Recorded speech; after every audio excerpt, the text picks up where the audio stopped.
Hello and welcome, everyone, once again to another exciting session of Platinum Watch. When last we left off, our party was quite divided. Tensions were high and running through the group as the second week of downtime activities came around. And towards the end of our session, we saw the departure of one Alphadome Ragnarok as the party's goals no longer aligned with his, and he had to make his exit. So we'll be starting fresh and fun from our trip from Sakura Con for those that did go, and for those that didn't or weren't able to attend the panel. We'll just, like I said, it's more or less non-canon, so it was just for funsies, and it gave me an excuse to run a lot of deadly traps in an otherwise horrifying setting. So, joining me regularly, as always, are our regular role players. First, starting with the people at the far left of my screen, and moving down, yeah, that works. We have Rando Mishorm, played by Zodiac Sec 19. Hello, and I died. Yeah, our lovely druid boy. And moving down further, we have the amazing parental figure that is Trappet Docilin, the Shadow Sorcerer. Good evening. I shall be voiced by the Hawk of Ridge today. Oh shit, fuck, I forgot to introduce you. God damn it, thank you. Thank you for salvaging my failure.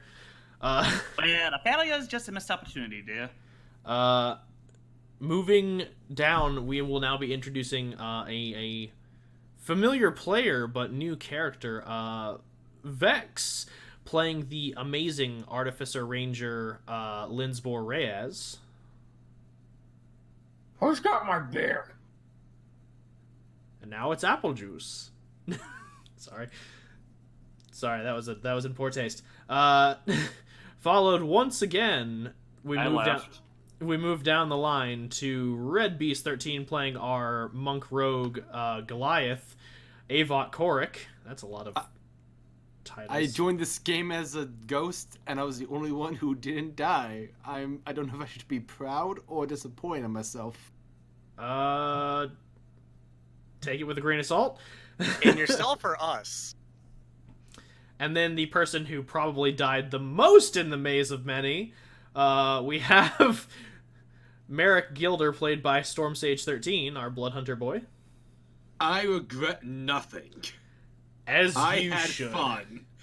I had fun, and that's what's important. Especially when I became an avatar of a deck of many things. That was a mistake on my part. No such thing as mistakes. Yeah, fair enough. I'm going to probably include that the next time we run the panel. Anyway. As we have been doing, we will be... the team has been in a couple weeks of downtime as they've been given a full month off by Platinum Watch to go about their business, working on various projects as well as preparing themselves for their up-and-coming adventure into the elemental planes for the Four Elements Rally. As such, the team has primarily been researching the planes as well as various magical items and properties, as well as doing a little research of their own into their primary goals and objectives. So now we come to the third week of our adventure, where we will be funneling primarily into kind of the same thing, but this week I decided to spice it up a little bit. There will, instead of doing it where we plan the whole week out, I'm just going to do it day by day, and I'm going to let you all know what how long your activities will take. Simply because I would like to throw some dramatic curveballs your way, and I want to see how y'all react. The gasp. Oh no. So starting at the top of things with the things that actually do need to be pre-planned, which are your commissions. Trap it. Last week you commissioned more mage stones and sorcery stones. This week I had you down for the +1 cloak of protection. Were you still planning on doing that? That'll be fine. Okay. Could always use that little bit of extra help. Avok, I don't have you down for anything. Is there anything in particular you wanted to work on? Oh, wait. Yeah, there's the boots and the cloak. Well, you already did that the previous 2 Oh. weeks. But In that I case- did realize there is something that we will need to work on for you this week. As you all are all now level 10, in order to work on that feature we discussed, Avok, we will need to perform the test. Yeah, you will. So will that be okay if I use that as your week's commission? I'm totally fine with that. All right. Rando, I've got you down for locating your mom. Is that still good? Yes, it is. And Merrick, I have you writing a letter to the King Marduk Shadro about the Fey Quarter. We still good for that? Yes. Yes, I am. All right, cool. Then all that leaves is Vex playing your new character, Lenzbor Reyes. Is there anything Lenzbor wants to spend his week on, production-wise? Is he already affiliated with the group, or In some he's affiliated with them in an acquaintance capacity. He was introduced to them as the hey Zim, he was introduced to the group as the lead investigator into Alphadome Ragnarok's disappearance. And you accompanied the group into the Maze of Many when they received the letter from Malcolm Blackmore. So you are on kind of an acquaintance basis. Y'all haven't had like the whole, kumbaya team bonding sesh type thing, but you were more or less given a dossier on each of them. So you just know kind of the basic information. Y'all haven't actually had a heart-to-heart with any of you. okay then? Is it sad that I'm just imagining Lenzbor is just like spending his week like introducing himself to people and just be like, "All right, kids, now talk to Thomas, the trust puppet. How does this make you feel?" I didn't realize I was also a therapist. I mean, it's up to you. Is it in your backstory? Do you want to be? I was gamed with a I kid. was eating. I feel like I missed a lot in that one game. Like I said, this episode is your formal introduction. You can add on to your backstory in any capacity for this session and make it canon. Zach, don't die. Yeah, I'll try not to make you laugh too much, Zach. It's okay. I'm better now. I had some water. Well, better is relative in our line of Fair. work. Oh, shit. Okay then. I guess Oh, shit. during the week I would be going around and asking some questions to the group, just trying to gather more intel about them. Okay, so kind of like establishing rapport. Yeah. Okay. I'll just put you down for team bonding. Avok's gonna love you. All right, so that's got everybody's weekly commissions set up. So we are going to start with the first day, which is Sunday. I'm, again, running this off a Gregorian calendar because I'm just too lazy to invent my own days of the week. So Sunday, or I guess first day activities. What would everyone like to do? I would Merrick's- like to. I just realized I should have done this one at a time. I heard both Red and Storm at the same time, so I'm just gonna say Storm. We'll take your bead first. Pulling rank, I see. Nah, I just figured the first thing I'm going to do is talk to Gareth, get that out of the way. Okay. I know that last week you spent one day, I think, on that. Yeah, you Yeah. spent one day on that, kind of like beating him down. So did you want to spend one day on that as well? Yeah, I'm going to spend one day this week and one day the fourth and final week on Gareth. All right. Is there any specific day you want to do on the fourth and final week? I'll just go ahead and write it down. Yeah, just on the fourth week is just another Gareth. day. Another day one. Just You know, fine Sunday to you, good Gareth. Are you too going to the temple this evening? If that's what Merrick meets Gareth, then sure. All right. Then next we'll move on to Avok. I would actually like to find Voss Stormrider. Okay. Are you interrogating him or just chilling with him? I would like to sort of, one, just have a conversation, try to learn more about the backstory of the monks, just because he was sort of confused by the reaction of. I forgot her name. Her name was, pulling back through my notes. Her name was Su Yin. Su Yin, yeah. I just wanted to learn a bit about the relationship between Su Yin and Guan, but also using that time to also sort of subtly investigate him, see if he's on the up and up. Gotcha. All right. On that note, we will move down the line. Who would like to go next? Okay, don't jump all at once, guys. Yeah. They may. Okay. I don't know if they're. Are you all muted? Yeah. Well, I heard Rando speak up, so we're gonna go ahead and jump into Rando. Rando. Sounds dirty. Anyway, I guess I'm gonna try and meet the new guy. All right. So Take control. Lenzbor's team bonding, commission. We'll go ahead and spend a day on Rando, getting to meet Lenzbor.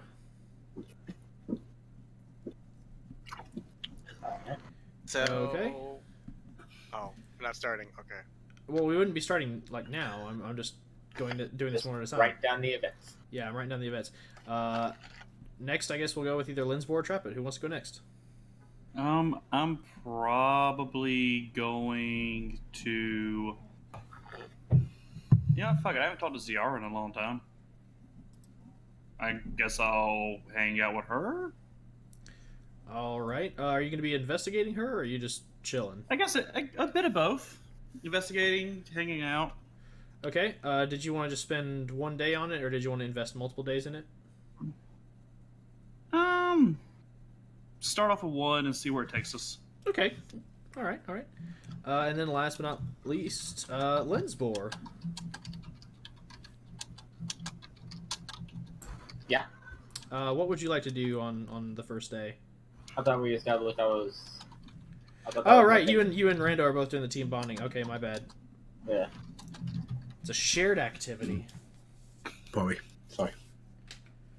All right. So we've got the first day planned out. We'll go ahead and move through it one at a time. Starting with the bonding session. I actually want to see this. For Lenzbor and Rando's bonding, Lenzbor would have rank seniority, but would he want to Bullshit. No, I kid you not. He is vastly older than you. So he has rank around for a long time. He's got rank seniority. So would you want to pick the activity, or would you want to let your Kohai pick the activity? I'm gonna let him. I want to see where this goes. This isn't really your decision, Rando. It's about to be. I'll let him decide.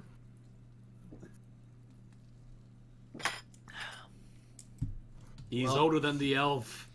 Well, Rando, he's put you on the Which spot. one? What are you doing? Which one? Hiking. You wanna grab some coffee and talk?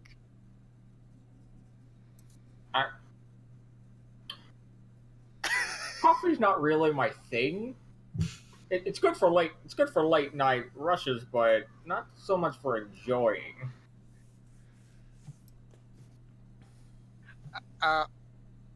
You wanna walk in the woods and talk? Oh, that's right. You're one of the woods. You wanna hold hands? Sure. Why not? Or I could use some fresh air. Okay. As he says this, Rando, you watch as a giant eagle swoops down and What the lands fuck? before you. What? Which Lenzbor, of course, pats affectionately. The eagle, brings his head down and kind of like bows to both you and Lenzbor. before taking off again and just kind of soaring up into the sky. Oh, this is happening. Okay. Gotta love Rangers with Beast Companions, man. Wait. These are Okay, so where are we going? Oh yeah, I actually forgot about that. Yeah, Rando doesn't know that, but now he knows. Oh, this is okay. Hey, buddy, how you doing? It's already flown up into the sky. It's gone. Oh, Yeah. Okay. Oh. Here's where we're at right now. That Lenzbor is sounds like asking Rando you to me. where Sorry, I in the didn't woods hear you that. want to go. I'll have him pick a direction. I don't know the woods. In all fairness, I don't think I said I know either. It's You're your the one preferred terrain. In all fairness, I never said which woods we'd walk in. It's literally your I preferred know. ranger terrain. Oh my god. Okay. Pick a direction. I'll know where we're going. And then they will last forever. So, any direction? Any direction. That's All right. not up or down. God damn it. I told you. I'm like, oh, I ain't giving you that satisfaction. Damn it. I was gonna point straight down. Actually, no, I was gonna point up. Don't tempt me. I have ways of putting you 6 feet under. Good, that's where I want to be. Ooh. That's where I'm good. Okay, then I'm gonna point west. Okay, Alright. we're gonna start walking west. Yeah, we're gonna y'all- go east. Yeah, y'all head west, out past kind of the edge of the town, kind of like the border. I'll go ahead and just move your tokens out to right about here. Just kind of the border of the city, past the Dawson mansion, just kind of like close to the highway, but still there's woods y'all can just kind of stroll through casually.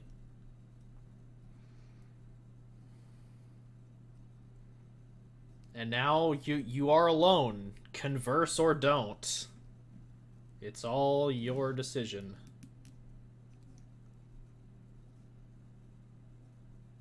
Well, you invited me out here. Are you gonna say something? Yeah. Sorry. New people. I'm trying to get out of my comfort zone here. So what did you used to do? Hunted down lots of things, really. Oh, actually same. Really, I heard you still do that. Yeah, it's more of a hobby at this point. When a profession turns into a hobby, I don't know what that says about me. I think that means you went backwards. Good. I mean, I did kill people. I mean, I'm killing more people now than before, but cool. So what was the last thing you killed? What was the last thing I killed? I don't know. If you can't remember, I don't think you're very good at your hobby. Probably, I think, an Eclipse agent. Was it really? That was really? Yeah, I think that was like because that was the last combat y'all had was with the graveyard. Because I don't think you struck. No, because y'all didn't kill Duquenoy. So yeah, the last thing you murdered was an Eclipse assassin. Yeah. I think I killed another person, but they kind of had it coming. Really? Yeah, he was what's the word I'm looking for? He was bad, but I mean, bad's kind of a subjective thing. I don't really know how to put it. I mean, he was cult. He was part of a cult. Oh. Yeah. But yeah, it's kind of cool. I mean, got to meet these other people. I got to befriend a dragon. He's now my brother. Half brother. Yeah. And as soon as you bring up the dragon, you can see Lenzbor just earnestly writing stuff down. What you doing there? Just making notes, ideas, thoughts. Are you gonna hunt him? Hunt who? My brother. You have a brother? Yes, the dragon. No. Okay. I've been briefed on your situation. Like, I Okay. understand, like, not to hunt the dragon. I'm just confused as to why you're writing I don't stuff even down. think I could do that. I'm just confused as to why you're writing stuff down. I'm writing stuff down because I want to write stuff down. What's hard to understand?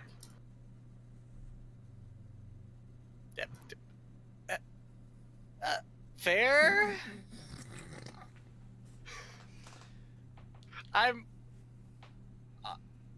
So... I didn't write a lot of stuff down back when I was younger, so... Homeschooled. Well, you look... you still look plenty young. I mean, there's always time. I mean, yeah. For... Unless you die, of course. But then, kind of... Yeah, let's not go there. That would suck. I mean, yeah, death is never good. I mean, on the plus side, no one will remember it. I mean, look at that! What the hell do you mean? Look at those birds! Look at those birds over there! Writing more down.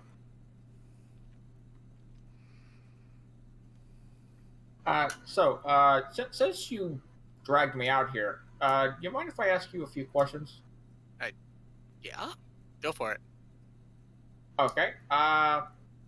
Just so I can know, just in case of things you don't need to worry about. Can I get your full name? Rando Mishorm. Rando.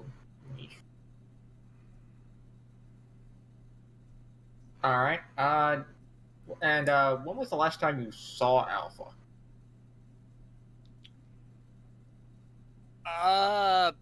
2 weeks ago? It was a week ago. You all Oh. were not even that. Probably about 6 days. Y'all were hanging out at your house in the evening. He left. Rando's the and, killer. he left, and then that was it. That was the last time you saw him. Oh, it was a little less than a week ago. And where would that be? Where was it again? Was it in my place? Mm-hmm. My dad's mansion. All right. No, not my mansion. My dad's. Gonna look into that. Hey, Okay. my home is your home, boy. Okay, now, don't read anything into what I'm about to ask, but, have you now or have you ever been associated with orcs or the drow?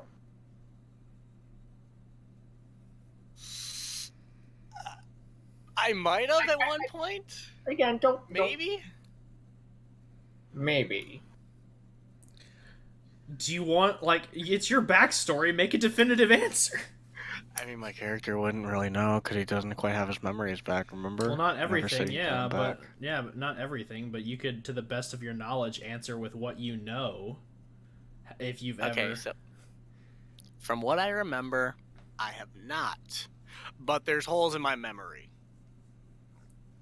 Well, I mean, there's holes in everyone's memory. That happens when you get up in age. No. I mean, Of There's course, I don't know literally- how elven biology works, so... there's. What do I want to know? Okay. Okay. Let me explain. There are literal holes because somebody kind of covered them up with fake memories. There's holes in your brain? Not literal. You just said there were little... Not literal. Ah! This is why. New people. So, old young people. I said new. I said new people. I mean, there might be holes in Rando's brain. How would he know? There He might hasn't be. seen it. I don't You're know. right, I haven't. Let's open her up and find out. Tell me if this rag smells like chloroform to you. I was thinking that. Okay, so you don't know. Okay. I don't know. I'll keep that in the back of my holeless head. Okay. Any questions for me? Why are you asking Other me? than the ones you've already asked, obviously. Why are you asking me these questions? See, that is an excellent question. You see, that's none of your business. A bacon. What'd you say? Really? In the middle of me pouring a drink? Motherfucker. Oh, he said bacon did. Trying to parch my You're thirst. calling Shadowwind on the okay. Trying to parch my thirst in this asshole over here. Kill him, Rando. Make your father proud. As you say, Bacon, the usual happens. Your shadow, from your perspective, elongates, and out from it stretches a shadowy figure that seems to be linked to you, with, hunched over figures, kind of like long elongated claws, pale white eyes, and no mouth, and just goes,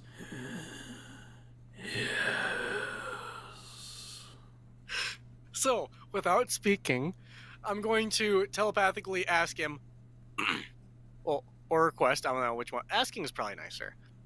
Could Well, you it's obviously nicer. link me up to his memories without completely stealing his memories? And that way, he can share my memories and I can share his. Bam. Such a contract requires bridged consent from both parties. So, hey, question. Yeah, I got one too. Why'd you say bacon? I thought druids didn't do that. Sorry. See, I kind of do this thing where it's, whenever I get, like, really hungry, I think of bacon, and then I start talking out loud about bacon, and I really like it. Oh my god, I just said it like 3 times! No! You watch as Shadowwind disappears, reappears, and disappears again.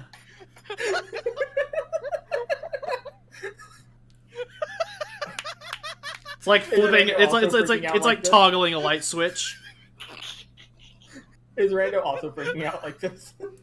I mean, I don't know. It's his character. I know. I'm asking. Oh my god, that was funny. I didn't even think about it. I was like, Yeah, is Rando also freaking out like this? Probably. He's just like, shit. Yeah. I just because Shadowwind's gone right now. Yeah, he's gone. Okay. Yeah, I just kind of sorry. Like I said, I get a little excited about bacon. He appears again. With Again, with a more frustrated expression on his face. In my mind, I'm like, Rando never says that. I was saying it again. Like, Rando almost never says that, so I'm like, in my mind, like, oh yeah, there's no way he's gonna actually say it multiple times. So, are you an open, like, out of curiosity, are you an open book? Give me 1 second. I need a drink of water. As the party is slowly dying. Storm, your kids are your pictures are not helping. Well, while everyone's dying, I'm actually gonna finally pour myself a goddamn drink. I know, the fact that my sympathetic laughter is not helping either. Oh my god. I didn't mean for that to happen. It's just like my realization, like I kept talking and then the realization occurred and I'm like, oh no.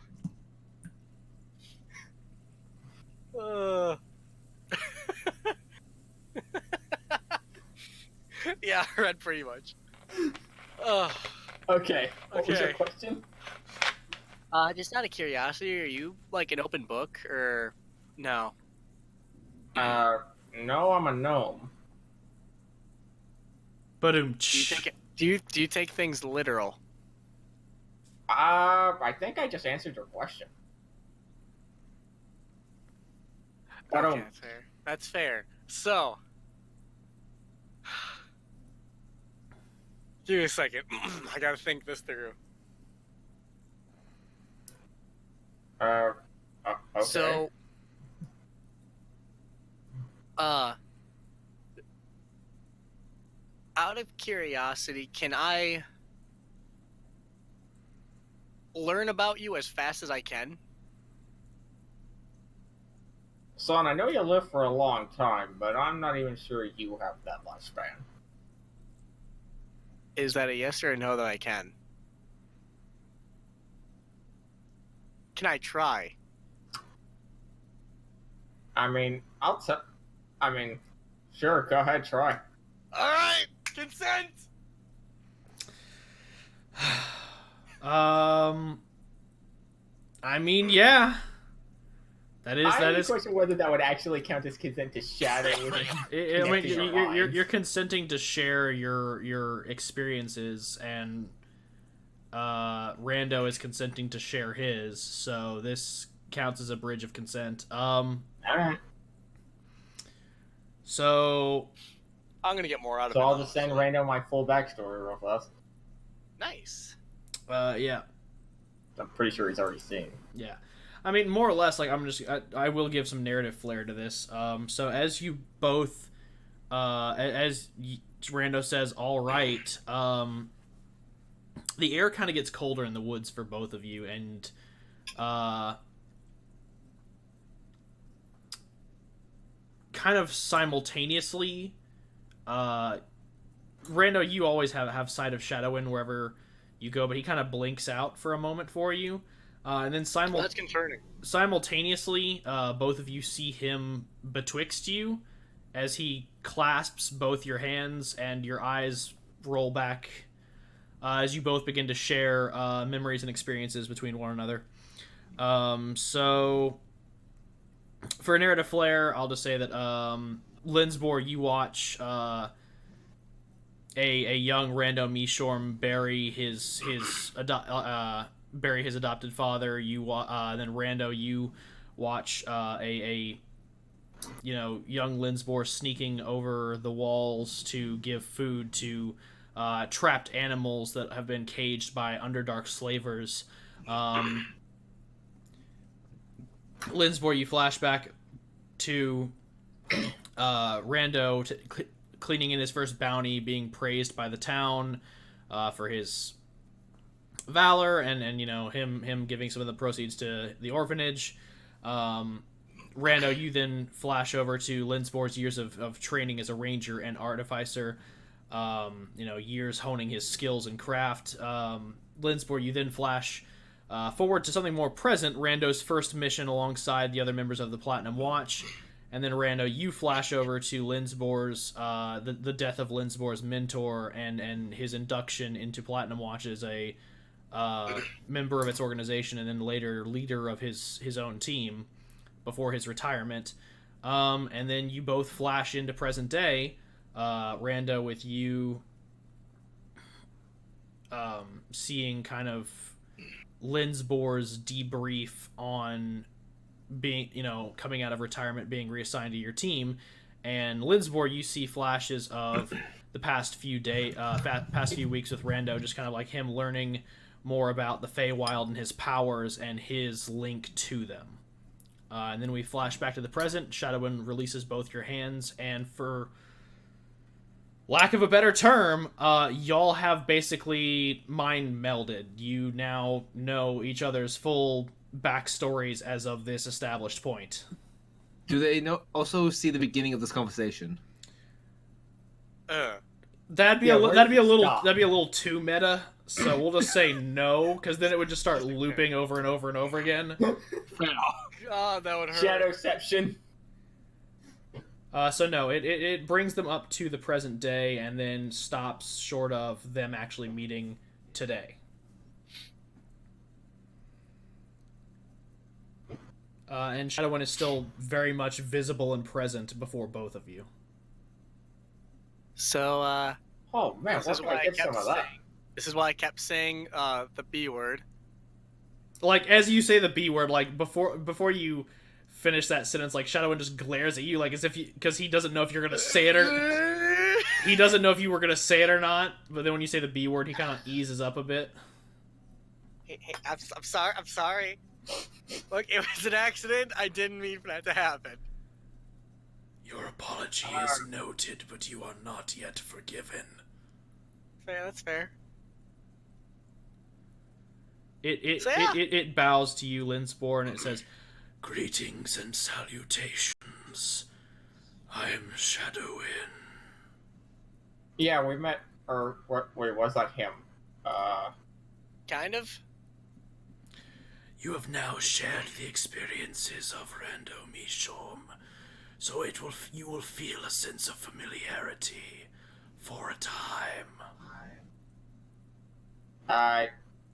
Yeah. So yeah, I'm gonna need a drink after the movie I just watched. Same. Then proceeds to pull out his alchemy jug. Wait, what? Oh yeah, his alchemy jug takes the form of a glass. Is it like a metal? I can't remember if it's a metal flask or a glass flask. Pretty sure it's metal. Of a metal flask with no stopper. That just kind of like, I don't know. Do you just have like an impromptu cork that you've put in there now because you can't find the original stopper, or?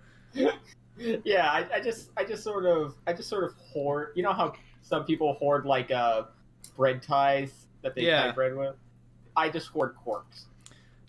You just pop the cork out of this one and just like toss it aside, and start drinking from your alchemy jug. And once you've had enough, you just fish in your pocket for another cork and just slap it in there. Oh, that's that good shit.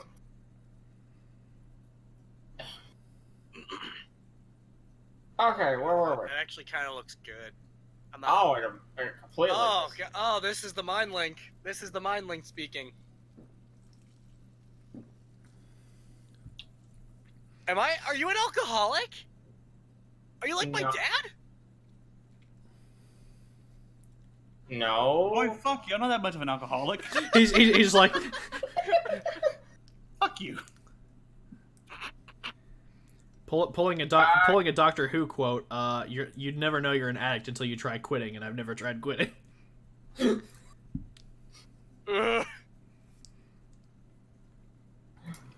No, I can honestly say I've never had a problem with my drinking. It's everyone else that has a problem with my drinking. Like, I don't have a problem, but like, oh god, I need one now. Alchemy jug only works once a day, right? Yeah, but Rando has his own alchemy jug. I do. Oh, he does. Yeah, but like, he's gonna try and not. He's gonna have the itch. I mean, if you won't, I will. What? Such a bad influence. Just like, if you want to drink, I'll drink. Let's just fucking slam it, man. Bottoms up. Like the next week, Brando becomes an alcoholic. I have already influenced this party. Would remove curse fix that? I mean, it's a mind melding. It'll naturally fade over time. Gotcha. Like, the memories will still be there, but the personality meld will take a few days to untangle. I'm just picturing like Rando addicted to alcohol slowly slipping down into doing the halfling leaf and then the drow dust. Rando makes bad decisions. I mean, This is true. All this, by the way, all this within a week, and then just trap it, the team, Ari, Rando's Tabaxi bride, and all these other people just have to have a intervention on him. I mean, for the most part, like I said, you're gonna have some of his personality traits for a few days.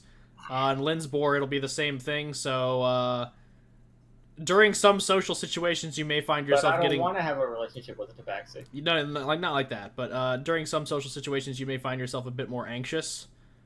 And you, over the next few days, may find yourself, preferring the solitude of your workshop rather than interacting with other people. And then for me, it's You the may also be opposite. drawn to. Sorry, you may also be drawn to making very, very sketchy deals and bargains. He already does that, probably. 2,000 gold for a timeshare in a volcano. Done deal. My soul. Wait. The thing is, his character's gonna be more charitable. Like in my mind, I'm just picturing. Wait, I could trade my soul to give this little old lady who has rheumatism, can't see, is blind, and may actually just be a stray cat I found on the side of the road. Another year of life? Done deal. I don't know. Sorry. I mean, if there was anything else y'all wanted to go over or discuss, we can clear that. Otherwise, I was just No, gonna try. this made it pretty good right here. Otherwise, I was gonna try and move into the other things because. Yeah, go ahead. All right, so we're gonna move relatively quickly through y'all's interviews with the other members. So we'll start with Avok just because I feel like Voss hasn't gotten enough screen time, and I want to fix that. Part of the reason why I wanted to talk to him. So yeah, you head down to the Underforge in the Platinum Watch headquarters, and I'll go ahead and just move you over there now. Where you find Voss Stormrider working on a couple different works at the moment. He's you can tell that he just finished cataloging current stock of inventory, and he's actually finally, probably taking a break or taking some time off to actually work on one of the projects he wants to work on. As you see him actually working on forging a blade at this time. What you working on there, Voss? Oh, hey there, Avok. Just trying to, spend my time doing something other than paperwork. Makes sense. With any luck, a wind blade. A wind blade? Yeah, we have some, not enough. I don't know. I felt the itch, and I just wanted to make one and just kind of add it to the roster.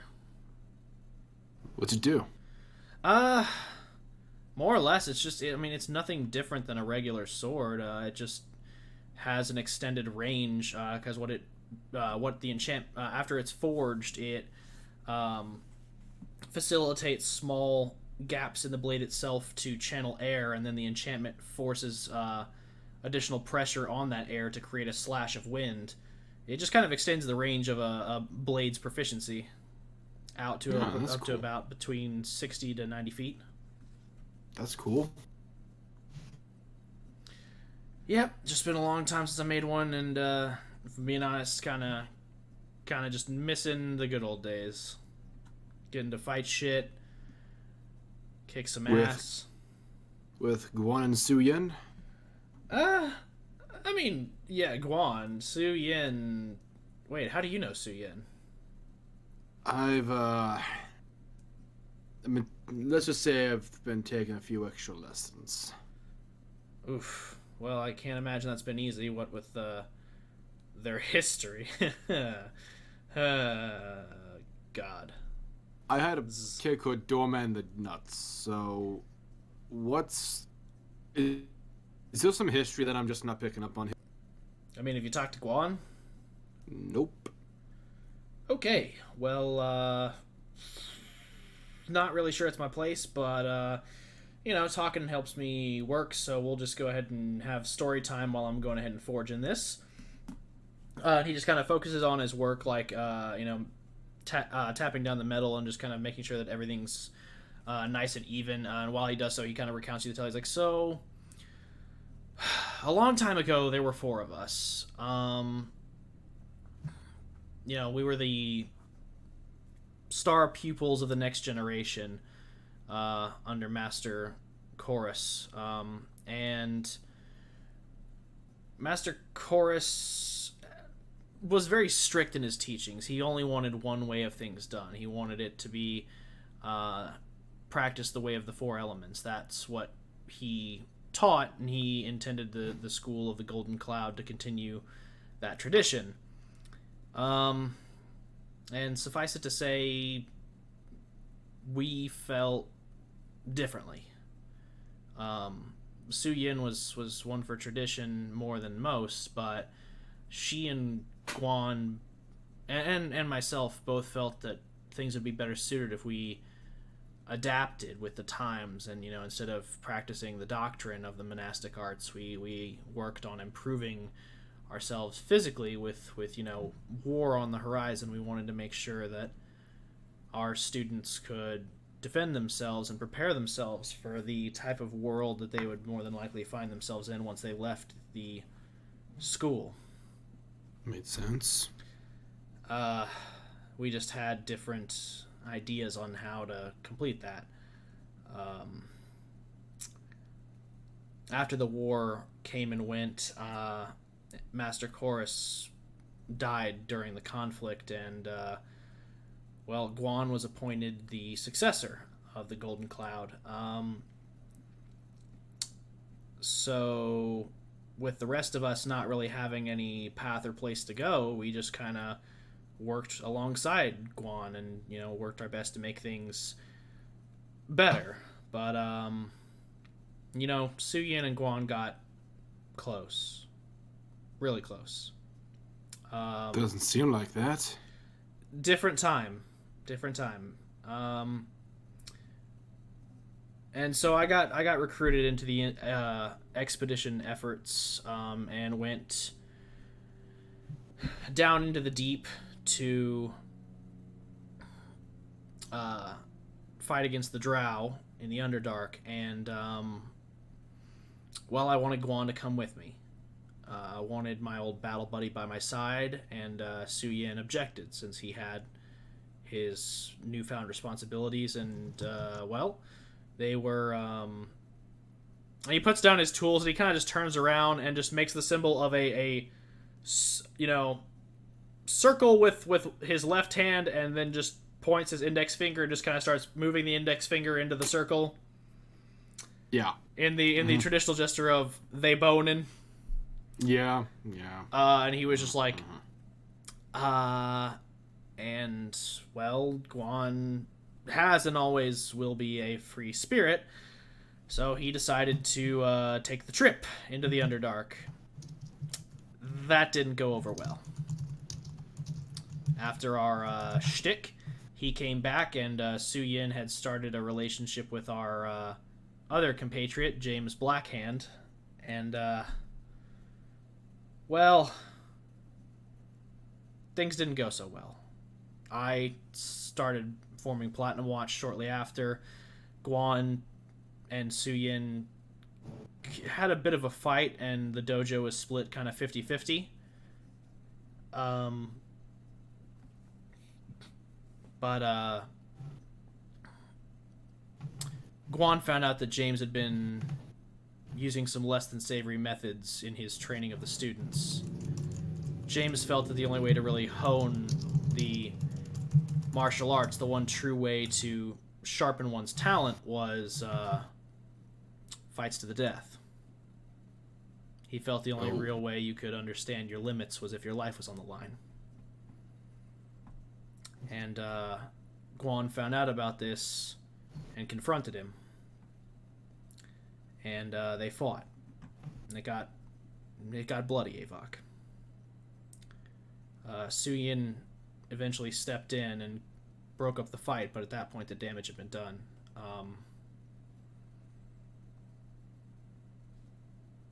Su Yin couldn't side with James because of what he'd done, but she couldn't side with Guan because she still felt some resentment for him abandoning her.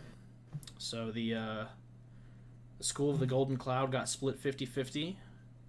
Su Yin took her followers and, whoever was being trained under James, and tried to reform things, make it more traditional, like the old days with Master Chorus. And Guan took the rest of his followers and formed the school you know today. And James, he kind of dropped off the grid. We haven't heard from him in years, and quite frankly, I don't know if I'd want to. But that's just more or less what happened between them, and I've just been doing my thing since.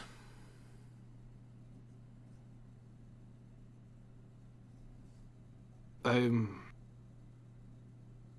trying to take the master's test, and I thought this was the best way to go about it, but damn, that's... Yikes. I mean, yeah. But, let me offer you a piece of advice if you're planning on taking the master's test.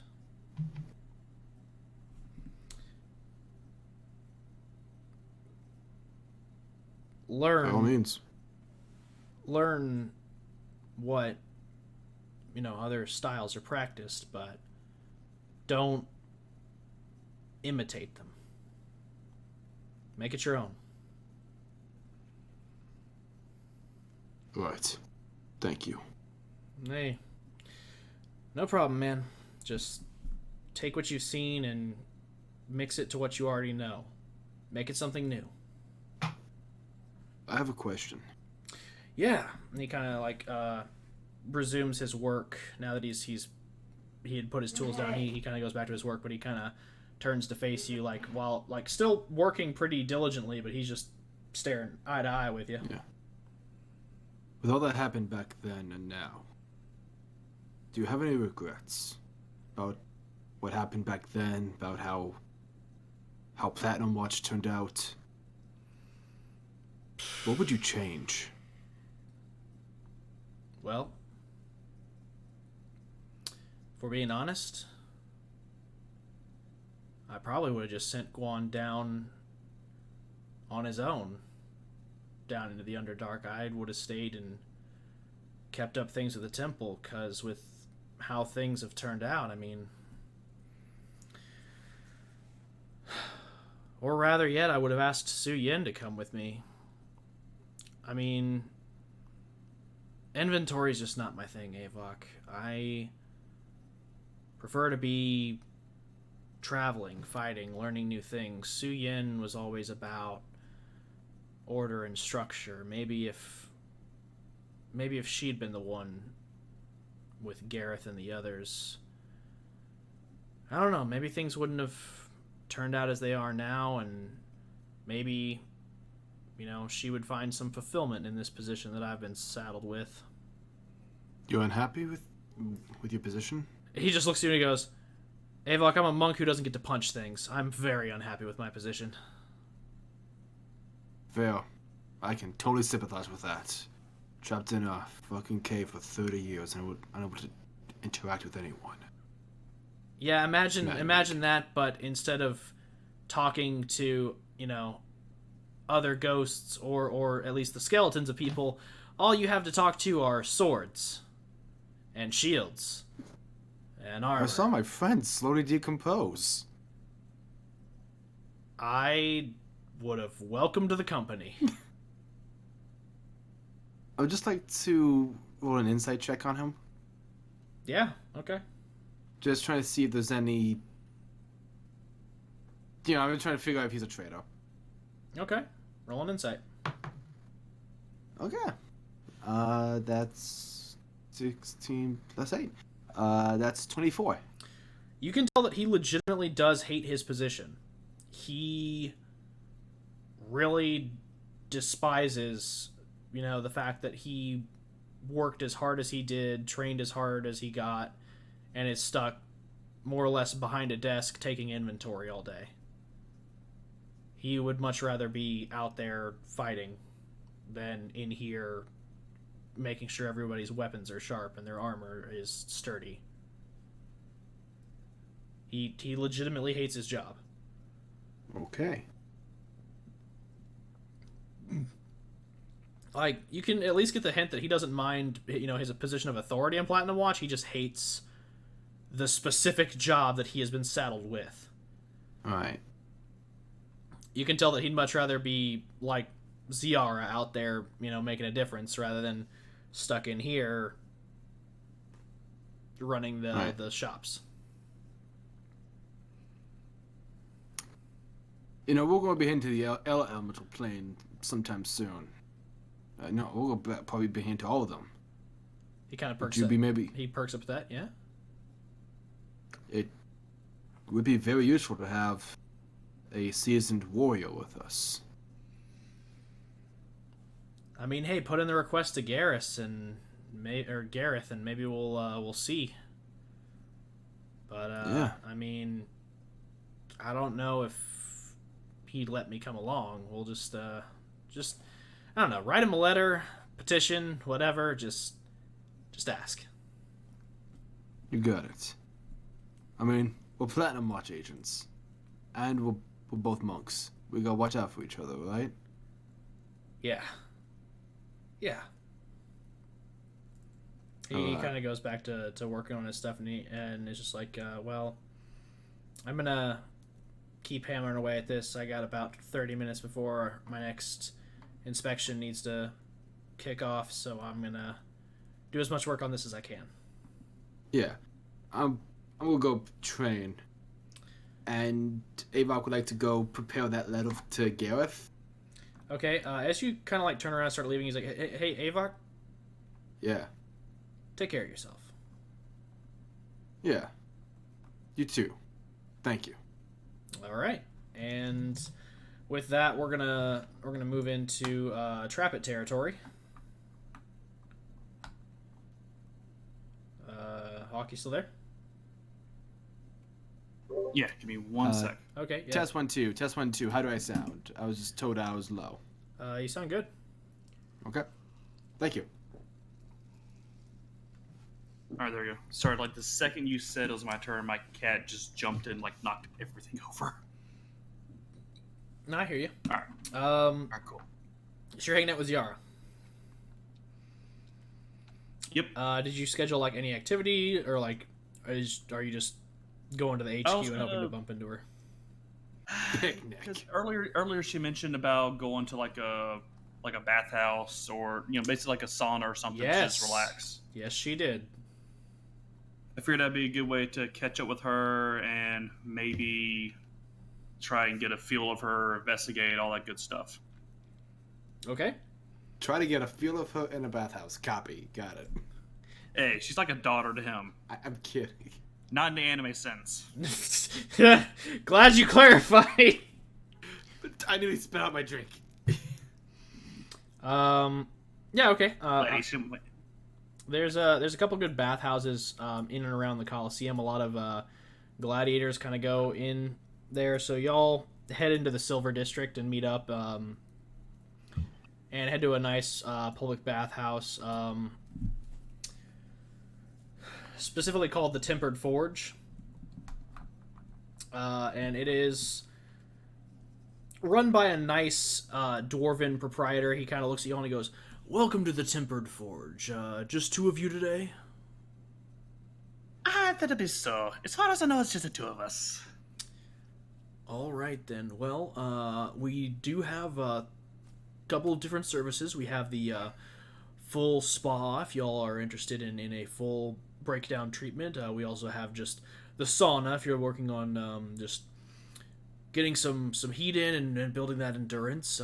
We also then have, of course, the baths. We have the separate bathing areas. Then we also have the co-ed for those that are such inclined. And as far as other services, we also do have massages on hand if you all are interested in those. And we additionally have a couple different treatment packages if you all are looking for something more specific. What of you, Ziara? Anything particularly you care for? She just kind of like looks over the little like they're like little pamphlets in the lobby. She just kind of looks over them and just kind of like cocks an eyebrow like she's confused and is just like, yeah, just bath sounds good. He's like, all right then, will you be bathing separately or in the co-ed?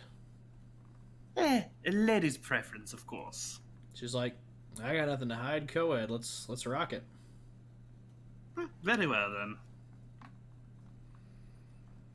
then. And as y'all both go into the co-ed bath and kind of like drop off y'all's like It's a little Japanese bathhouse style. Like there's just the little bins for y'all to leave your clothing in. There's towels and a couple other things. There's shampoo and soap if you want them. You know, they've got like full amenities in here. It's a little mix of East and West. And she just kind of drops off her. She didn't come with her armaments and equipment. She just kind of came in just like some regular clothes. So she just kind of drops those off and grabs a towel, as well as like she kind of like cocks an eyebrow at some of the shampoos and stuff. So she just kind of like grabs all of them and just throws them in a bucket because she just doesn't know what to pick. Yep. And just kind of like walks in, and just like ties the towel around her waist and just like walks in. And as she like slides the door open, she's like, "All right, clear out, make room, big boss coming through." And there's like not really a lot of people in here, but they start to kind of just like look at one another and just start making some space. She kind of just like sits down towards the edge of the bath and just kind of relaxes. Okay. Trapid joins as well. He just picks out a fairly simple shampoo. Something would work good with his long hair. That's about it. All right. He also looks to see if there's any alcohol available to order. They do have a laminated menu.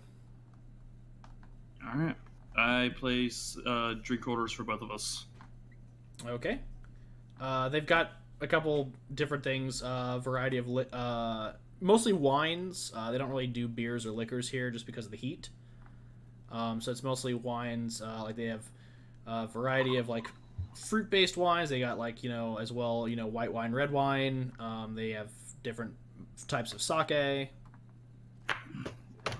Having known her for a few centuries, can I kind of roll to try and see if I can guess what she would like? Ziara's more of a white wine person. She's had sake before just because she hangs out with Voss and some of the other monks. But she is more of a white wine person. All right. We order a very nice Sauvignon Blanc then.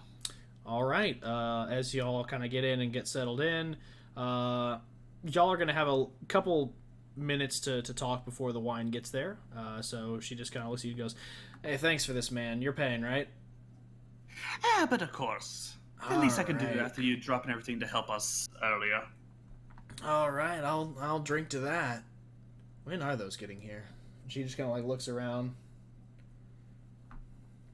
There's no drink person in sight, so you assume it's going to be a while. Yep.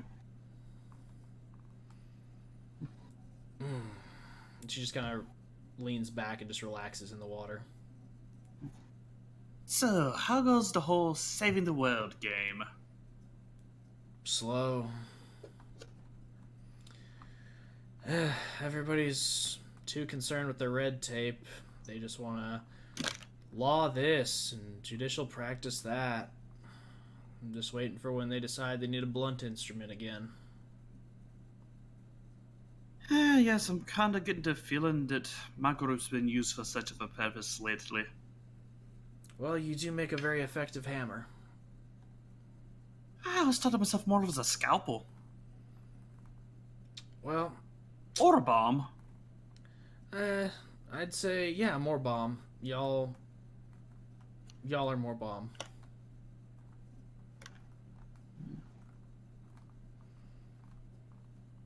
She just kind of seems to be just relaxing.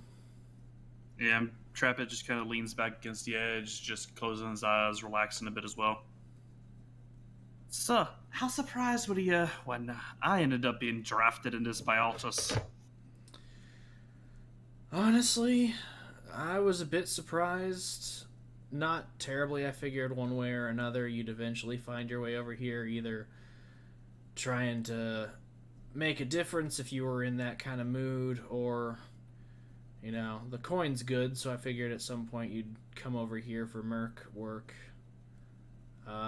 Or just to run a scam, I don't know. I figured it'd be a matter of time. I just wasn't expecting Altus to be the one to bring you in. I thought it would either be me or Gareth. He does seem the recruiting type. Yeah, big old patriot, that guy. If ever anyone ever needed a poster boy. I understand that.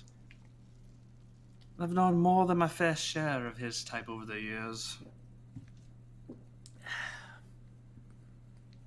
Sorry, that was actually me drinking. I understand how you fit in, Janice, Gareth. I don't really get a picture of how Altus fits in. He just seems too, well, what's the word? Slimy. Well, let me put it this way to you, Trap. Janice is a recluse who focuses on nothing more than research and the progress of his own equipment. Gareth is too much of a tight-ass soldier type, and well, I'm what the indelicate people would call a blunt instrument. Altus is the only real politician we have, and someone's got to make nice with all the nobles if we want to be able to keep this ship funded. Got to make sure that people are still paying their taxes. And I've never had much use for politicians. Okay, I've had uses for them, but I've never exactly cared for them. I understand you completely, but in any good organization, you need a PR guy, and Altus is the best they come.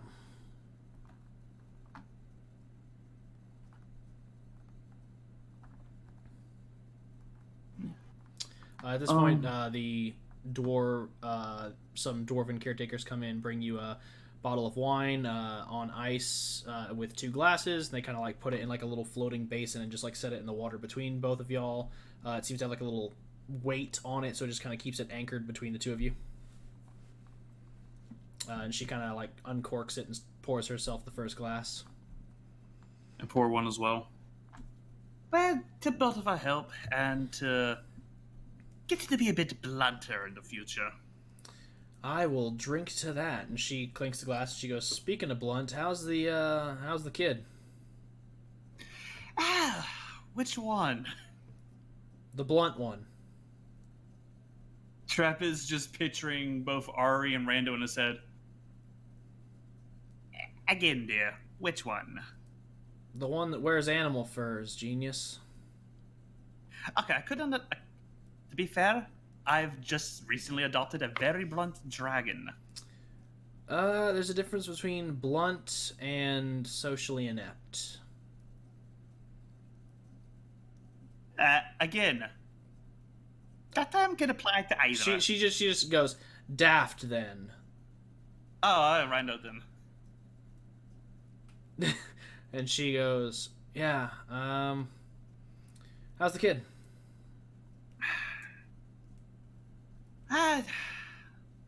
Well, to be honest, I'm worried about him. He is more or less the main reason I agreed to join. The main reason I didn't blast Altus to a cinder when he attempted to press gang me into your group. You were welcome to try, but let me just put it this way. Altus is as strong, if not, well, I'm not going to say stronger than me. Stronger than Voss, easily. Maybe slightly stronger than Gareth on a good day.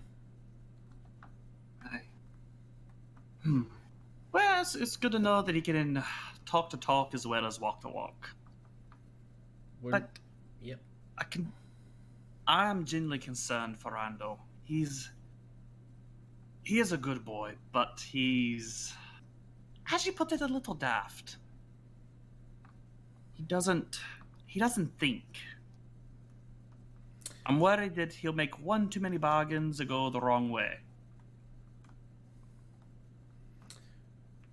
Well, who knows? Maybe they will just look to go the wrong way and they end up going right. You can't see the future. No, but I've been working on that. Well, She goes, yeah, so is Janice. that wouldn't surprise me at all. The little gremlin always has something planned. And I said that with as much affection as possible. He is truly brilliant. Oh, yeah, no, But I'm definitely. pretty sure he would dissect me in a heartbeat if he could. Oh, yeah, no, definitely. You know, what with the whole strange immortality, pseudo-immortality thing I got going? Yeah. I do need to have a good talk with Rando soon. I'm worried about him. He's getting a bit reckless, even for him, I feel. I know he wants to know about his mother. It's just hard trying to find the right time to tell him. I couldn't even find the right time to tell him I was his father until, I killed his brother. Oh, yeah, how you doing about that, by the way? Well, I killed my firstborn son, whom I never knew. And then 4 days later, killed my wife. Doing just capital, Z. Just capital. She kind of like nods and just pours herself another glass and just kind of raises it. To the world being a shitstorm of the unfair and the cruel. I agree to that. She kind of clinks glasses again and starts drinking. And what of you? Do you have any in-game past Platinum Watch? Even if you're not immortal, you're gonna live a long, long time. Honestly, never really thought about it. Holinadel clan's all I've really known outside of, well, this gig, and, well, the Holinadels just exist to be soldiers. If it wasn't the army of Varianus, it would be the army of some other continent or country or king. Doesn't matter which. The way I figure it is, I was born, grown up, and raised to fight and kill. Might as well go out that way too. Don't put much stock in stuff like plans, Strap. I ain't got no plans to do anything. I'm just gonna keep fighting until I can't. You know how everyone seems to think that I have some sort of grand plan or scheme at all times? Never do. I always try to live in the moment. That's the best way to run it. And apart from a few homicidal offspring, more or less serves me well. I mean, I'd say so, yeah. I mean, if you live in the here and now, it's keeping you alert, it's keeping you alive. Fear keeps you ready. I mean, hell, we're sitting here in a bath, drinking some nice wine. How do we know it's not poisoned? We could die in the next 40 minutes. But hey, it's enjoyable. It had to be some kind of poison to get past your constitution. Wouldn't be the first time.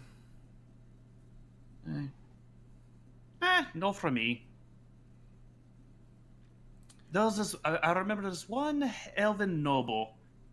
He didn't really care. He didn't really like the fact that I was making eyes at his wife instead of him. So at a dinner party, he decided to try and poison the both of us. Unfortunately, I ended up drinking both of our portions and blacked out for the next 3 days. The very next thing I know, he no longer has a castle.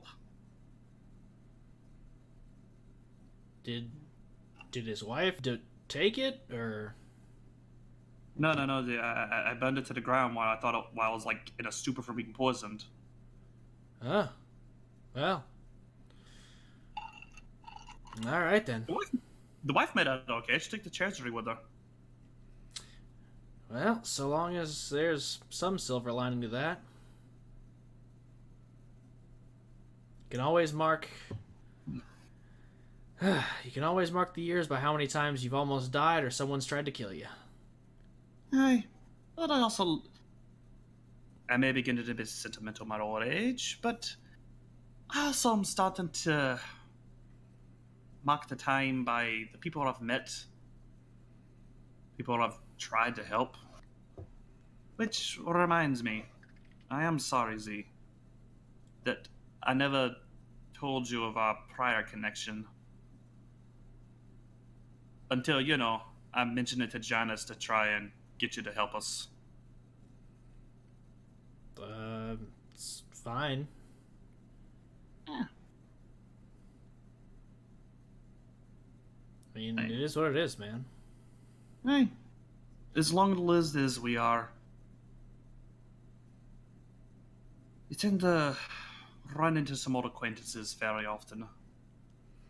I mean, how was I supposed to know that my human wife was an immortal agent for Eclipse?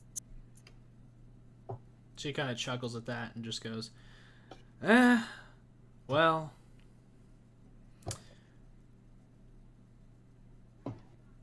sometimes you just, I don't know. She kind of like looks off wistfully. She's like, the way I see it,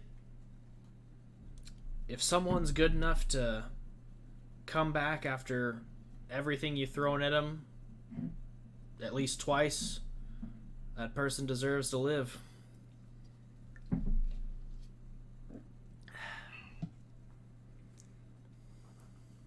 I didn't want to, Oh, I wasn't Die. talking about her. I was talking about you. Honestly, Zara, I think I'm the worst person I know. Well, you're definitely not the worst person I know. Well, you didn't have to introduce me to some of your friends then, so I feel better by comparison. She kind of looks at you and she goes, well, depending on how the next few years go and how much red tape we have to drudge through, I might just introduce you to him.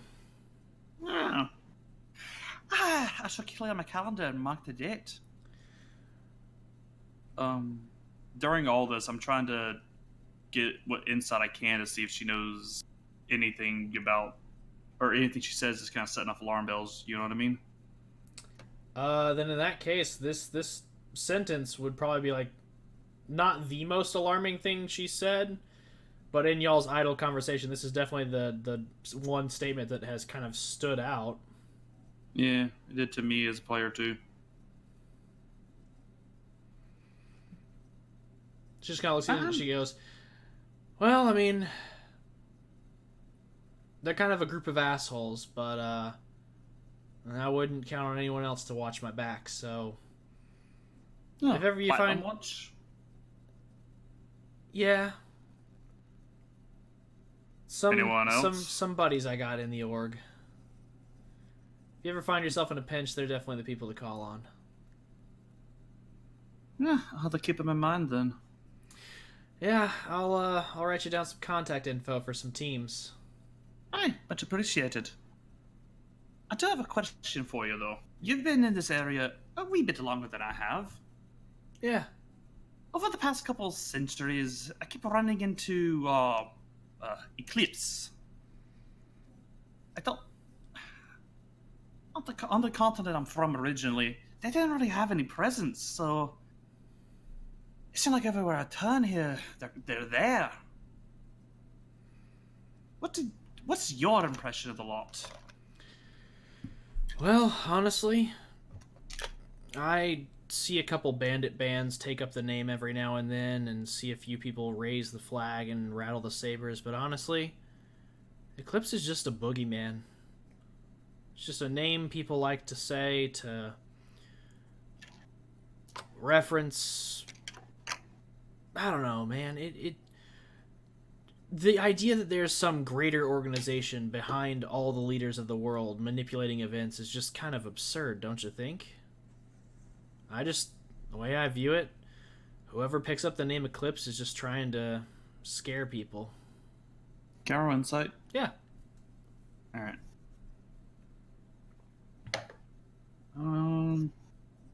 24. Okay.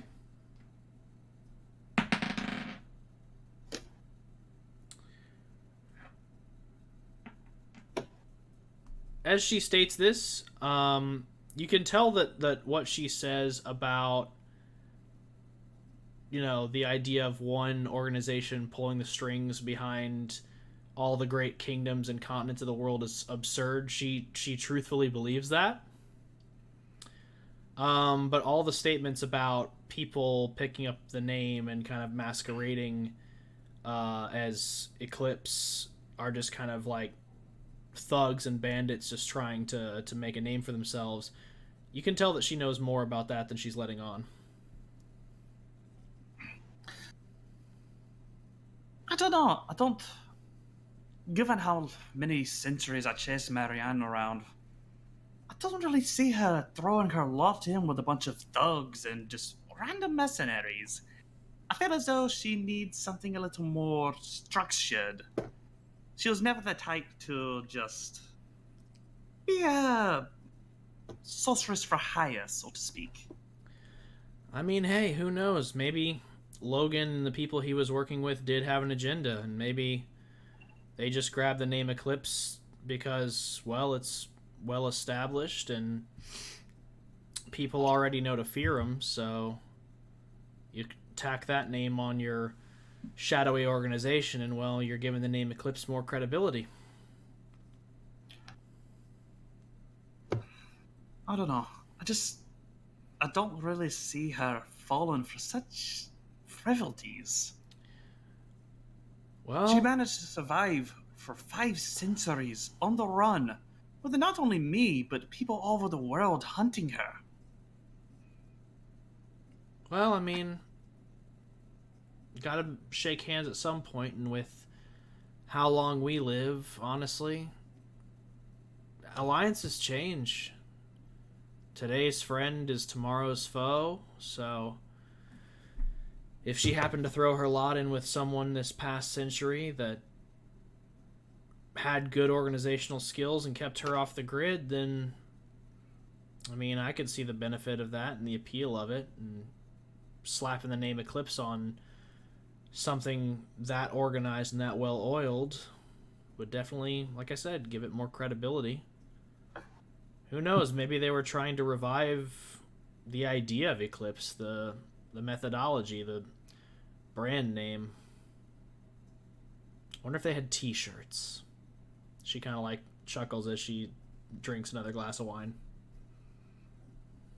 You know, we should get t-shirts. Yep.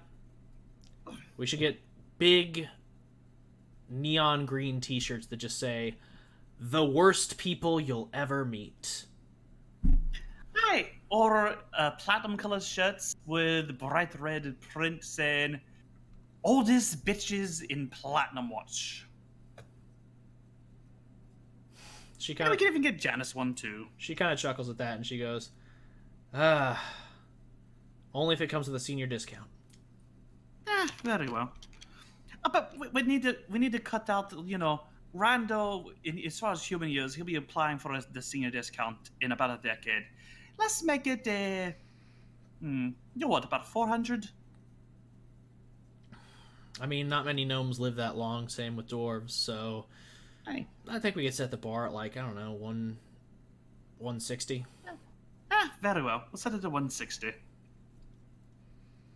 Poor Garrett will never earn his.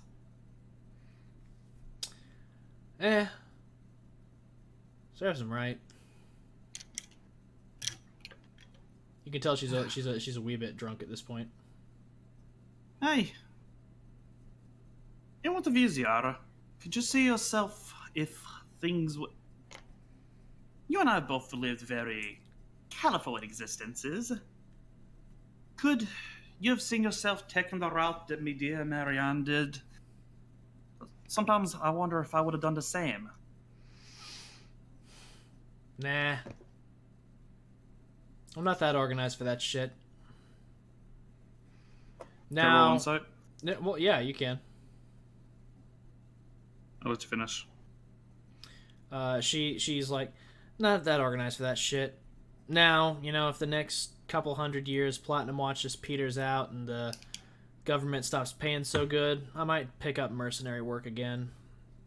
Doesn't really matter, so long as I'm getting paid. It's a 25 for insight. She's absolutely telling the truth. She's not that organized, and she's also telling the truth that she doesn't really care so much the type of work, so long as she gets paid. Okay. But don't sell yourself short. You've helped found a Platinum Watch of all things. Yeah. 2 centuries ago, I wouldn't have expected it. Yeah, fair enough.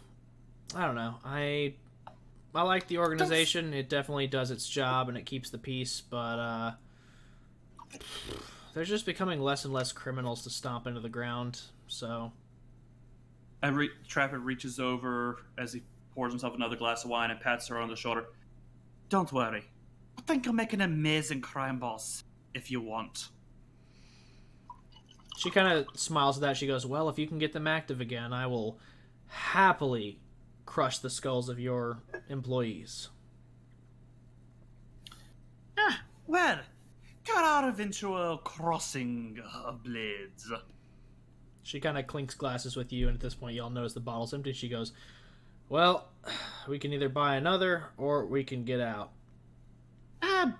Tell you what, how about we buy another and get a massage?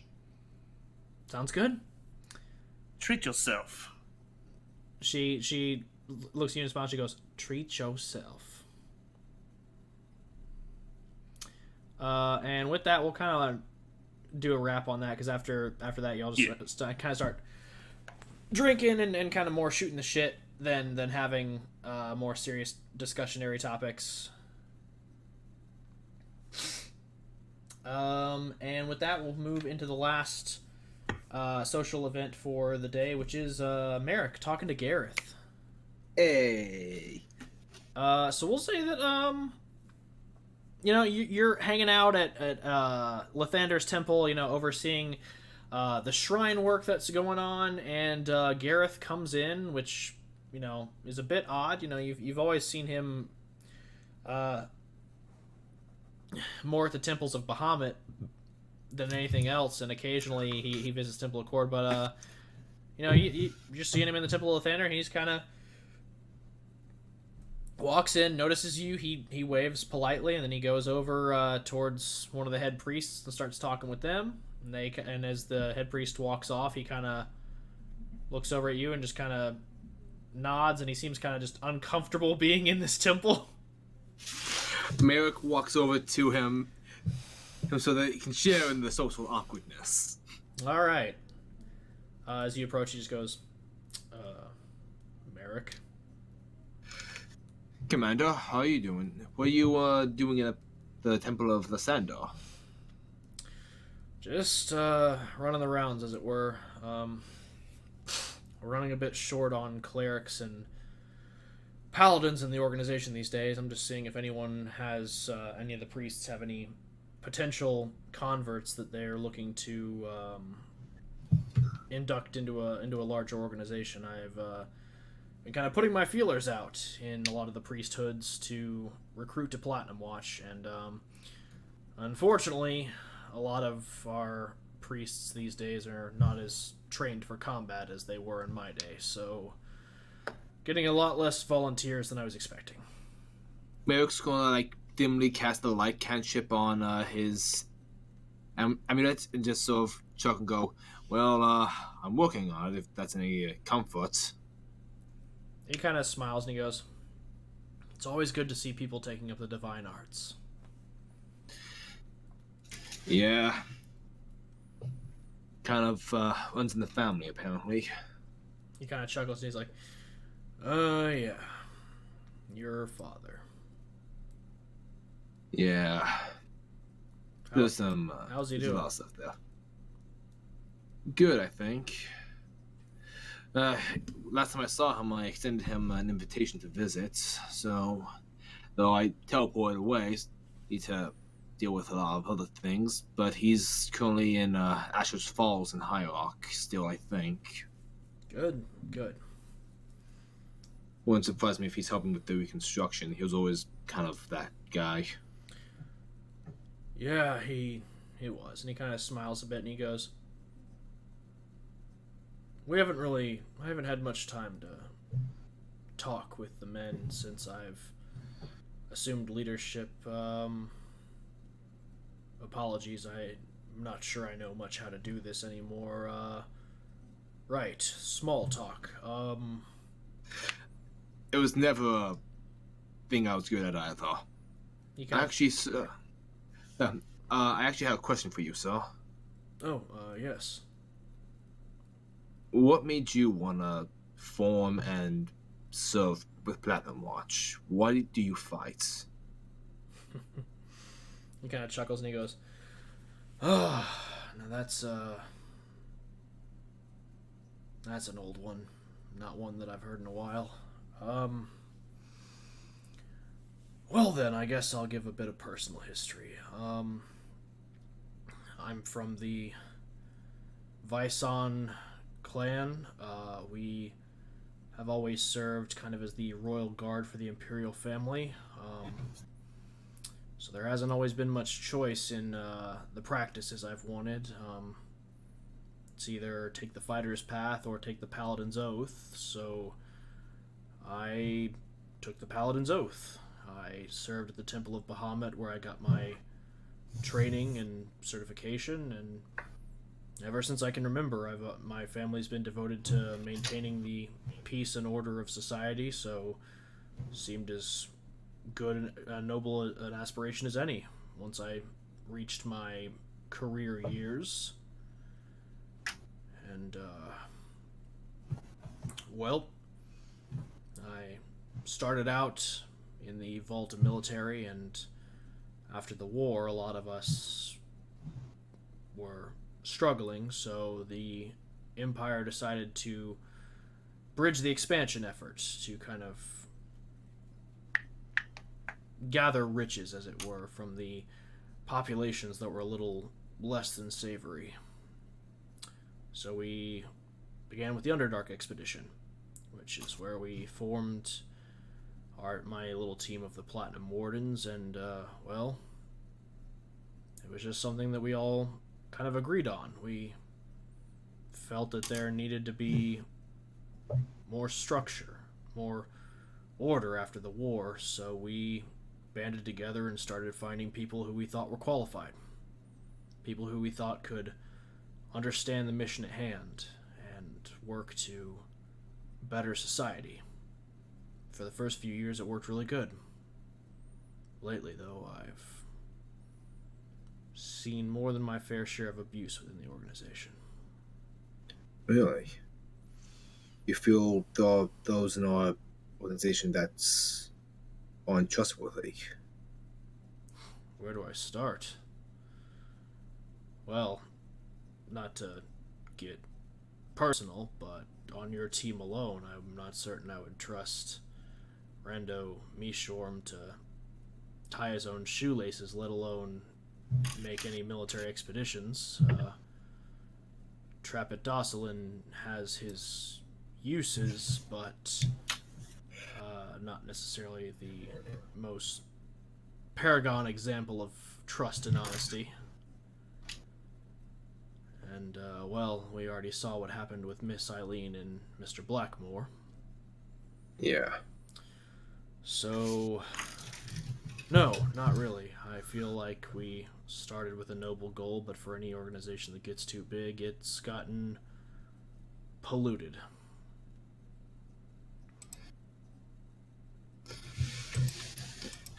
You're not wrong. Though, they're still salvaging something like this. It's the mission that Platinum Watch stands for. Everything that the people put their lives on the line for. It's something worth trying to maintain. When I was brought to the Blood Hunters, I'm not gonna lie, I used the soldier as a means to cope with everything that happened to me. I basically wanted to die in battle, so this bullshit would be over, but Duncan was quick to kind of kick that shit mentality out of me pretty young. He chuckles at that. But I'm not gonna lie, ever since Hierarch, I don't like it. fighting. But if I put down my sword, someone who needs it gets hurt. So, I guess I'm sticking around for a while. It's the responsibility of the strong to use it, to use their strength. He nods and he goes, "It's a noble aspiration, but just know that if you ever need to sheath your sword, we are more than happy to accommodate that. You have definitely been a nice light of hope in this organization's days. And if you ever need to take some more time off, or if at some point the fighting becomes too much, please just don't hesitate to let me know." I think it's for that reason that I can't. My team needs me, and frankly, I don't have any other skills without combat. Maybe someday I'll go back to finishing up my studies with the clergy, but until then, I'll keep fighting, because if I keep fighting, I can prevent what happened to me from happening to someone else. And that's not so bad. He nods in acknowledgement and just goes, "I understand where you're coming from, and speaking from experience, I can tell you now that you're going to want to get a hobby. If you're going to be at this that long, you'll want to find something in your downtime that makes things more manageable." Thanks. I'll do that. He smiles and he goes, "Case in point. I used to bear the same mentality as you, and whether you'd like to believe me or not, Duncan was a lot the same when he was younger." Really? The same like you?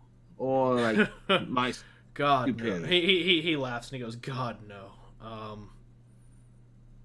I'm the senior. Let me put it this way, Mr. Gilder. I am the senior on a lot of people.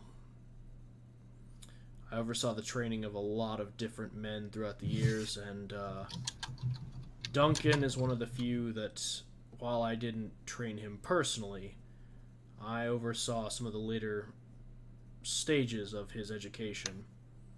And he very much believed in the ideal of, as a soldier, it was his duty to protect the weak and die an honorable death in battle. And suffice it to say, when the time came, I was the one who kicked the shit out of him." And Well then, thank you very much for helping my mentor. it was my pleasure. And well, I didn't have that much trouble with any of my other students, but let's just say my third student was a bit of a piece of work. And that was?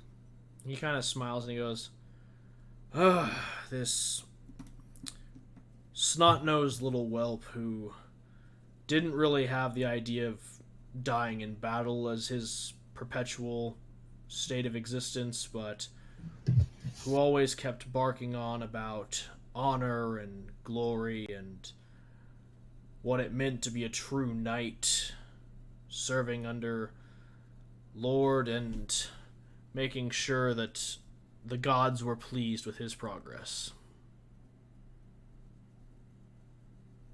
And he kind of, And this guy? and he just looks at you and he goes, "Well, I mean, you're free to take a guess." I want to guess you? Well, I mean, it's one of his students. Oh, He's just kind of wearing like a bit of a smug smile right now. you should know, sir, I'm not the smartest member on my team. So I'm just going to take a shot in the dark and just guess Colin? Wouldn't sell yourself short. That wasn't that bad of a guess, and you're absolutely right. When your father first decided to take on the oath, he was a soldier first, a paladin second.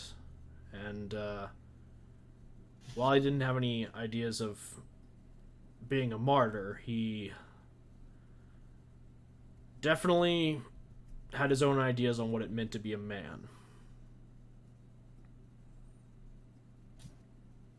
And he was stubborn as hell.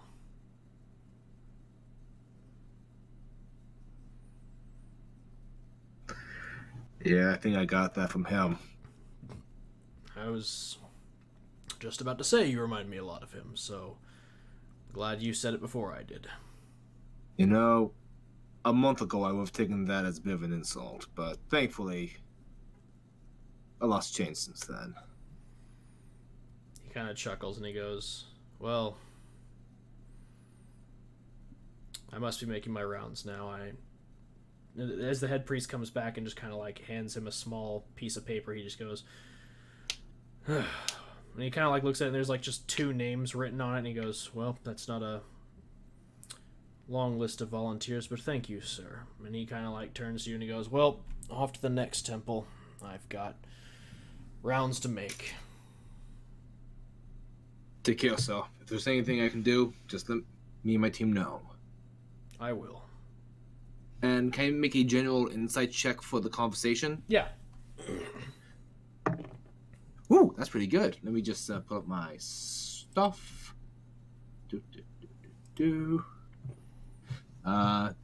Insight +7. Yay. That is a math is hard. 23. So that was a 16? 23. What? You rolled a 16 plus 7, 23? Yep. 23. You can tell that he legitimately does lament the status of the organization at current, and that he does wish there was more order and structure to the current fabric of society. He was legitimately happy discussing the topics of Duncan and your father, and he does,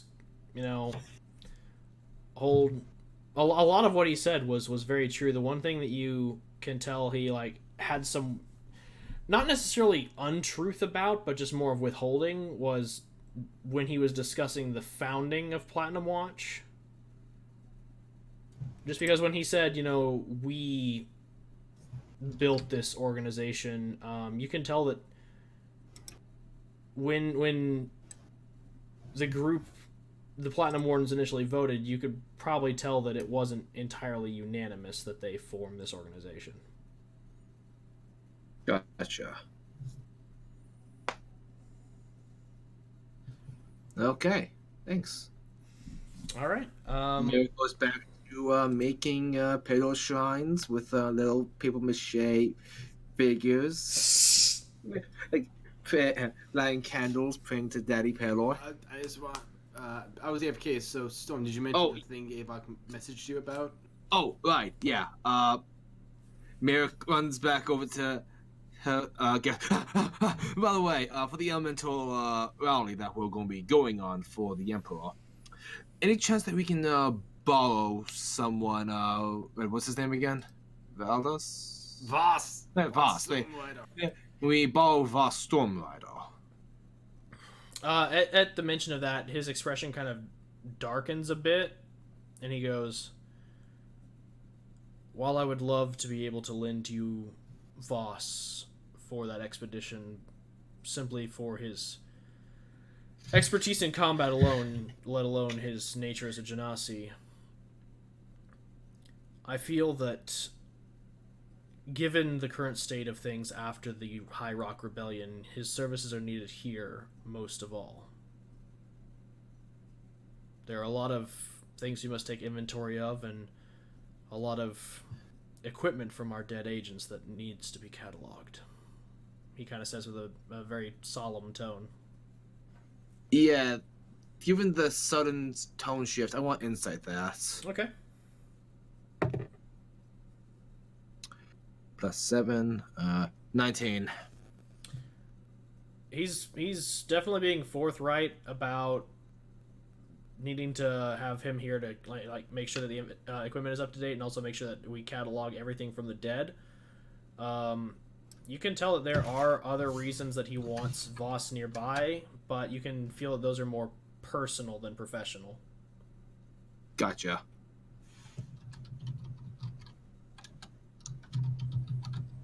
Yeah, thank you for your time, sir. I'll let you get back to your walk. Well, thank you. And with that, since it is currently 9 p.m. where I'm at, we've been going for about 2 hours. We're going to have a brief intermission in the stream, everybody. We're going to go ahead and just take a brief, 3-5 minutes. Just go ahead and bathroom break if anybody needs to. And we'll be back in a flash. Yay! Intermission! Voss is gonna be sad. Cue the elevator music.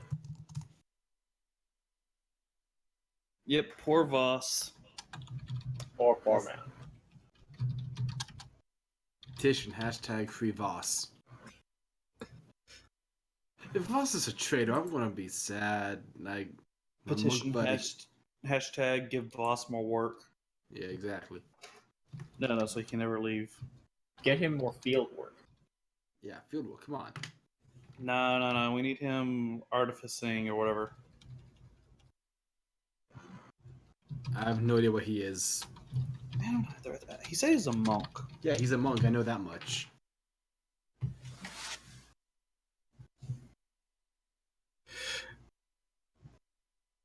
I got one last day to study Gareth before I can safely say he's off the hook. I have my concerns with his mention of order. Do you say he's not the Hulk? Yeah, not the what? Hook. Off the hook. Yeah, before he's off Oh, the off hook. the hook. Sorry. My head's super stuck up from allergies.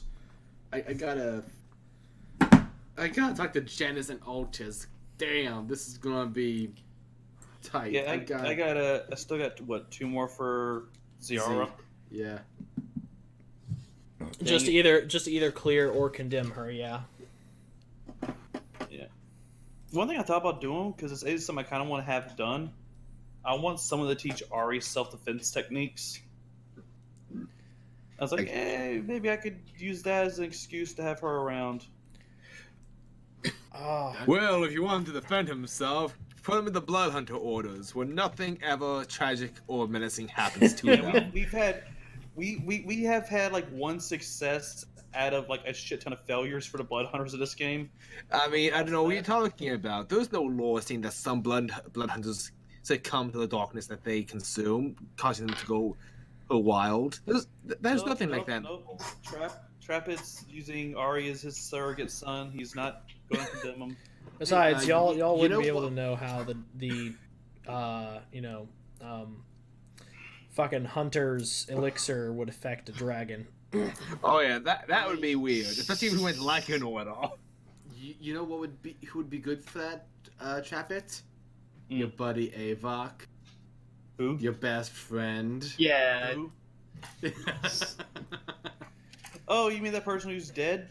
To me? No. The person who is being an asshole about me having to bury my own wife.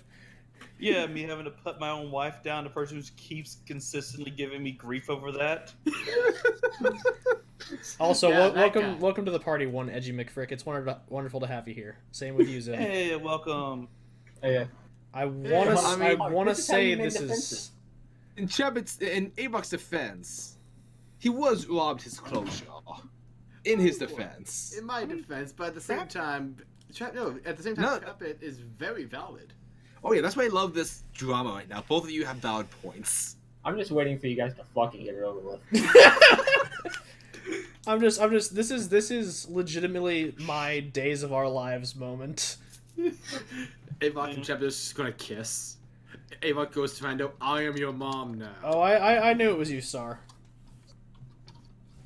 No, when Trapid and Ava kiss, Trapid pulls back and peels off his lips. Oh, I'm sorry, dearie. Poison lips. You're pulling Batman and Robin? Yeah, you're pulling the Batman and Robin. No, If you no, go- those were No, those were rubber lips that were immune to her poison. These are poison lips. So it's the opposite. Hawk. Exactly. I demand that if you end up killing Avok, do it some way better than that. No, Avok gets what he deserves. I'll be right back. I gotta let my dog out because he's around like, hey, what are you doing, buddy? Oh, never mind. He's got back on the couch. He doesn't want to go out. Okay. He's a lazy shit. Yeah, we'll be starting back again in about 2 minutes here. Okay. Okay, I'm gonna grab it. No, yeah, Taylor should be home about then. I'm in the living room tonight because I just didn't want to move my computer and my mic back to my room after having it here for game the other day. Cool. So, well, it's going to take 3 days on each of these guys for me to either confirm or condemn them, right? More or less for you to gain enough information for you to make your own presumptions, yeah. And if you would like as well, I can on the end of the 3rd day we can go over the evidence and make a verdict. Okay. That way, at least it's more investigative process, less they're evil. I mean, So- everyone's But can we- in some way. So Except for Merrick. if I look over Voss, Janice, and Altis, that's 9 days out of the 2 weeks that are left. Yeah, so Yeah, that leaves fine. you 3 days of free time. Jesus H. I mean- Christ. Now you know what it's like to be me when Merrick tries to study shit for the group. At this point, I should just gain proficiency in history. At this point. I mean, you Traffic may. studies a lot too. Merrick lives in the library at this point. I've spent most of my first That's up weeks to the in DM, library. guys. Yeah. I'm I just, know, I'm just, I'm just imagining just like joking. I'm just imagining like Merrick comes into the library and they're like, again, will you be needing to rent a sleeping bag this time? Yeah. Look, I We still studied. haven't gotten the last one back from the dwarf. I just need to. we go the entire campaign, go back to the library, we find Alpha there. He never left. He's level 30 somehow. Yeah. I wouldn't be entirely surprised. I mean, he is basically wielding a gun. I have absorbed all the knowledge. Chill now Through known. my axe. Chill is now known as Encyclopedia Brown. Brown? Brown. It's a You don't know what Encyclopedia Brown is? yeah, it's a fucking book Oh. series, man. Yeah. I don't read. They were like all the rage when I was a kid. That explains some things. You are Just kidding. than me. No, Hawk, you're entirely right. That explains a lot about my character. In my mind, I was thinking of Alpha. I'm like, oh, okay, that makes sense now. What's an encyclopedia? Nah. It's a thing that has word pictures in it. What is Thesaurus? It's what It's a Ari's going to dinosaur. evolve into. It's what killed off the dinosaurs. Okay, I just came back and Hood killed off all the dinosaurs. So I assume chilled. Yeah. I mean, Technically, yes. No, okay. Technically, yes. All right, guys. Since we're in the subject of Batman and Robin earlier, what Wait, killed what? the dinosaurs?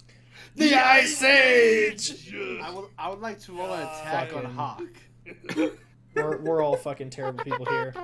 Anyway, Yes, I'd like to no. use, I'd like How to use my much- aim fire on Hawk, please. all right, guys. How much guys, psychic damage do I take? Guys, DM time. So Yes. it's about 9:07. I'm good for another. I mean, I don't know about y'all because I know that y'all half of y'all are on Eastern time. I'm good for another 3-4 hours if y'all are. Yeah, I can push it. Yeah, So I go for 2 to 3 at minimum. I can push it to 4. okay, so we'll okay. Because I just want to go Let's ahead do and this. get as much time as we can for these days, but I also do want to move through this relatively quickly, just so we don't spend too much time on stuff we don't need to. So, day 2. What activities are the group pursuing? Trappit would like to invite everyone to his house or something. Okay, house party. Kinda. We just had one like it last week. No, it's a formal dinner. Okay, a formal dinner. Trappit, So the exact Trappit's- opposite. Trappit's way of sort of making up for being aloof the last couple weeks. I feel like last time we went anywhere, quote unquote, formal, Malcolm's mom died. True. Also, Trapit doesn't. The way she's holding Sorry, it. what's Vex? What's your character again? I'm sorry. Lenzbor. Lenzbor. Trapit doesn't know Lenzbor, so I don't know if Trapit would know to invite him. Merrick would bring him along. I'd suggest him. Yeah, I mean, if Rando would know. Oh no! I'd very bluntly suggest him. Yep. So we just wake up that morning. Trapit's like, Rando dear, how about you and your feline friend get cleaned up? I feel like having a house party tonight. Do I have to? Boy, you don't pay your rent. You don't contribute food. Boy, you bring in people to live under my roof and eat my food. Do you really have any reason to say no? This got too real. I feel like traffic stopped halfway through that and just hot took over. I'm allergic to my room. She's scratching up all the furniture. I know you want the pussy, but again, ask first. Okay. This got a little too real. I'm crying. Okay. Avok would like to investigate Janice. So Avok isn't. So Avok isn't going to the house party. I mean, is it time for both? Like, can Like, we do I one?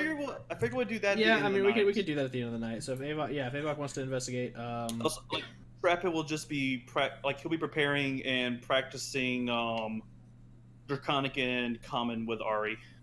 all right. So house party at the end of the night, but then the rest. Okay, yeah, gotcha.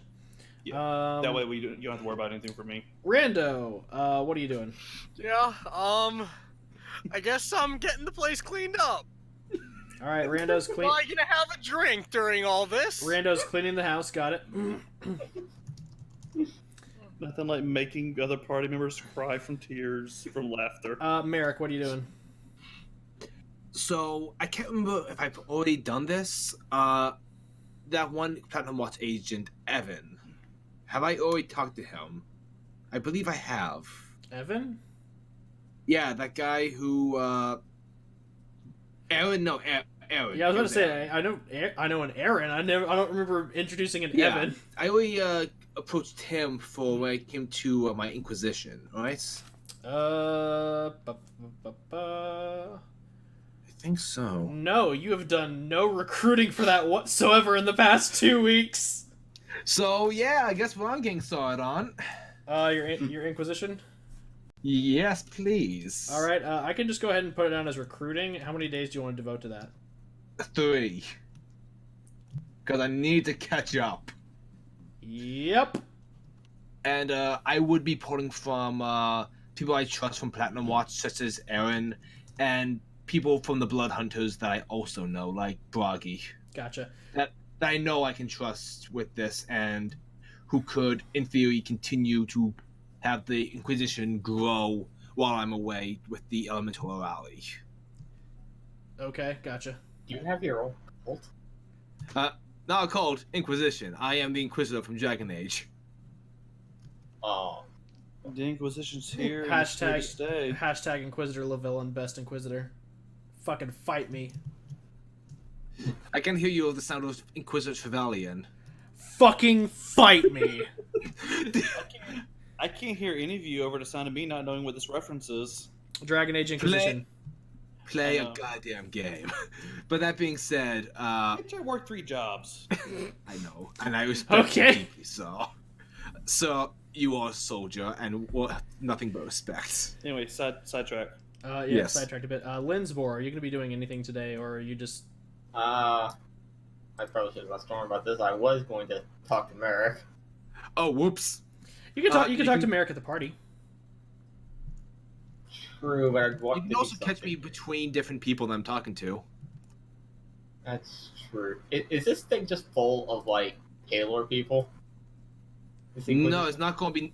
It's not full of Halo people. Merrick's going around grabbing. Yeah, it's people he it's knows multiple and trusts. organizations. Oh, okay. Yeah.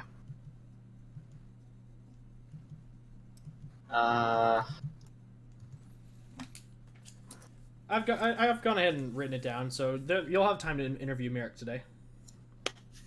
Okay. Okay, so for the cleaning, I'll just go ahead and put you on autopilot. For the party, we'll do that later. For the recruiting, I'm gonna keep it a bit brief, just because That's totally fine. today we'll just kind of like run through.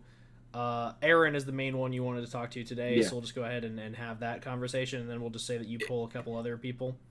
If you want to touch base with me later on in the week, we can go over more detail later. Yeah, we could do that. So first thing we'll do is we'll have the conversation with Aaron. So, as you know, Aaron doesn't, is mainly on patrol. Like he, while he's a higher ranking Platinum Watch operative, since he no longer functions as part of a team unit, he mostly does patrolling in the capital. Mm-hmm. So it takes you some time to go ahead and find him, but you are able to locate him kind of hanging out in and around the Blackmore estate. Actually, you see that he's speaking with the groundskeeper there, and just kind of like conversing a bit, and he nods and begins to make his way towards the Ratway when he spots you, and he just kind of waves to you. Merrick waves back and beelines it over to him. All right, so I'm just gonna go ahead and move your token if you don't mind. Yeah, sure. So you come over there, and Aaron's hanging out. He's same kind of as you saw him last time. Kind of like well cared for hair, green cloak, rough leathers, and just kind of some darker clothing underneath. And he looks at you and he goes, "Well, honestly, didn't think I'd find you around the Blackmore estate. How can I help you today?" I'm doing well. Good to see you again. First of all, thanks for back then when you give me some insight on Malcolm. Helped to inform a few decisions I've made since then. My pleasure. Just wanted to make sure that you kept an eye on your people. I've heard you've done pretty well for yourself, made a bit of a name, and heard that y'all recently got promoted as well. You finally hit rank 4. Yeah, that's still getting used to that. Well, welcome to the team. He just kind of, shakes your hand a bit, and he goes, "It's nice sharing rank with you finally, but don't get cocky or any ideas. I still, in terms of experience, definitely outrank you." That's fair. Actually, you do a lot of patrolling on the city now, don't you? That I do. Haven't been able to find a team that I've wanted to work with since what happened. So Yeah, I heard a little bit about that. yeah. So I've just been taken to the city beat. Me and a couple other independent Platinum Watch agents with no teams as of yet kind of form I guess a task force would be the nicest way to put it. We just kind of The keep City an- Watch or Platinum Watch. more or less, yeah. We keep an eye on the regular city watch, and also keep an eye out for any criminal movements through the city that the regular guards aren't quite aware of.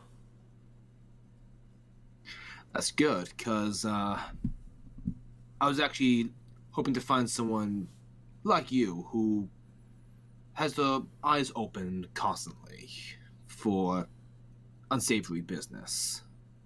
He kind of cocks an eyebrow and just goes, "Enlighten me." I want to know who amongst the higher-ups are truly trustworthy.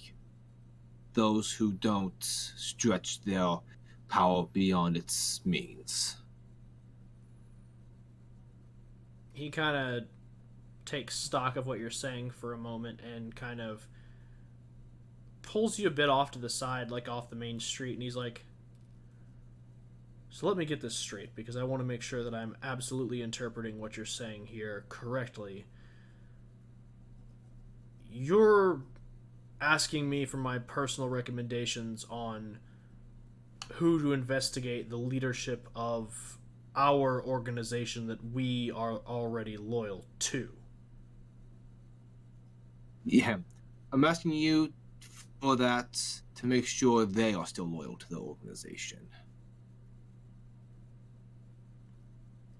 He kind of takes stock of what you're saying. He goes, you do realize the implications of what you're saying, right? Like, it's not treason because it is an investigation of corruption, but it is definitely turning our back on the people that brought us to where we are now.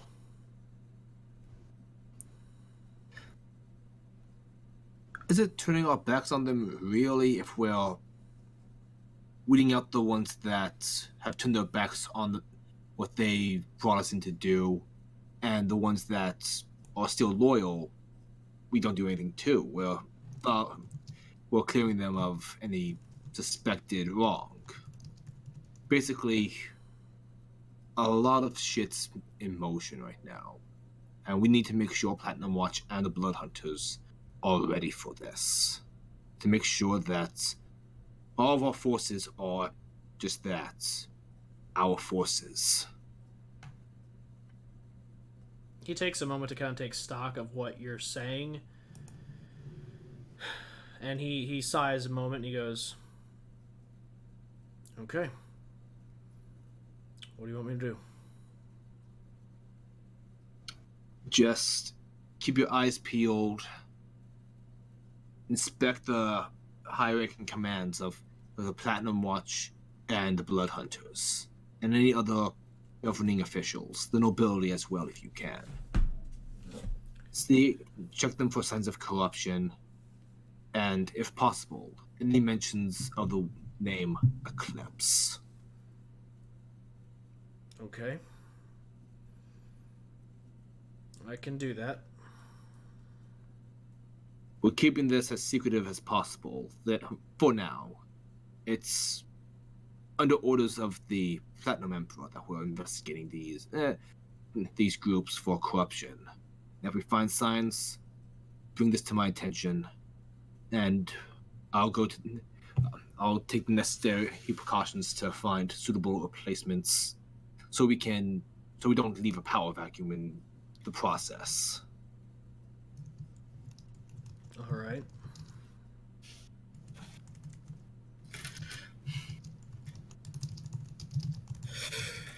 So yeah, I'm going to be gathering a few people I trust from the Blood Hunters as well on this. He kind of nods for a moment and he goes,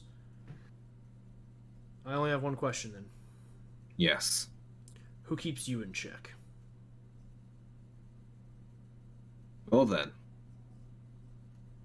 You're asking me to investigate corruption on an organization that took me in when no one else would and trained me to fight and protect the people of this continent, and for that I am exceptionally grateful.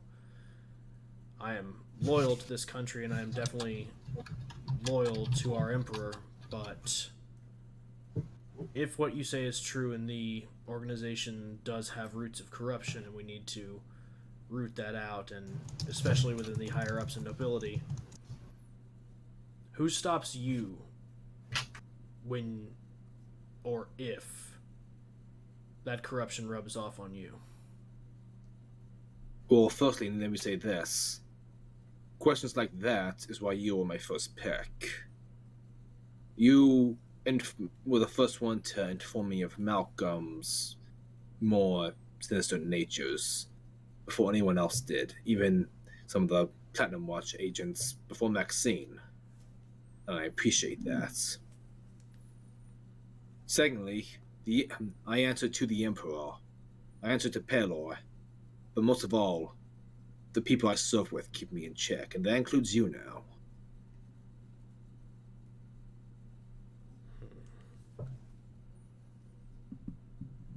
All right.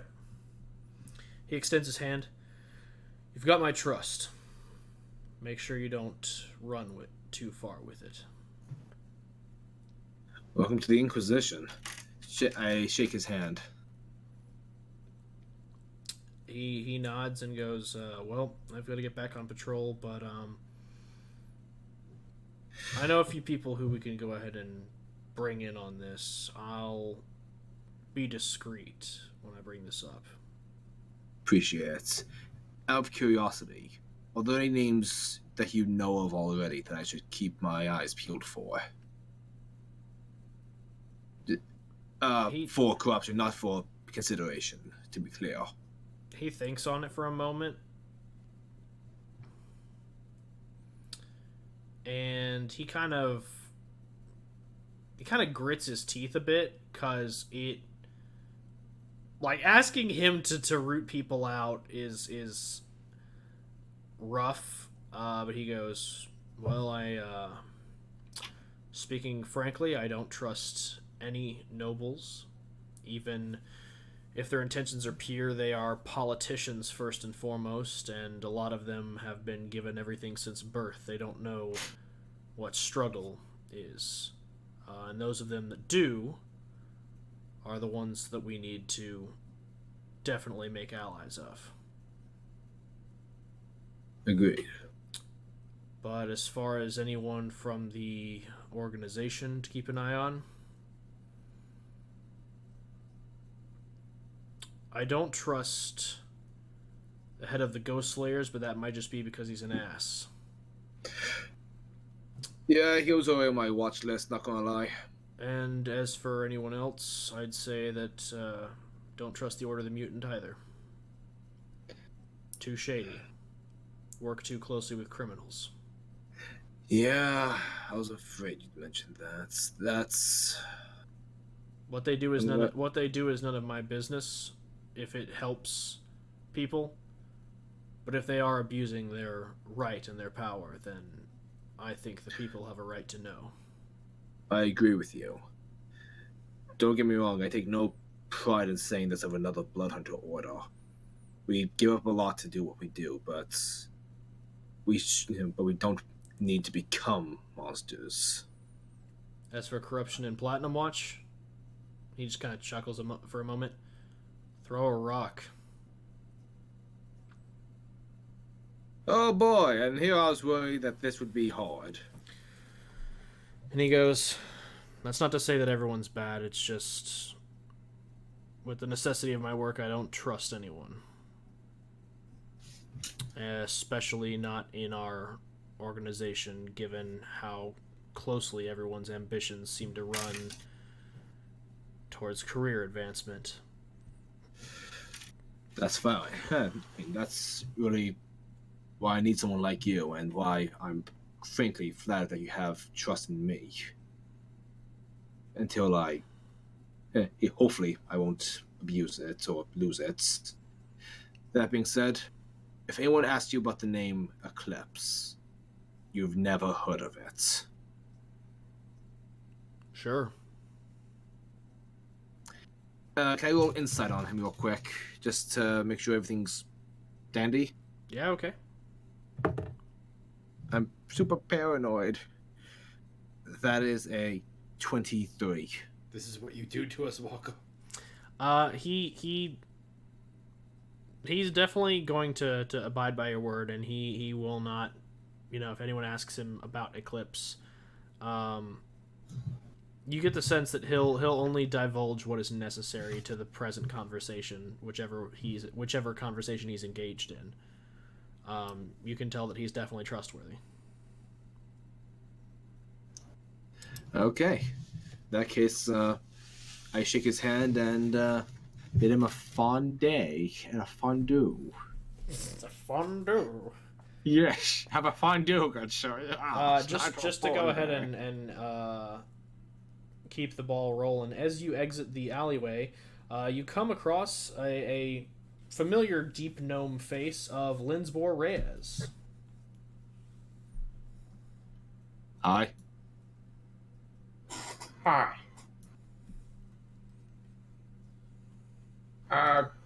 You got some time?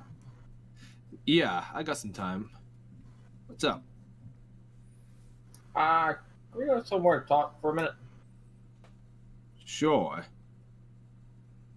Merrick leads him over towards, I guess, the Eileen estate if they want to talk privately.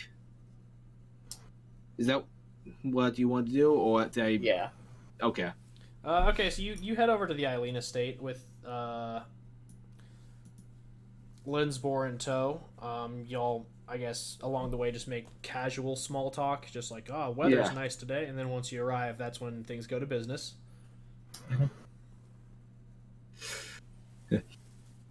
You're an alchemist too? Oh, neat. So, what do you want to talk about?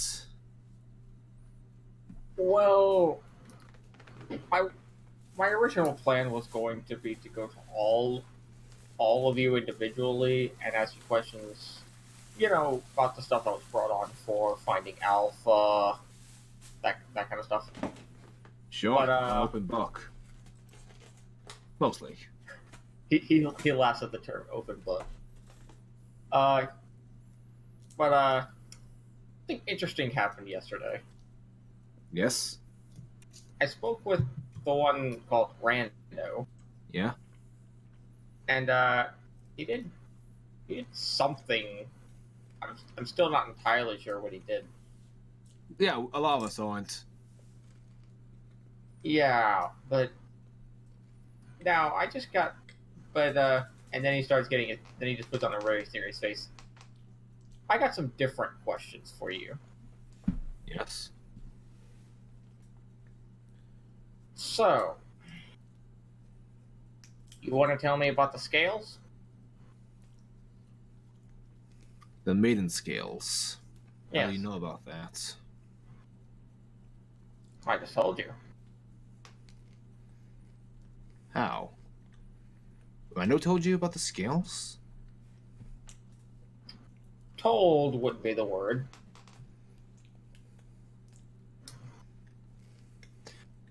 I assume you're familiar with his shadow one? Merrick swears an abyssal, like, what did that boy do? You know what? Never mind. I don't need to know right now. All you need to know is the main scales are no longer in this team's possession. They are safe. Oh, I'm sure. I mean, you wouldn't be so stupid as to bring them back here. That would be retarded. Well, hold on. Name calling is. Well, they may be within the city limits. We entrusted them to someone we know we can trust, and unfortunately, I don't know you well enough to give up that information yet. I'm sorry. Out of character. Did Rando know who they handed the skills off to? Oh yeah, I mean, no, he if- was there when they handed off to the Emperor, so you have that memory in your mind. Okay. Yeah, speaking of that, that must have been quite the mind-blowing event, huh? Yep. Not I forget mean- you talked to a sentient item. What? Oh, yeah. The main scales had consciousness. Oh yeah. I'm sure it was, but I wasn't really referring to that. More referring to the king. The Emperor. Yeah. He was a demigod, right? Yep, Son of Peror, yeah. Bahamut. The Bahamut, thank you. Yeah, sorry, my... I mean, who would have thought a demigod masquerading as an emperor? Rando told you all these things? Oh, no, yeah, he didn't tell you. Let me guess, something to do with Shadowwind. Yeah, I said that. Oh, sorry, I misheard you then. Sorry. Yeah, that's my bad. Oh boy. It's okay. That thing is nothing but trouble some days. Yeah. That was just the Fae. Oh, okay. Shadowwind's a fake creature. I'm aware. Okay. Sorry, just... So, what do you need to know? Well, I was more hoping you would just fill in the parts he kind of skips over that seem important. what parts would those be? Anything in particular?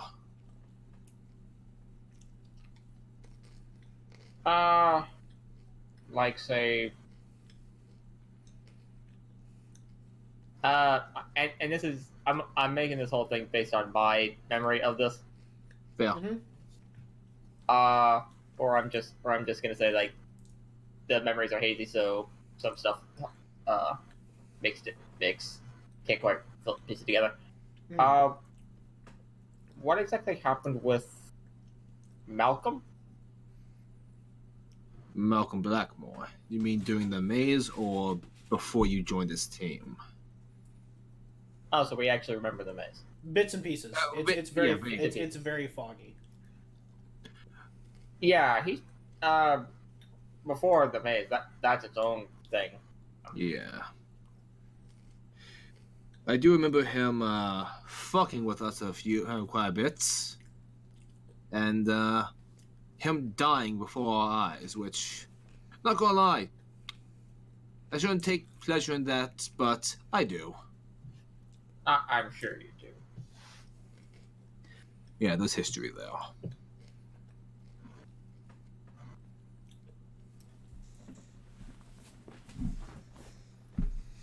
But yeah, I mean, after what he did to you guys, that must have been very cathartic. Oh yeah. It's a shame you weren't. It's a shame you weren't the one that got to finish him though. I'm sure there'll be another occasion. Yeah, he does just seem to keep popping up like a weed. Yeah, he didn't like me much in particular, if my memory serves me right.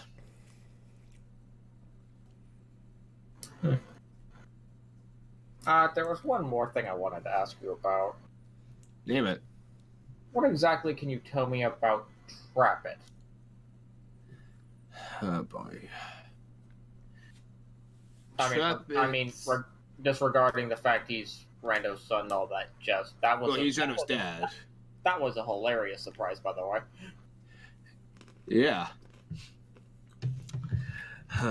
What my thoughts on Trap It? Trap It is reliably Trap It. He's a guy who likes to trick and deceive. When he can play, the situation can be resolved through guile and talking, he'll typically take that route than direct combat where needed. But his spells aren't the most dangerous thing about him. It's his wits and his words, definitely. That being said, for now at least, I do trust him to use those tools for the sake of this team. Until he gets bored and decides to wander off someday. Do you believe? You said for now. Do you believe they could be used against you someday? I don't see why he has reason to use them against me at this moment. I mean, I've talked to him a few times. He's immortal, he's bored, he moves along. That being said, a lot of shit has happened to him these past few weeks. So, I do... Yeah, I'm aware. Yeah. I'll do what I can to keep this team together as I have since the beginning, but I will be keeping an eye on Trap It and hopefully calming any storm that's brewing. Badoomch.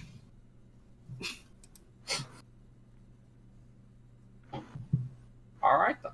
We're in agreement. About what? Not just the fact that we're going to keep Trap It under watch. Oh yeah. Don't get me wrong, I trust Trap It to be Trap It, but I don't know. He and Avok have been through a lot in particularly.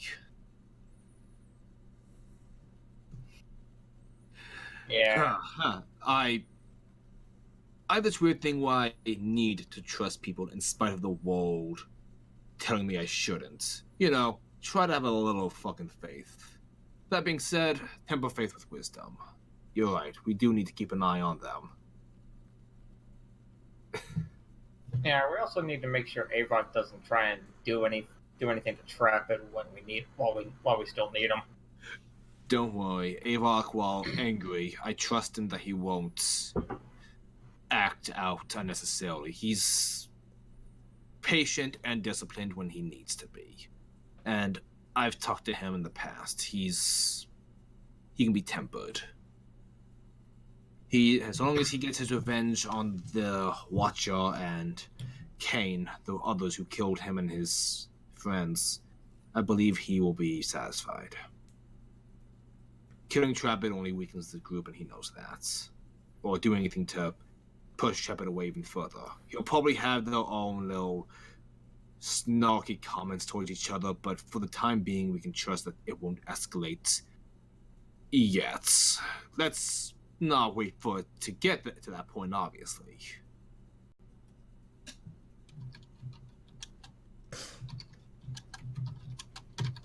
All right, I'm gonna trust in what you say.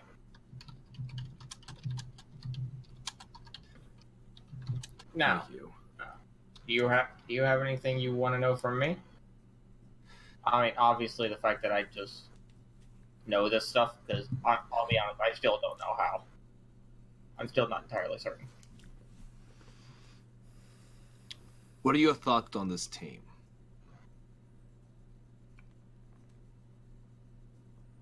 To describe in a single word, As many as need be. I know well, Enigma. I'd classify it as a time bomb.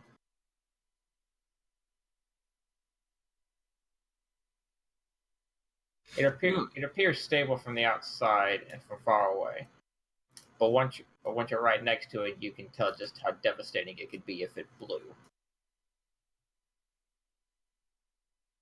Yeah, we do have quite the volatile and dangerous group, don't we? Yeah. Thankfully, if the bomb does detonate, we can drop it on some people who need blowing up. Hopefully. Yeah. And my only question left is, I'm not exactly familiar with your skill set, Lenzbor. What do you have to bring to this team? Oh, yeah. I suppose I suppose you two never actually got to meet. Yeah, I remember a few vague things from the maze, but nothing clearly. Huh. Well, I assume I've been riding in my shield guardian this entire time. Like it's been carrying me around. Yeah, places. just around town, just because it's easier than trying to match pace with Merrick. Yeah. My wisdom and my perception is +3. I probably missed that. Wait a second. You're up there. Well, But then how? he just points to the shield guardian, which he's been out of since the start of this conversation. Okay. Yeah, I'd say that like it carried y'all when y'all were walking, and I assume you had like some vague conversation about it, like, oh yeah, this is my automaton, and it's like, okay, cool, it helps me get around. Okay, cool. Then he just, once you got to the location, he just picked you up and just sat you down while you had your discussion, and now we're addressing the shield guardian in the room, as it were.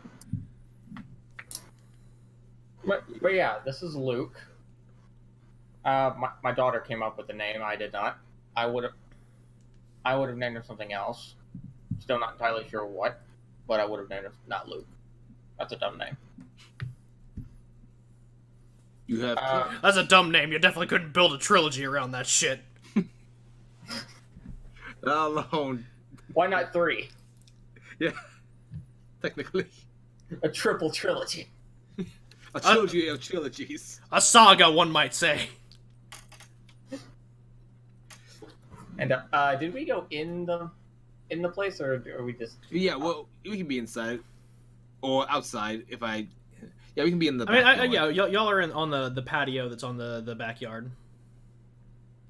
Okay then. And then proceed to whistle. Aura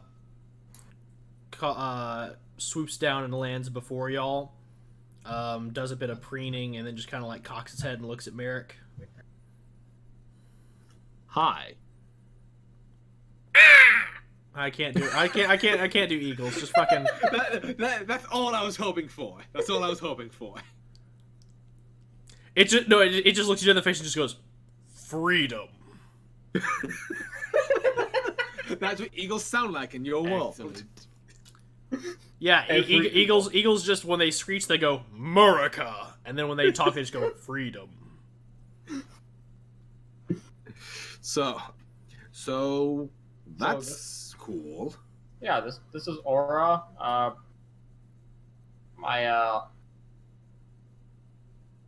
Look, I know you don't want to be a called up pet, but you never, after all of these decades, you have not told me what you want me to call you Friend?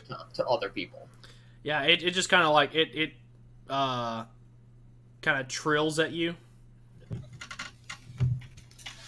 Trills? But it's just kind of like a shriek, more or less.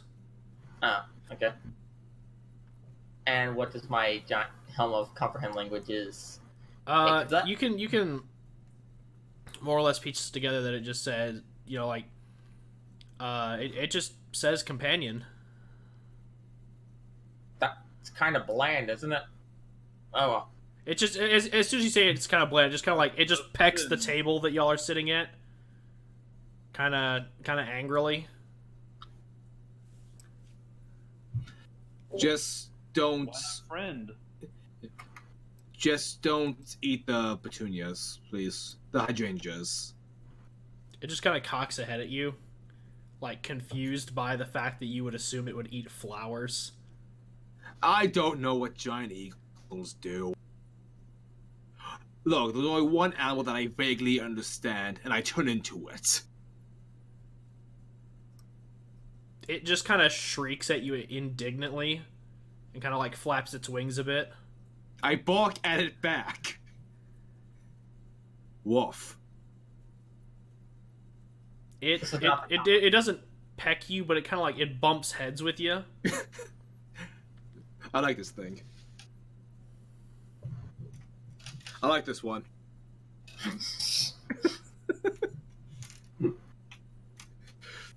So, welcome to the Wardens. We are indeed the garbage fire that we seem to be. Yeah. But somehow we succeed. Yeah, you asked me what I could do. Oh yeah.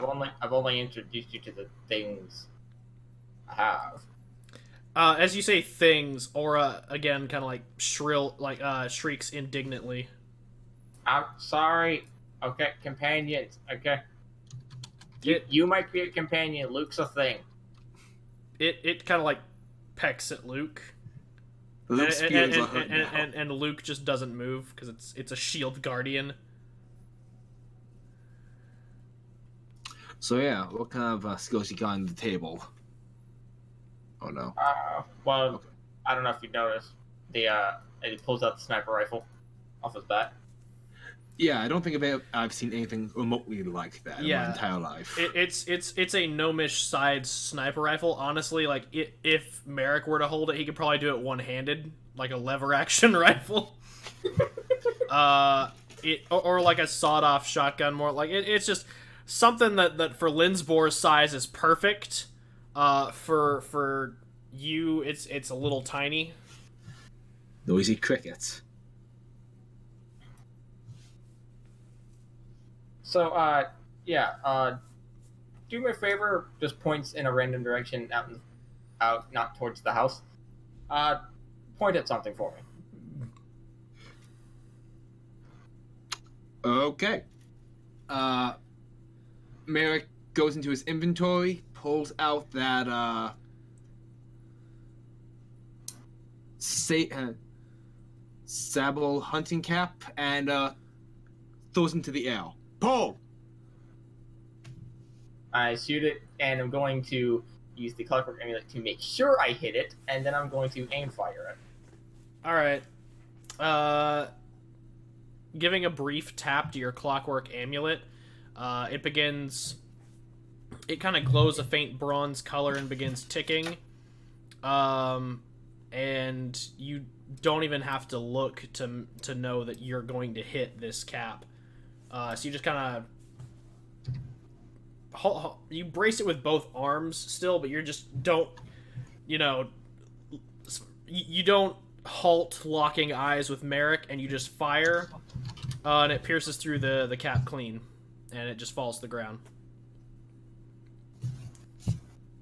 Huh. Well, that was badass. I know, everyone's very impressed when they see that. That's like the least impressive thing I could do. Yeah.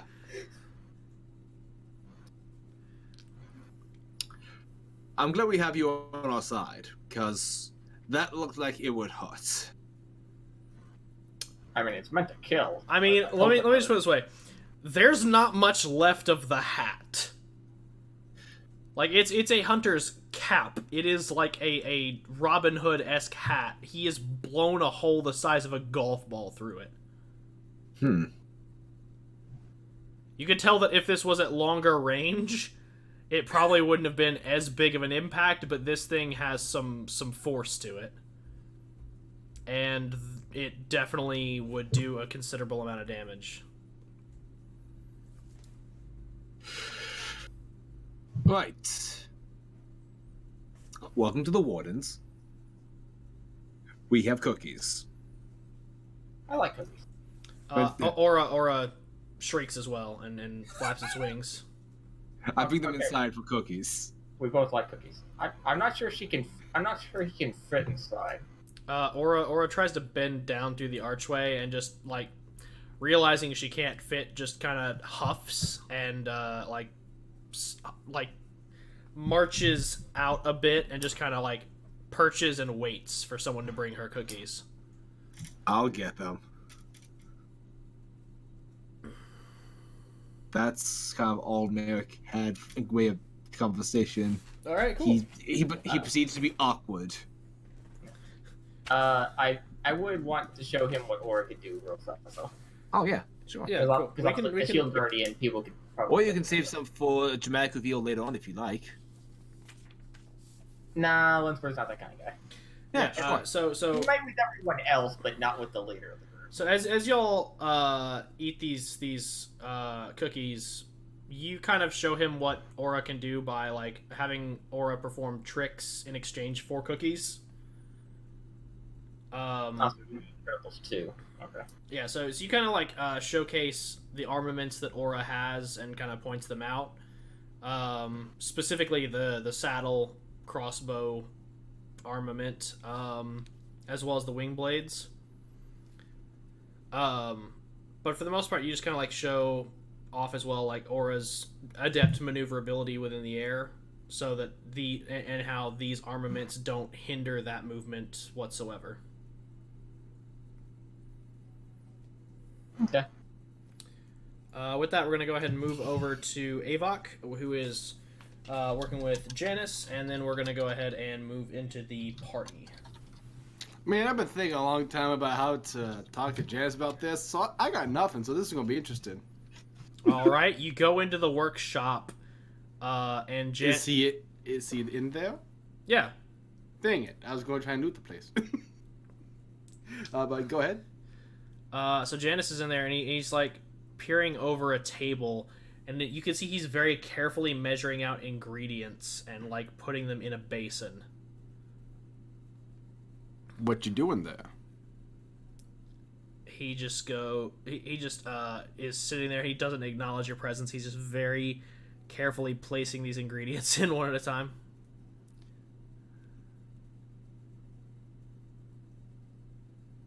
Okay. He continues his work. Did you say something? I didn't hear. No, he continues working. He's just working. Oh. He is not acknowledging your presence in any way. Okay. Can I look around, see what's in here? You can percept, yes. Okay. Or you can investigate if you're looking for something more detailed. Okay. Let's have this be. Man, perception's really my higher stat here. Okay, so perception will let you look for things like just kind of see if there's anything that raises any alarm bells for you. Investigation would be what you would need to roll if you're actually going to take a look around the room. So we'll say that you can percept it at first to see like what areas you would want to investigate, and then we can roll investigation from there. Okay, sounds good. That's going to be plus 12. Oh boy, that's 30. So, nothing really stands out about this room. You know, there's the potion barrels in the far right. There's the magic circles on the far wall, and there's a lot of like ingredient kits on the far left wall. The main thing that draws your attention, definitely in the room itself, is the workstation Janice is at. It is a long slab with like small shelves beneath it.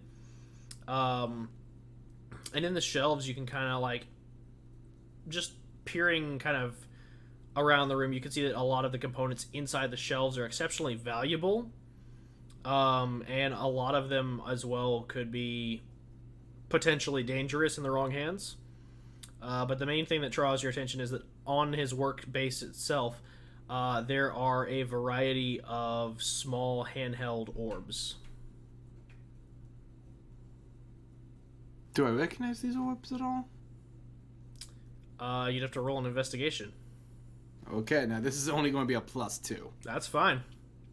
Oh man, my intelligence is crap. That's a 16. You do not recognize these orbs at all. They look just kind of like balls that you might throw around. Avok goes up and... Hey, Janice, what are these? He is still not acknowledging you. He is being very, very careful. Can I sleight of hand it? You can certainly try. Okay. What could go wrong? Oh, this is gonna be good. That's 17 plus 9. Let's see, that's... Oh god, I'm blanking on the math. 17 plus 9, that's a 26.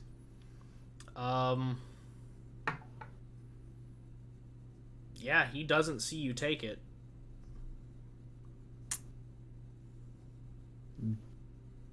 Do I explode? No. But the second it goes off the table, like, you watch as a small red circle lights up on the table where the orb was. That's not good. Nothing seems to be happening outside of the red circle lighting up. Can I do an Arcana check? You can certainly try.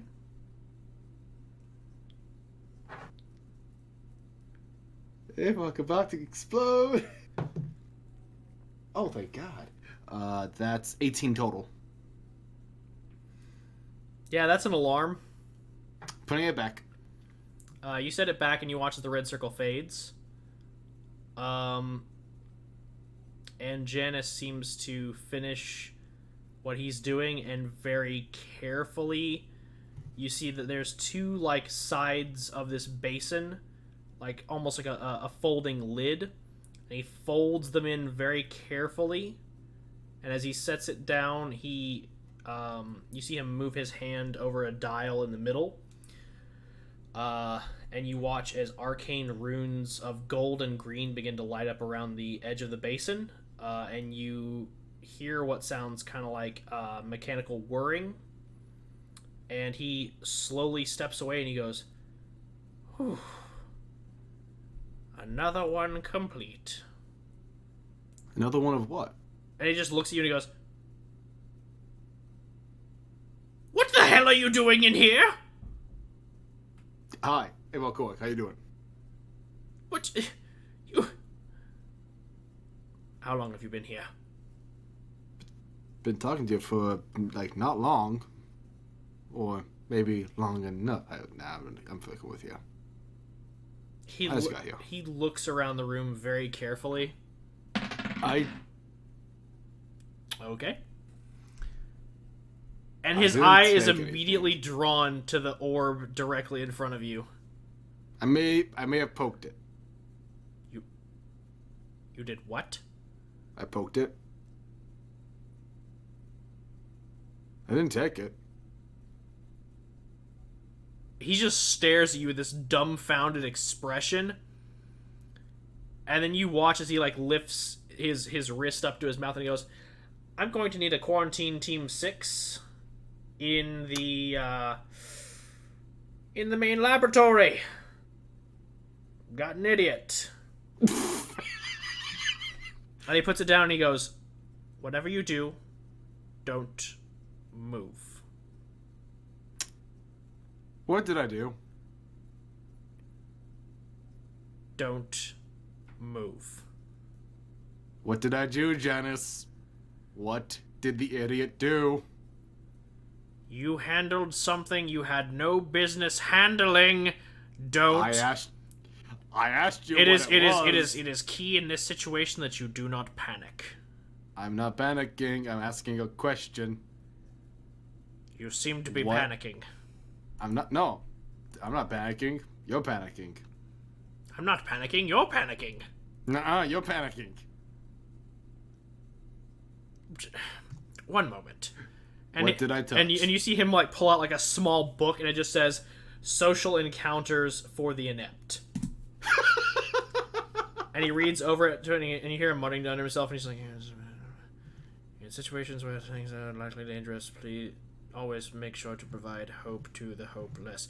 Got it. And he slams the book closed. He's like, "You are definitely not going to die."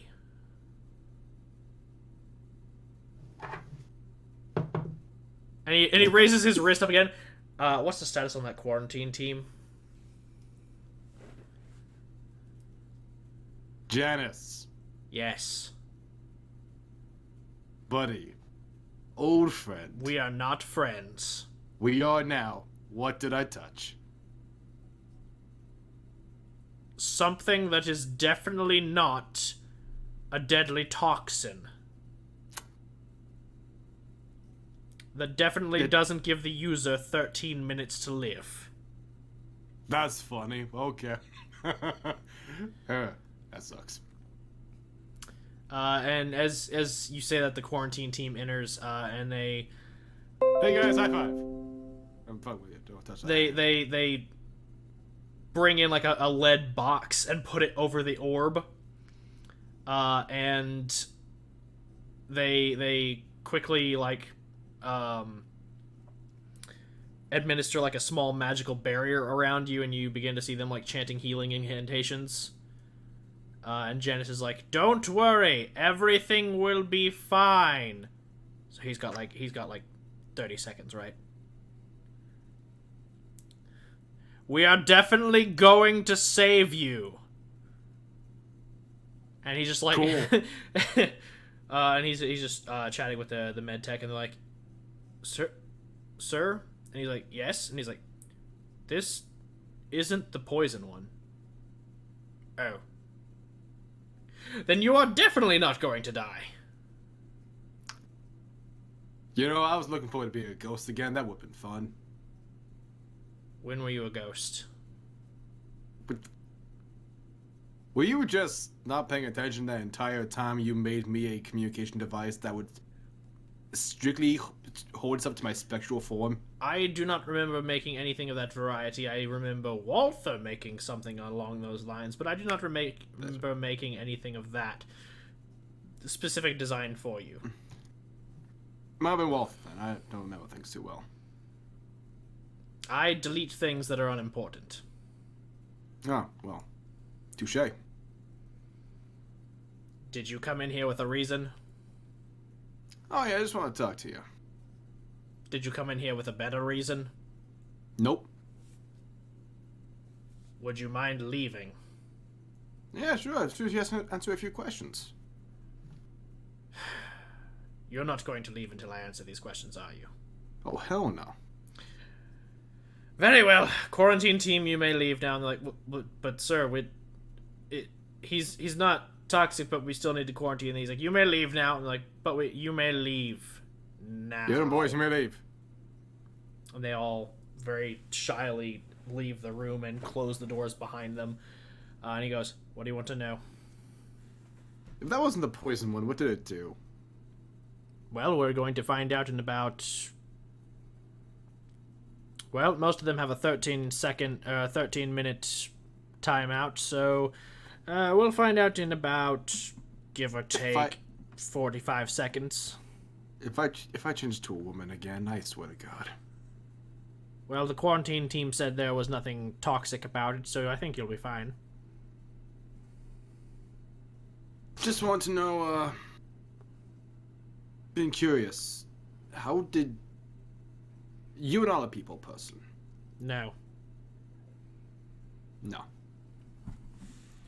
Yeah. If by people person you mean do I dissect people, yes. Am I a people person in the sense that I socially converse with those more inept than I? No. I do not like dealing with buffoons. I believe that is Gareth and Altus's job. Cool. I'm just wondering how someone like you got involved with Platinum Watch then, if you were essentially not... David Stone. If you're not exactly the most talkative, interpersonal, I would say. Platinum Watch presented me an opportunity with which to forward my research. I felt that it was a mutually beneficial arrangement, and so long as I was left alone, it would allow me to further progress the advancement of arcane research and sciences. No, that's it? You just care about the progression of arcane science and magic and that kind of stuff? Well, yes, that is the development of our species. Oh, cool. In that case, I might have a few... No, I'm actually kind of interested in this stuff. I've been trying to expand my magic as well. Been working with Rita. Interesting. You have developed magics. Go on. Yeah. Just gonna have some arcane energy in my hands, like prepping an Eldritch Blast. She's taught me a few things, yeah. Initially it was just like a cantrip or two and something within the first circle of magic, but it's been slowly expanding. Interesting indeed. Yeah. Warlocks don't like to play by the traditional rules of magic. They do not, no. No. Now, were there other things that I can assist you with, or can I get back to my work? I'm just, generally curious about different types of magic and how they can be used, how it can get stronger. What's sort of your take on it? Are you more interested in getting stronger, or is it more about the research to you? What methods would you recommend? I would definitely recommend that both are equal. Increasing one's power is definitely something that is the goal of any arcane wielder, but the primary focus is always expanding one's knowledge. If one has the power but doesn't have the knowledge, it is untamed and unkempt. It is wielding something you don't comprehend.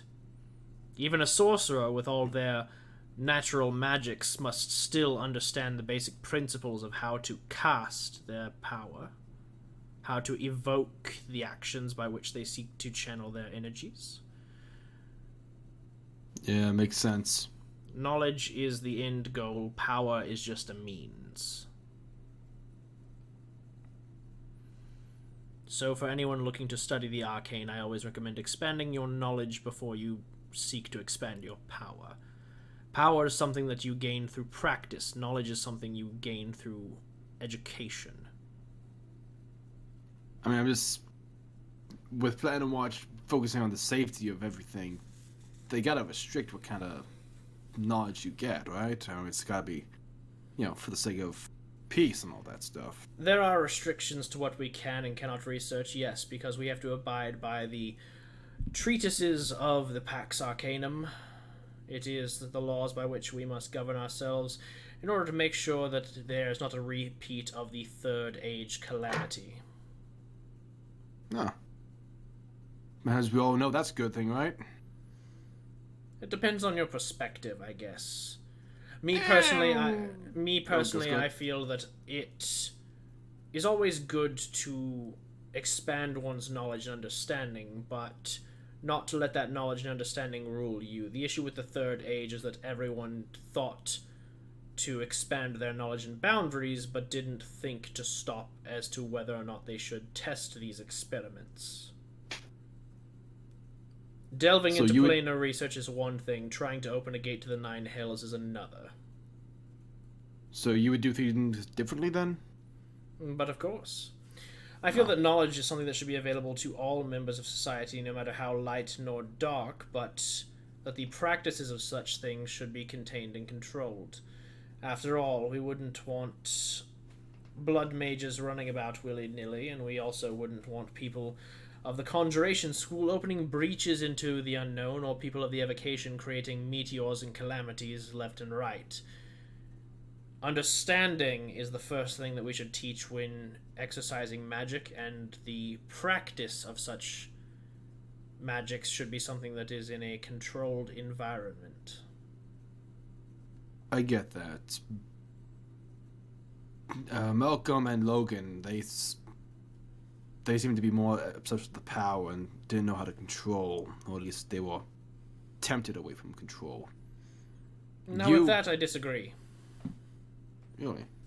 I believe that Mr. Blackmore was definitely enticed by the powers that magic could gain, but he didn't see magic as a force by which to increase his own strength to rule over others. No, he sought to conspire others over with his wit and his charm. He decided that he would manipulate the minds through standard means and then entice the populace through magical means. His pursuit of power was one that had aspirations, but his ambition was entirely human. There wasn't too many magical motivations behind it. He just simply sought certain powers that aided in his lifelong goals.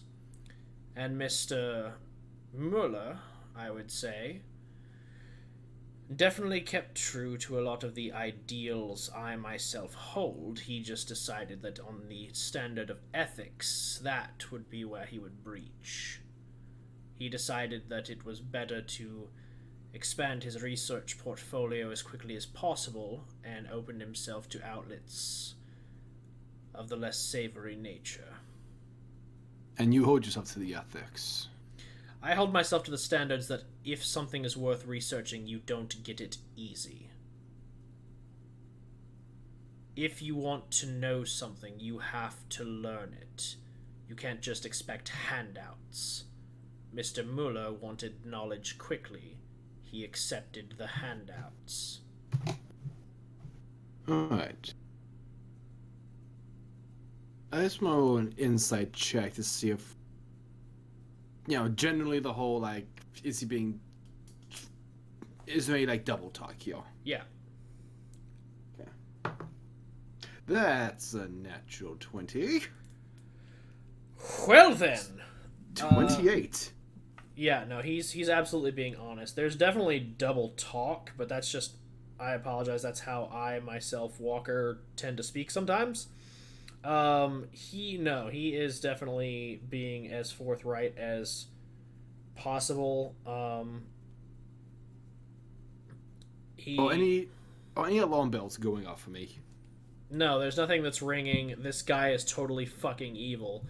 You can tell that he definitely has a neutral view of the moral spectrum, but that he does hold himself to laws and ethics about that he does actually take pride in researching subjects. He doesn't want to make bargains or deals with demons and dark powers just so he can get knowledge quickly, or bargain with a celestial just so he can understand how healing magic works. He wants to actually research it and understand it on his own. You know what, Janice? I think I have more respect for you than I did when I first joined. Well, I should hope so. I am a very prestigious individual. You are. Ivog reaches out his hand, sorry for causing you some shit those first couple of years. He looks down at your hand and you watch as a mage hand materializes and very gingerly shakes your hand. I'll take it. Get out of my lab. You got it. And as I leave, I'd just like to just look at like his bookshelf or something, see if anything catches my eye. As you leave, you turn to a snail. As you leave, you look over at the bookshelf. There's the book there's the book of Vile Darkness. No, it's just a book with Eclipse's logo. Not suspicious at all. Walks out. No, you look over at his bookshelf. There are definitely a lot of old and arcane tomes there, but nothing that necessarily stands out to you, or I guess I should say nothing in any language that you speak. Dang it. Yeah, I mean, if there were anything dangerous on those bookshelves, you wouldn't know, because again, nothing there is written in common or giant. What, there was a book that was written in Gnomish that's just like, this is the book that has everything on Eclipse in the title, right then and there. Why you gotta be gnomish? Touche. Yeah, it's just Goblin, Gafruka, Eclipse. And it's just like, nothing suspicious about this book title. I love how your I goblin wish I sound. could read and here. I love how your goblin sounds like Jim Henson Muppets. Yeah, but that's it for Avok. I approve wholeheartedly of Jim Henson Muppet goblins. Well, I think you should go fuck yourself. Did you say goblins? Do you see what I'm doing here? Go fuck yourself. Merrick, you're my golden goose. Okay, back on. All right, back on topic. Let's go to the house party. Yeah. That's potty. Because we got about 2 or 3 hours that we can actually burn through before people need to start heading out for sleep or work or whatever. So let's make this quick. House party. Everybody gathers at the... I'm assuming everybody gathers. I'm not going to speak for anyone. If you want to decline, feel free to state now that you decline. Avok will show up. Trappist not going. Trappin invites everyone to his house. He doesn't show up. He locks the door. He burns it down. Everyone's inside. Campaign over. For some reason, all the gods are in the house too. As it burns down, it's the weirdest thing. Trap invites all Platinum Watch, like all the heads, all the party. Oh my god. Only way to be sure. Down. Well, there's no more double agents if everyone's dead. You know, in all fairness, like all the druids and whatnot could just be like, "Oh, create water."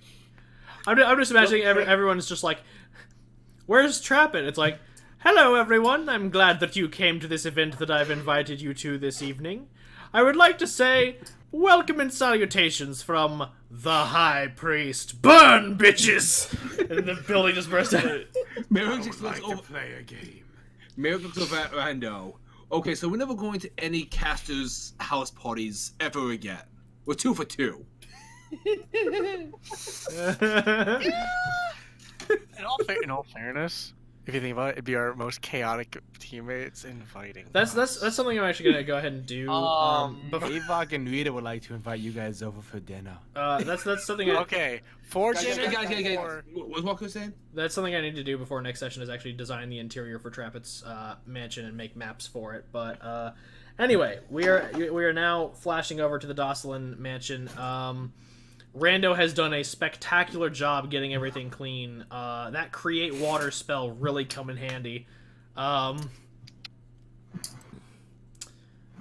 And you know, everything is spick and span. The initial foyer, the tiles have been very well polished. The staircases are you know, as well polished. Like, you can tell that he put in like some I don't know, like there's specific things like gold or silver polish, but he applied a coat of that. I get you. Table's been wiped down and set. Not the finest china has been brought out, but a very nice set of china has been brought The out. third finest. I was also gonna say, since Rando has his feline friend and Trappet has Ari there, everybody's allowed to bring a +1 if they wish. You do not want me to bring Rita. Oh no! I mean, what possible problems would Rita have coming to my house? Yeah, what kind of fiery warlock have a do it? Would she actually come? I feel like Avok wouldn't tell Rita. No, this is like the first lie he's told in the relationship. It's like, no, don't. Yeah, no. Going out with a beer with the guys. Bye. Anyway, so we. But have an Avok, you're wearing intern- your formal tie, not your party tie. Don't worry about it. I'm joking. Like, you guys don't have to bring it up. It's just a crew, and the people who have been adopted by my house. Yep. By the house itself. You know, the intern, who I will never learn the name of, the Tabaxi, and Ari. I'll be You know honest, what, I we'll actually just- forgot to box his name. We'll just I'm gonna change look that up the quick. we'll just change the intern's name every episode. Who cares? The intern's name is whatever you decide it is. Yeah. Mark. Bob. It's Richard. Hey Steven. That's my name. Kunta Kinte. Your name is Okay, guys. Kunta Yeah. Kinte. My name is Jeff. So he as you all enter, you know, it's a very nice, well set setting. And as you all kind of like sit around the table and kind of take stock of one another, the intern runs out with a couple trays, and you can tell that he's also, for this night's evening alone, hired some additional help. And it's just like, we thank you and welcome you to the Dosselin household. Like, you see that he like hesitates saying that because I feel like since he's worked here, he has learned your real last name, but he's hesitant to use it simply because no one else knows it. He knows Also, it's a that. bitch and a half to say. Well, his full name, yeah, but his last name, no. It's not that bad. Yeah, it's like Rumparlin, right? Yep. Rumpalin. Yeah, so he just says Dosselin because he's just like, I'm not gonna bother explaining it to the staff and the other people gathered here. By the way, but Trapedoslin, it's literally just me taking a syllable out of each name for Trappet's full name. Yeah. I took the light novel approach. No, I gotcha. Yeah. You took the Konosuba approach. Exactly. But he's just like, for the appetizers tonight, we have some very nice. God, I don't know appetizers that well, so he's like, we have Mozzarella sticks. Woo! We have Party! we All right, I have got this. We have very nice get him Omelette like du hard the fromage. yay, and it like blanked my mind for some reason. he just brings out some very small finger sandwiches, but they are very expertly prepared. They are very nice. Cool. And he's Avok like, just starts eating each of them. So what's the rest of you guys having? this isn't the main course, sir. Then why did you hand me a plate full of sandwiches? It's for the So table. we have ale. It's an appetizer, sir. It's to fill your palate while we prepare the main courses. Okay. He walks over to Trappet and he just leans in and he goes, "So, am I correct in assuming that there will be no lobster for the Goliath?" No, I believe the braised beef tenderloin that we discussed earlier shall be sufficient. Okay, thank you. Then we will get right to work on the rest of your meal. Please enjoy standard conversation. We have some music prepared, and he pulls out like a he kind of just like gestures to a one of the waiters in the corner who just has like a series of instruments, but he pulls out the first one he pulls out is just a violin, and he goes, and we will go ahead and prepare the rest of your evening. Please feel free to discuss and have any small talk. If you wish for any drinks, please do let us know, and we will go ahead and bring those out post-haste. Ah, yes, I'm opening up my wine cellar. There's about 5 centuries worth of gathered vintages for you to sample, if you wish.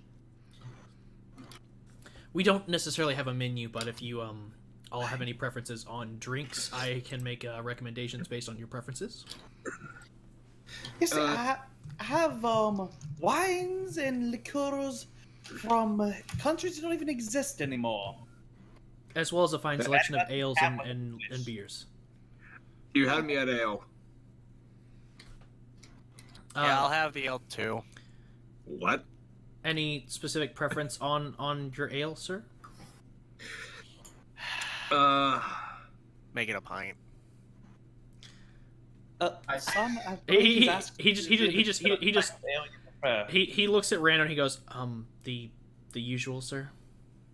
Yeah. Yes. Apple Right. juice for him. He just goes. I think I'll have the same. I'll you know what? Tasting an ale from an empire that's no longer exists sounds kind of fun. Give me whatever's the strongest. I'm feeling interested. I believe you'll take the Corvellian brandy then, since the Corvellian Empire is no longer amongst us. Yeah, because the minute he says the ale that's the strongest, he just looks at Trappet and kind of like raises an eyebrow and just like, He doesn't want the one of the ales. Give him one of the Corvellian brandies. Again, the Empire is no longer amongst us. It died out when I was but a wee lad. Understood, sir. But the brandy is. He looks over at Merrick. He's like, "Is brandy okay?" Yeah, that's fine. I'll get the Corvellian brandy. He looks at you and he goes, before he leaves, he goes, "Mr. Mishorm, did you still want the ale?" Get me what they're drinking. We're gonna have some fun tonight. All right then, sir. And he brings out he exits the room and y'all are left to small talk while he goes ahead and gets all the liquor ready. Mando, you feeling okay? I've never seen you drink before. Yeah, I have once. It was hilarious. Here's the thing. I've with traffic before. Okay, so here's the thing. I was a fucking retard, and Hosh. Son, remember what I said about using coarse language? okay, If you so call someone a retard, you look like a retard. But he called himself a retard. Let's keep Look. it moving. long story short, I linked up with He should never. Here's the thing. We did a bit more than that. It was mind my. link. Basically, some of my personalities in him, some of his personalities in me. I'm guessing this was a Shadowwind thing and not a Druid Yeah. thing. Oh. Yep. I told you it was Shadowwind. Oh, Yeah, that was Ava. You have my quietness. Oh. And I'm afraid I don't really exactly know you. What was your name again? He was in the maze with us. Again, I don't remember the maze. I wasn't there fully. What time? We were all there, weren't we? No. Oh, Wait, am I the only one that actually remembers what happened? yes. I'm just having Eva realize that in character. What? It doesn't matter. Avok told me that I came with some sort of fucked up maze for you to go through. Yeah. And I don't remember it. From what I don't remember, know I it was did it. fun. Yeah, it was actually pretty funny to see you guys die a few times. Fuck Now you know what it you. was like for me. Yeah. I was like a sword or something. Yeah, you were a sword. Merrick was the deck of many things. That part was funny. Think of many things. Yeah, Merrick had 3 wishes. I didn't wish us out of there. No. That me is an idiot. Yeah, he How was. did we not? Anyway, my name is friend. What exactly is your name? I'm afraid we have not met properly. I'm Rapid Dosselin. Welcome to my home. Question real fast. How tall is Traffic's dining table? I'm assuming that you've been given like a booster chair. A booster seat? Yeah, I'm assuming there's a booster seat for him. Okay, then I'm just gonna stand up in my booster seat very slowly. Okay. My name's Lenzbor Reyes. I'm a ranger and artificer. I shoot things. He's really good at that. Oh, yeah. I haven't seen it. As you all say this, the intern, we'll just call him Timothy for this. Timothy returns Jeffrey. with whatever. God damn it. My vote is for his name to be Arthur permanently. All right, I'm good with Sure. Arthur. It feels like an intern name. I don't know. Arthur comes back with the Corvillian brandy, and he begins to start pouring everyone glasses. And he goes, is everyone done with the appetizers? Yeah, I think Avok ate 3/4 of them. Not sorry. I'll bring out the next course then. He motions to the kitchen, and they bring out some soups and a small basin with some salad in it, if anyone was interested. And he goes, next up we will be having the main course. It is a mixture of both mainland delicacies as well as coastal delicacies. Sir Trappett has dubbed this mix surf and turf. And you all will be appeased of this tonight. Please enjoy your soups. And if you wish for salad, please grab some. We have fresh fall vegetables that we have mixed together. And the main meal will be out shortly. And he leaves the room. So, Chubb, is there any particular reason you called us all together? Aye, but I feel that'd be something best spoken of over perhaps a polite drink after dinner, maybe dessert. Let's not ruin the main course over such triviality. Okay. I'm not going to have to bring somebody back to life again, aren't I? Is, No. Oh, by the way, Rando, why don't you introduce your lady friend to the rest of the team? In my current state, that sounds like a terrible idea. No, she introduces herself then? How does his lady friend react to Rando's weirdness? I mean, she's been appraised to it for 24 hours, so she just kind of. And she hasn't stabbed me, so. Rando, darling, why are you acting so strange? Maybe she's into it.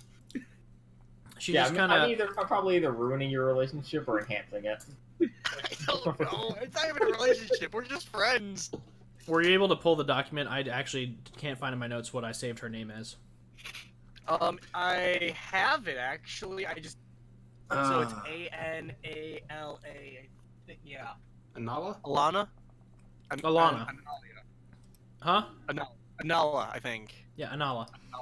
She nods. She goes, "Hello, my name is Anala. I am Tabaxi of the Tabaxi Caravans. I'm currently here studying various different works. I hope to be a." Sorry, that's me being hiccupy. I hope to study and expand my horizons. My main priority right now is to become a scholar, and then from there, I hope to find a field that interests me that I can continue to pursue.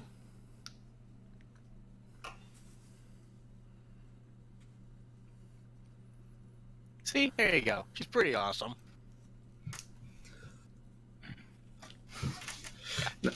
Nice to meet you, Mayor Gilda. Hey, about Gork. She kind of just Good luck. nods.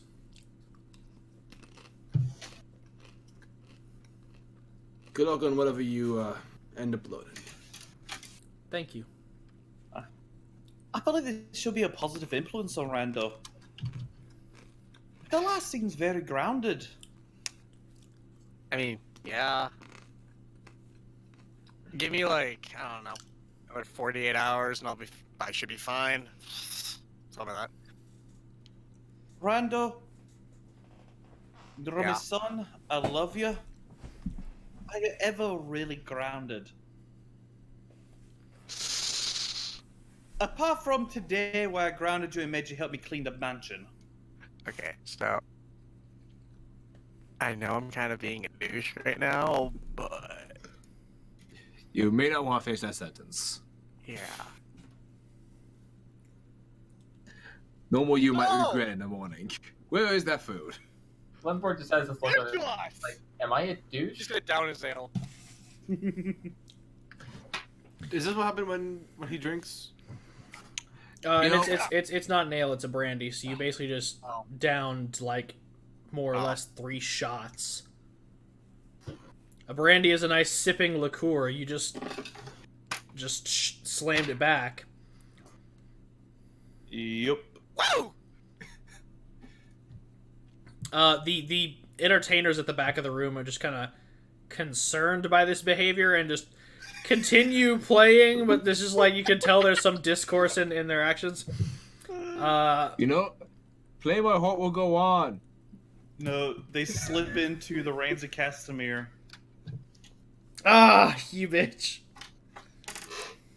Trevor goes, well, I suppose you're wondering why I called you all here. I'm assuming everybody's eating the main course at this point. No, they're. I mean, I guess they'd be Oh, no. finishing up their soups. Sorry. Well, mean- you see, there's this very specific poison that was hidden amongst the appetizers. And I'm afraid the antidote is hidden inside of one of you. Can you find which one holds it? I'm the only one that ate the appetizer. Shit.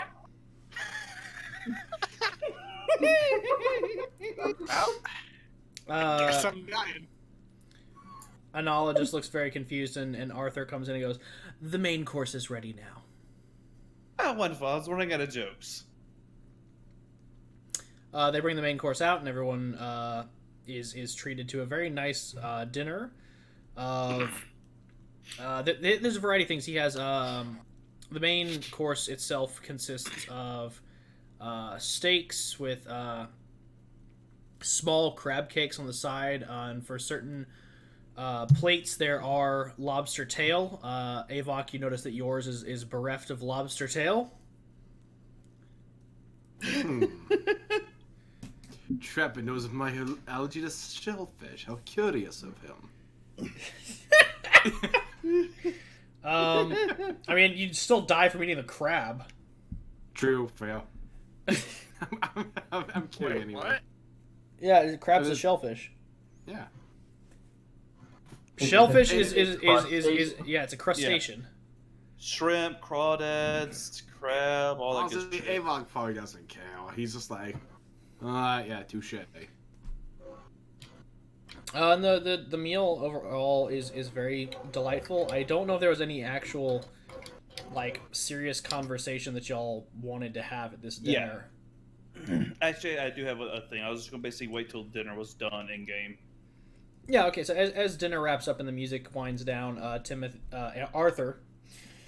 I just want to mention that while we're having dinner, America's sort of filling Lenzbor in on previous battle tactics that the team's implemented, kind of our general skill set, just so he gets more familiar with the group, completely forgetting that he has Randall's memories, so he already knows how he fights. And The answer to and that having question is Rand- poorly. And having Randall's personality, instead of stopping him and telling him I know, I'm just nodding in agreement with my head down. Fantastic. I feel like both of us accidentally pumped up instead of like a normal like 5 of our characters' personalities. We kind of like switched and then pumped them up to a 10 each. I like how this is Lenzbor's first introduction, and you're both playing Lenzbor. No, his character's the opposite. Yeah. So as dinner finishes, Arthur looks to you, Trap, and kind of like quizzical inquiry about like, do y'all want dessert to come out an hour later? Go ahead and serve dessert, and then take the rest of the night off. Everyone else can as well. I'll handle the cleanup. He nods and he waves everyone else away. Yeah, I'll help you out. And he brings out a very very nice semifredo. And pairs it with a very very light white wine. And then he retreats back to the kitchen and allows you to discuss any business you have while eating dessert and sipping tasty wines.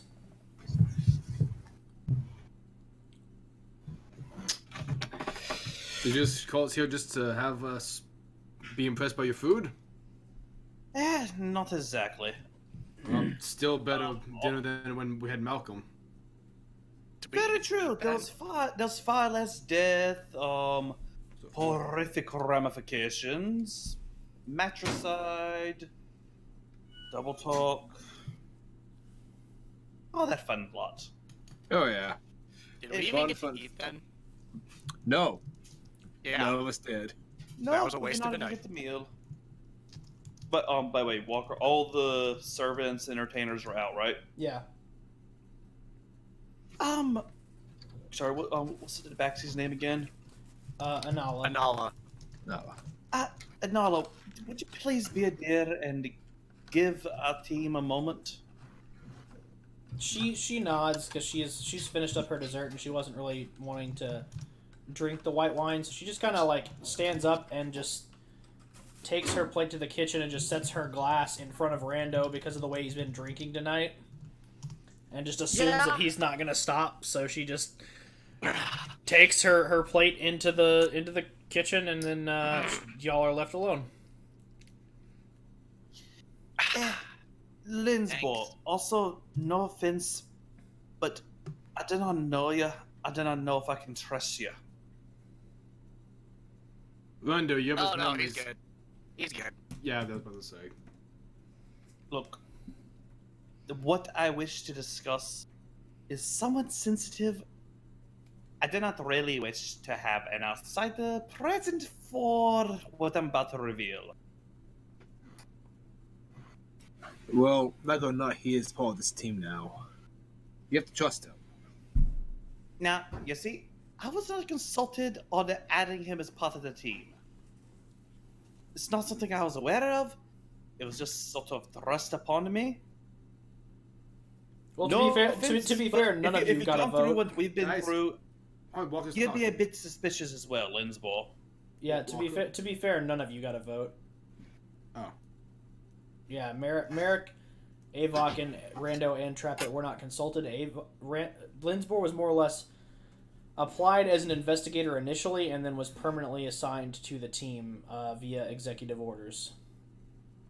Look, Lenzbor, what I'm about to ask of them is very personal. It's not related to Platinum Watch. It's a very personal matter, and I would greatly appreciate it if you would give us a few moments. Goddamn Rando and his submissive personality. I'm counting on it! So do you get up and walk out? Yes! I don't want to, but Lenzbor will. Well, with Trevor, that was rude. Look, what I'm about to ask, it deals with you, Avok, you, Rando, Oh. you, Merrick, and you, Ari. Ari seems confused by this, but just kind of lets it play out. Walker, what's the name of the contact I spoke to the vampire? Oh, Daniel Silvers. Yeah. You see, Avok, you mentioned you wanted to recover your gear. Yeah. The belongings that you and your party lost when you, unfortunately, were bereft of your mortal coil. Particularly, Rita's weapon. Aye, exactly that. You found it? I found someone who can purvey it to me. Okay. But he has a bit of a steep price. Which is... He wants me to provide certain things from members of our party. For one, he is a collector of dragon scales.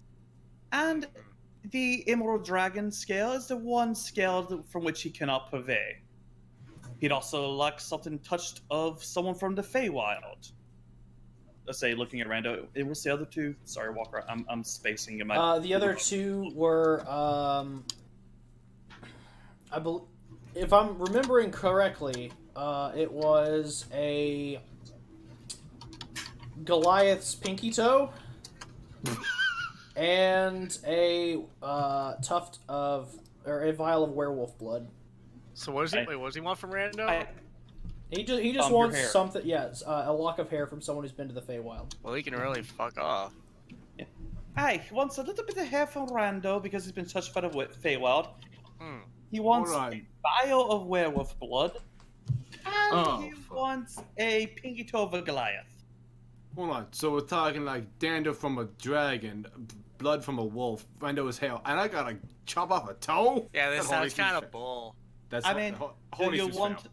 Would you rather Rita not get what was hers? I mean, get me a knife and I'll do it, but damn, that's annoying. On the bright side, picking toes not necessary. Here's something I'm curious. So here's something I'm curious about. Why does he want my blood? You see, he wasn't exactly forthcoming with that. He's not the type of person who will be exactly forthcoming with what he requires. If this is to help Avok and Rita, I'll do it. But I want this known that blood hunter lichens aren't like the normal lichens you find in the wild. And especially me, since I went from feral to hunter instead of the opposites. So I don't know what the fuck he could be doing with this shit. And if I find out he's doing something uncouth, let's say, his ass is grass. I mean, you could always meet with him. Can we? Yeah, Voice of God? Voice. Paylor, is that you? I didn't remember. I didn't tell them what his name was, did I? You have not divulged his name as of yet. No. You see, he's a bit of an underground contact, which I need to keep in contact with. Not only would this give me what Avok's requesting, it will also get me in his good graces for some of my other assignments I've been given. Okay. You see, I give him a little bit of you, he gives me a little bit of what I need. And that is... This can help us with Eclipse, I take it. You got what I need. Okay, but he didn't say that. You say he's just a friend. Sorry. Yeah, I know. I couldn't help it. It popped in my head the second you were saying. No, 100%, dude. Like, you do not fucking stop Bismarcky. Yeah. Fair. Yeah. Maybe just going to look at Shep and just go, is this going to help with Eclipse? Honestly, I do not know. But I'd like to be helpful. Okay, so this is benefiting you. No, actually, it's getting I don't really... Rita back her weapon. Again, she's a literally the only people who would benefit from our group is Avok from this deal. I may potentially, as a show of good faith, get into the good graces. I mean... Also, by the way, anyone in the halls listening in, I will incinerate you upon sight. So, there's no one listening in. Okay, I mean, the only two people that would... I know, he's just throwing that out there. The only two people that are actually taking the worst of this is, Merrick and Avok. So, if they really want to go for it... He's also taking a bit of you. Got my hair. And he's already taken a sample of my blood. Yeah, but he's just taking my hair, like compared to the toe and the blood. I mean, Avok, it could be a lot worse. You okay with this? I don't give a shit. It's a toe, but I would like to meet him if we can.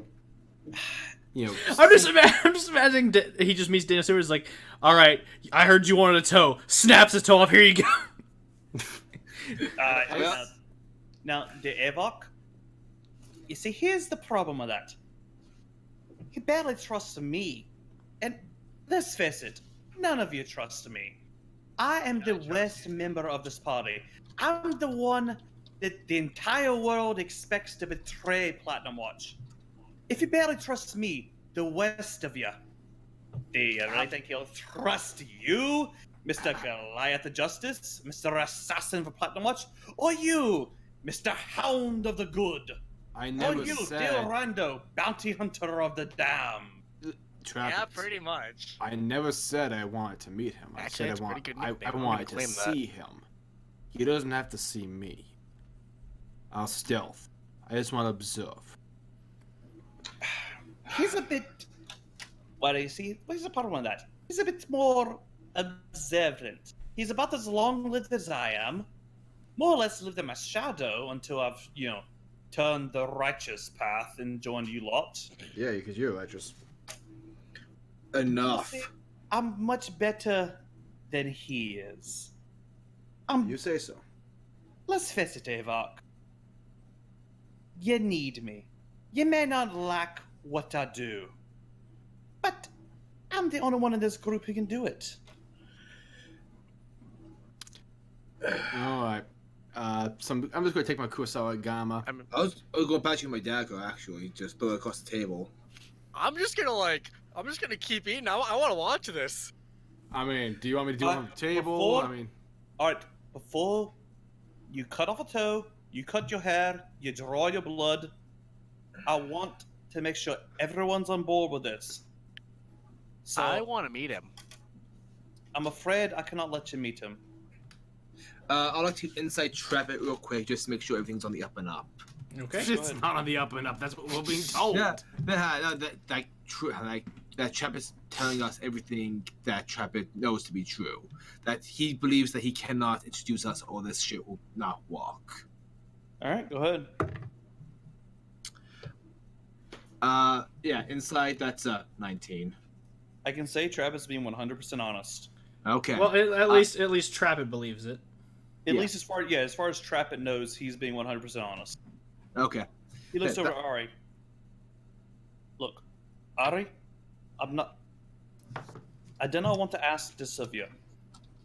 If you say no, I'll find another way. He just, before you can finish, he morphs his hand into his full dragon claw, and just plucks a scale off it and just hands it to you.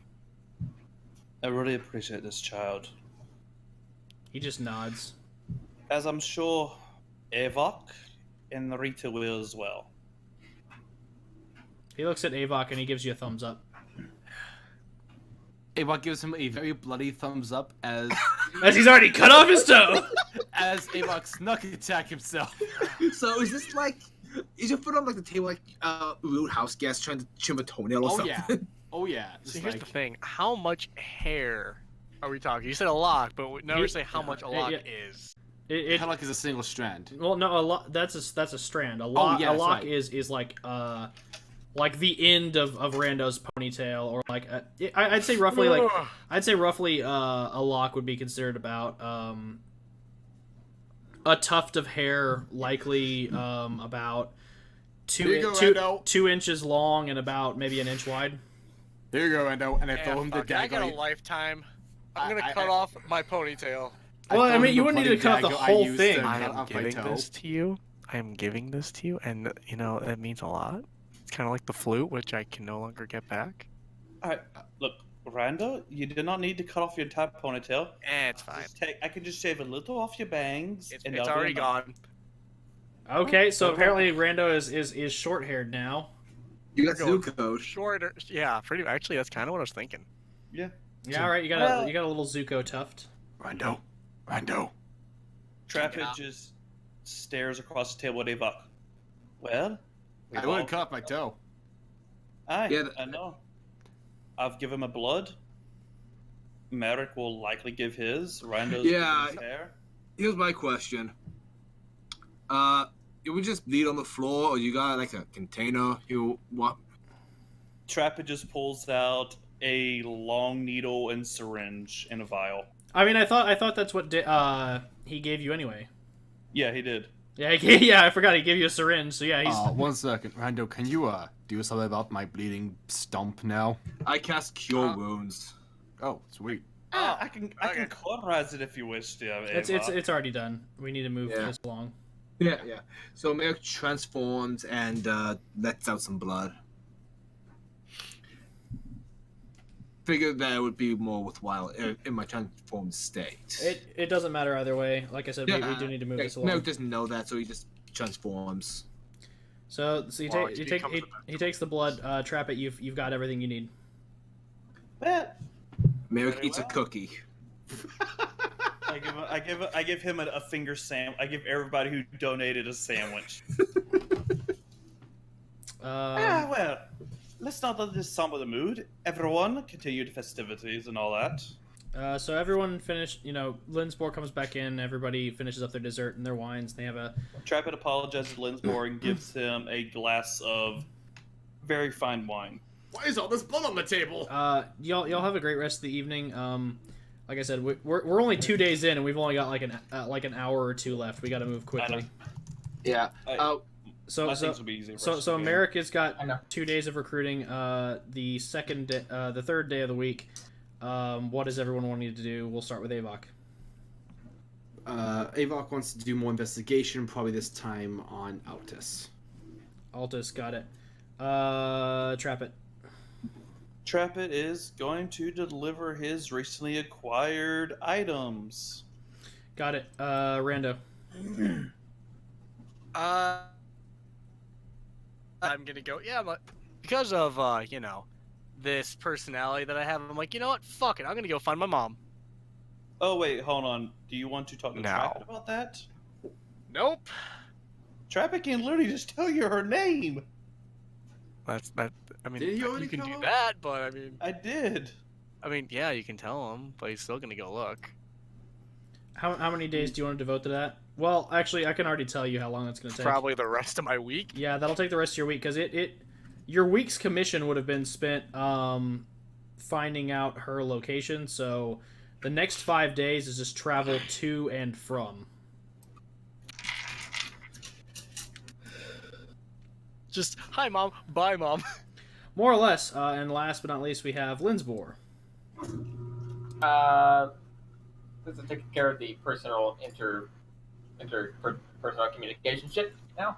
I can actually be useful and delve into research about the elemental plane. All right, is there a specific elemental plane you want to focus on? We already did Earth and Air, if I recall. Aren't You we have going done the ice one. you have done research on the fire plane a little Oh, bit. fun. You asked general questions about the Earth plane while you were learning the Dawn Rite. You never actually set anything down. And Merrick did research, I believe, on the air elemental plane. No, Avok got asked Quinn about the airplane. Okay, so then yeah, it's just been general knowledge questions. I don't think anybody's because Merrick's research God. was for the Maw and then Kalathon. So you actually haven't done any research on the elemental planes outside of just general questions. That's right. So yeah, you could choose any of them. Right now, we only have general knowledge on 3 of the planes. Which plane has the rally? All of them. All of them. Oh, okay. Which one? Weren't we going to the ice elemental plane? Oh boy. At one point, yeah, that's where. But y'all will be passing through there. Like the main. If y'all put main focus on the elemental planes, I'll give you information on the border planes as freebies because that's part of the general knowledge. If you want more information on the border planes, you'd have to do individual research. But general research on any of the 4 elemental planes will give you the information you need. Yeah, we need to focus on earth, fire, water, air. Let me just put it this way: none of y'all have done anything for water. Okay then. I could probably do some research while I'm walking. Yeah, They don't have a library. he could rent a book. Oh, fail. It's a long trip. So Lenzbor, you just want to focus on water? Yeah, and I have an idea of how we might do it. Okay. Do you want to do like 3 days, or did you want to just focus on the rest of your week on water? Let's spend the whole week. All right, we'll spend the whole week on it. And that goes ahead and covers us through a majority of these days. So first thing we're going to go ahead and do is just a quick cap over. Merrick, you spend this day recruiting amongst the Blood Hunter Order. It's not necessarily your most time-consuming day, but it moves pretty quickly because you know a lot of these guys fairly well, and you know who you can and can't trust. So a lot of your recruiting in the Inquisition amongst the Blood Hunter Order goes fairly smoothly. You spend most of your time on this day in the Lycan Order just because you haven't spent a whole lot of time with the Mutant, Profane, or Ghost Slayers, so you just focus on the Lycans for now, and spend most of your day just kind of like recruiting, doing some training, kind of just prepping your group. Right. If I have any free time, I forgot to mention this. I would like to swap out the shield that I have to one that I don't need to spend an action to deploy. If I have any free time at the end of this week, I would like to handle that as well. You got 3 days. Oh yeah, sorry. That Yeah. also reminds me, Walker. Yep. I would like to either procure or purchase sacks of stones that would register as small items. Okay. So you said you're working on your shield? Me? Yes. Yeah, I would like to go to the Ghost Slayers and ask for a replacement, one that is always deployed. So it's just a generic +1 shield. Instead of the one that spends an action to deploy. That way my AC is permanently at 20 instead of a 17. I mean, you could just take it in and have it get worked. The deploying shield, you can have it get worked on. Yeah, that's what I'm asking, I guess. Yeah, and that'll take 3 days, Okay, I'll do that then. which will wrap your week. So that Neat. means that the people that actually have free time are Trappit and Avok. Y'all have 4 days open to spend. Trappit, you said you're going to go working on buying stones. Is there anything in particular, or you just want stones that categorize as small? All right, basically, I got the spell animate objects for my new spell, and I can control up to 10 inanimate objects that are considered as small. I was going to ask you, would stones or daggers qualify? 'Cause I have enough daggers to qualify as that already. Basically, the way the spell says is things that aren't worn or currently equipped. I could just drop a bag of daggers at my feet and then animate them. Depends on the model of dagger. Like a standard dagger, that's you can throw it, but it's more like a melee weapon. Definitely not. But things like throwing knives or kunai, shuriken, I think they're called push daggers, like the things that Maze Hughes drops in Fullmetal Alchemist. Those types of things, those are small. Like, I don't expect to... tiny, that's what I was looking for.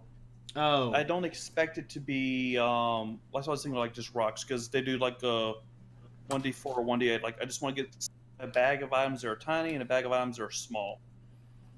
Then yeah, you can do like Just tiny, rocks, tiny, basically. tiny rocks that are pebbles, and then bigger rocks that are more like stones. Alright, cool. So, I may just put it in my garden during the night or something, so I don't waste the whole day. yeah, I'd collect them from your garden or from like a river or something. Yeah, cool. So we'll go ahead and just cover this day, and then we'll move forward. Lenzbor, I'm going to need you to roll me 2 intelligence checks for the elemental plane that you're researching. And Rando, I'll need you to roll me the same. Just roll the dice and then take note of the numbers. I'll ask you all for those in a minute. Okay, how many am I rolling? 2 dice. 2d20? 2d20, yeah. Because I'm going to be picking up with Avok here real quick for Altus's discussion. So Avok, it takes you quite some time to find Altus's office, simply because he is not one that, like Janus, he's not one that likes to be disturbed, but Janus's office is made accessible just because of the nature of his work. It takes you quite some digging to find Altus's office in the Platinum Watch HQ, but once you find it, you approach. It has a very ornate door with a little knocker that's in the shape of a lion with a little orb in its mouth. Knocks on the door. Enter. Altus, how's it going? He's like signing off on paperwork, and you can see he's like reading over some missives. He's like, You're gonna have to make this quick. I don't have a lot of time for meetings. I'll give you. And he looks over, and you see a man standing, like a little half elf man standing in the corner. He's like, Perkins, 3 minutes on the clock, please. Go. Just had a few questions, if you're okay with that. I'm okay with that. Perkins, are you okay with that? Yes, sir. Alright. Why the hell did you recruit someone like Trevor Dosland in the Platinum Watch? He's a skilled individual, and his abilities at deception and subterfuge go beyond the norm. Anyone who can beat me at cards that quickly is definitely someone who I would prefer to have on our side. Next question. You recruited him because he beat you at cards? Yes. That's hardly something, you can judge someone that's a soldier based on. You watch as he stops writing, and he looks up at you and he goes, is that all you think that we do here? In all the years that you've worked in our organization, you thought that all we do is soldier. It's more than that. We establish political connections. We ensure that any areas that are suffering in a region can get the aid they require, or the fact that we additionally make sure that all of our current allies remain our allies, or if there's the case of a criminal organization, we can actually insert ourselves amongst them. Trappet Doslan has a great deal of skills that allow him to persuade or deceive his way into any situation. And again, anyone who can best me at a game of cards is definitely someone who I'd like having on our organization. I mean, if you care to test and see if you're worthy enough, I can deal us in a hand and we'll see if we're actually able to get anywhere. Deal him out. He deals out. He looks at Perkins and he goes, extend it from 3 to 6. I'm going to be a bit busy. And he goes, yes, sir. I will put all your other meetings on hold, sir. And he pulls from, like, literally the first drawer in his desk, pulls out a deck of cards, shuffles it together, and says, what would you like to play? Blackjack, poker, or would you prefer a different game? Dealer's choice. Very well, poker it is. And he begins to start dealing out the cards. As the game goes, Ava's just going to make a few comments, like, so you mentioned that we've infiltrated some criminal organizations. That we have. I'm going to need you to make an intelligence check. Okay.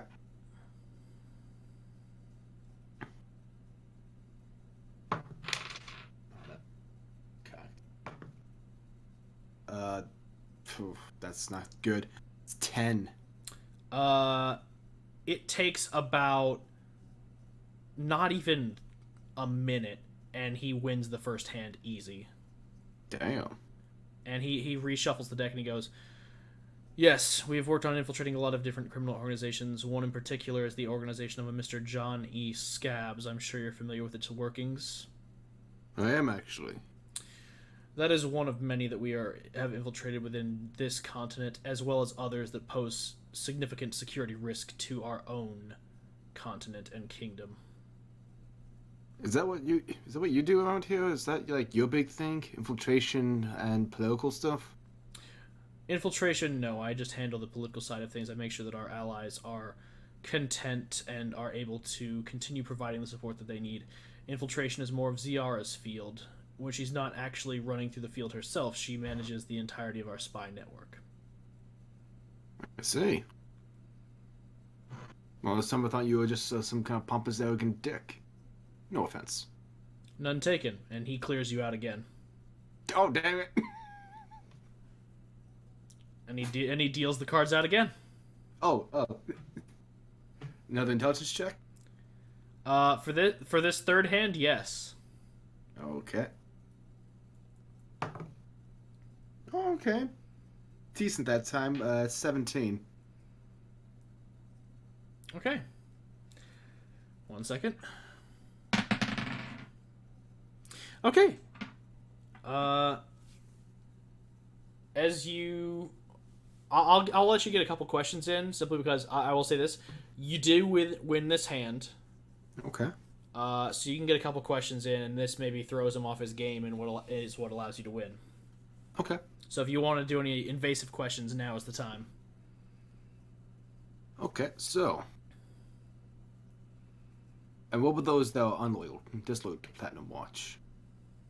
It's entirely possible that we infiltrate others, but have anyone been able to infiltrate us? You see that he kind of tenses up at this line of questioning, and actually gives like a quick glance over at Perkins and back to you, and he says, "In an organization as large as this, it is not entirely impossible that we have been infiltrated, but it would be the job of our spy master to root out such things, and if it were to come to my attention that anything was politically compromising at that point, I would then step in as well." Has it happened at all in the past? Is there a precedent? I mean, what would you do if that even happened? You see his jaw kind of tighten, and he goes, "Well, the first thing that I would do personally is make sure that they expose themselves. Then once they're done, I would implement a scorched earth policy to go ahead and ruin said person's career, lock them up in the deepest of dungeons, and torture them for the entirety of their existence to get every drop of information out of them that I could to make sure that we destabilize their entire organization, if not burn it to the ground." And this is kind of towards the end of the hand. You think he has you for a moment, and that's when you notice that your cards line up with a lot of the things that have already been played out, and you're not sure if he's bluffing on this hand, but you think you've got him. So now And this what was one of... Oh, sorry. What was that? Sorry, no, go ahead. Ask your question. Yeah. And what if it was some of the higher-ups? One of the ones you wouldn't suspect? He locks his jaw for a moment and then sighs. Then I'd have a very tough personal choice to make. And you can feel for... This will be the moment I will say you're going to want to insight check this. I'm sorry, you count for me. I what? Insight check. Okay.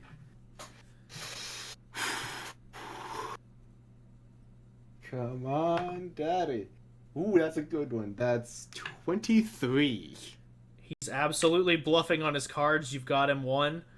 And as well, you can tell that he definitely, if there was such a compromise in the organization itself, he does feel that it would be his responsibility to deal with it, and that it would be a tough decision to make. You can't tell, though, if that was a feint on his part to make him seem loyal, or if he was... So basically, let me put it this way. You can't tell if the organization he's talking about is Platinum Watch or another organization that he's a part of. Okay. You got a good poker face there. I'm just going to reveal my cards. He sighs, and he shuffles everything back together, and he goes, I thought you had me there. "Well then, looks like we did make a right choice in recruiting you as well." And he pulls open the drawer of his deck, sets the cards, and he goes, "I believe this meeting is adjourned." Perkins, he goes, 5 minutes and 20 seconds. He still has 40 seconds remaining. And he goes, "Well then, 40 seconds. Any other questions you have?"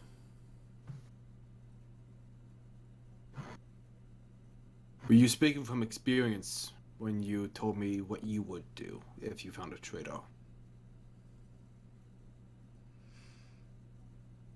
He looks. Go ahead. He looks at you and he goes, "Yes." Good. We're a large organization. It's not impossible that could happen eventually. Just wanted to be sure we were secure. Thank you. All right. And that is day 1 investigation of Altus. So next I'm going to go ahead and, before I get to trap it, I'm going to ask Lenzbor, what did you roll on your intelligence checks? They were just unskilled. You can add your proficiency bonus.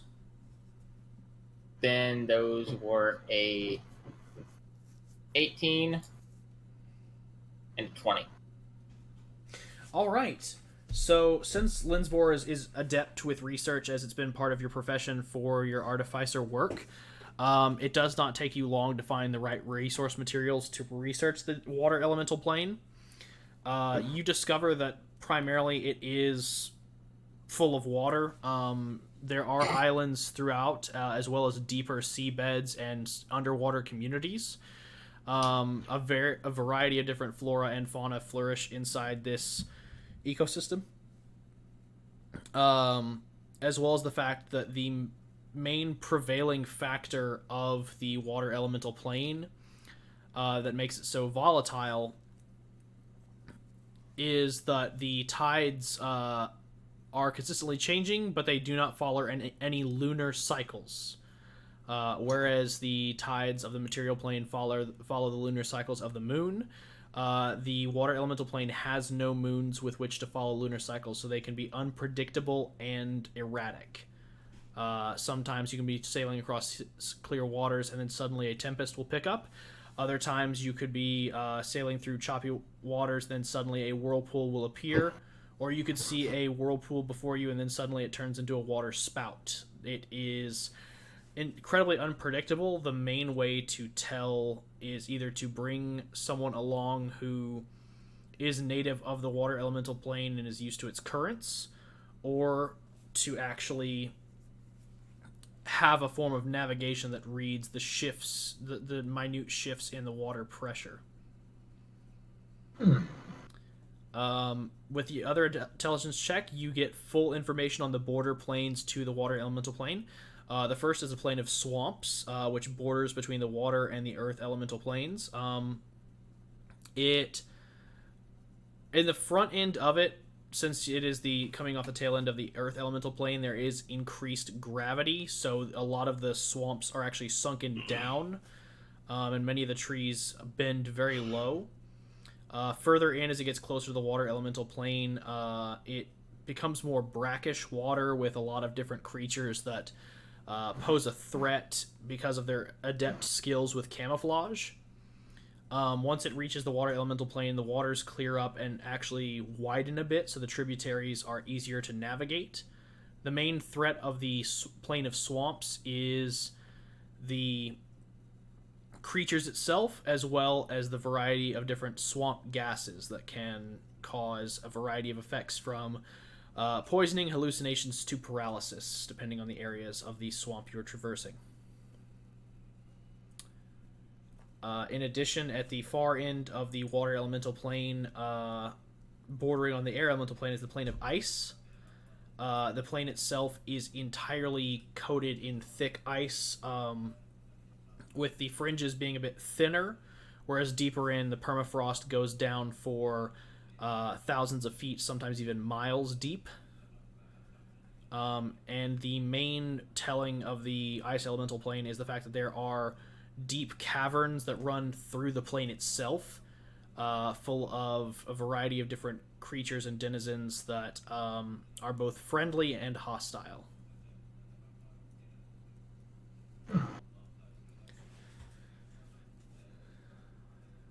So you gain a lot of information off these planes, and when you are traversing these planes, I will give you advantage on any history check you want to roll to recall information.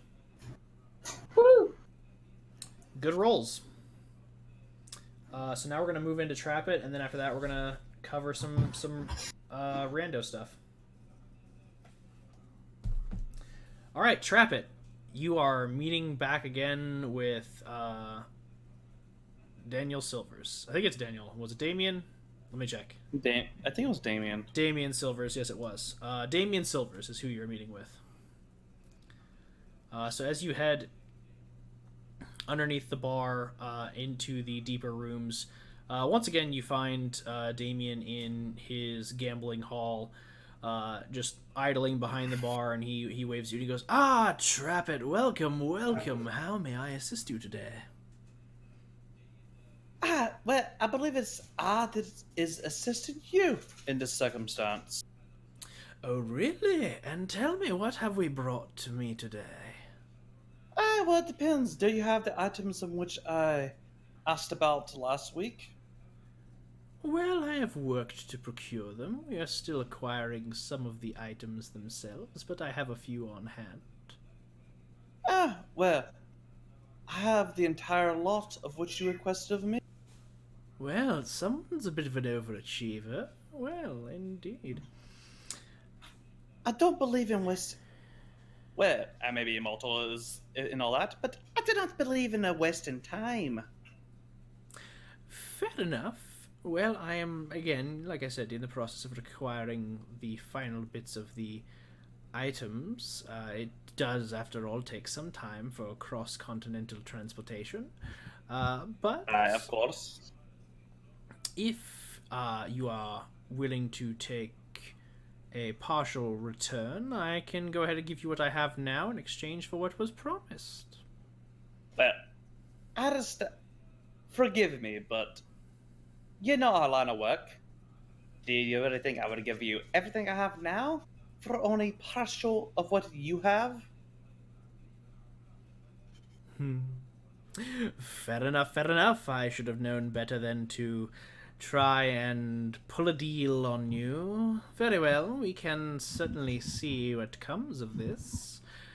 If you wish to wait, that is perfectly fine by me. I can wait until I've acquired everything in my possession, and perhaps you shall receive an invitation at that time. I'd rather do that. Because, again, I'd rather enjoy just the entire lot of it. Just disappear to the bottom of the seas at once. Very well, if that is what you so wish, we can certainly get that arranged once we have everything. I do want to let you know, though, you might want to move quickly on that buy. If anyone else brings me any items that I might so desire, I may just exchange the items you've requested for something of better value. You know how it is. I do. But you've already drank my blood. I would consider that a down payment under most circumstances. But Well, very well, but a lot of other people can easily lend me their blood. But is it as aged of a vintage as mine? Well, some of my customers, yes, and others not so quite. Well, perhaps we can see. What items have you procured so far? Well, I have acquired the entire inventory of the one Queen Avis, whose belongings, might I say, are a bit on the mundane side, but I assume that he would prefer to have them, as I can note some ancestral markers on some of his gear. As for the rest, it seems to belong to a Mr. Volk. Again, rubbish belongings, but they might have some sentimental value to the right people.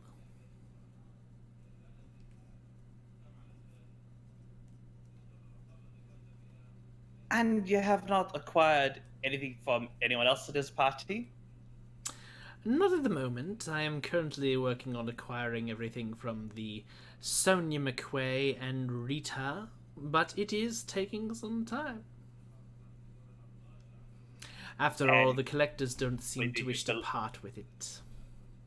And when exactly do you believe you're store? Well, you're asking me to acquire something from a long old acquaintance who is, quite frankly, a bit of a paranoid collector, and on top of that, you're asking me to deliver it cross-continent in a matter of weeks, so when I have this in my possession, you will be the first to know. Very well. But I can assure you I have acquired everything for which you specifically have requested. Fair point. Here's what we can do then. I will trade you the belongings of the Queen Avis and the Volk in exchange for one thing.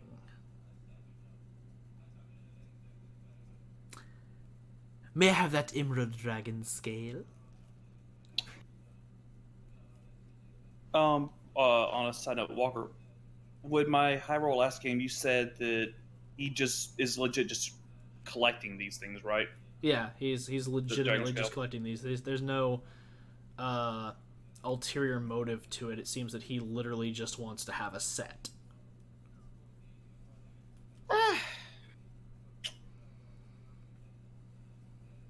I suppose that'll be a show of good faith.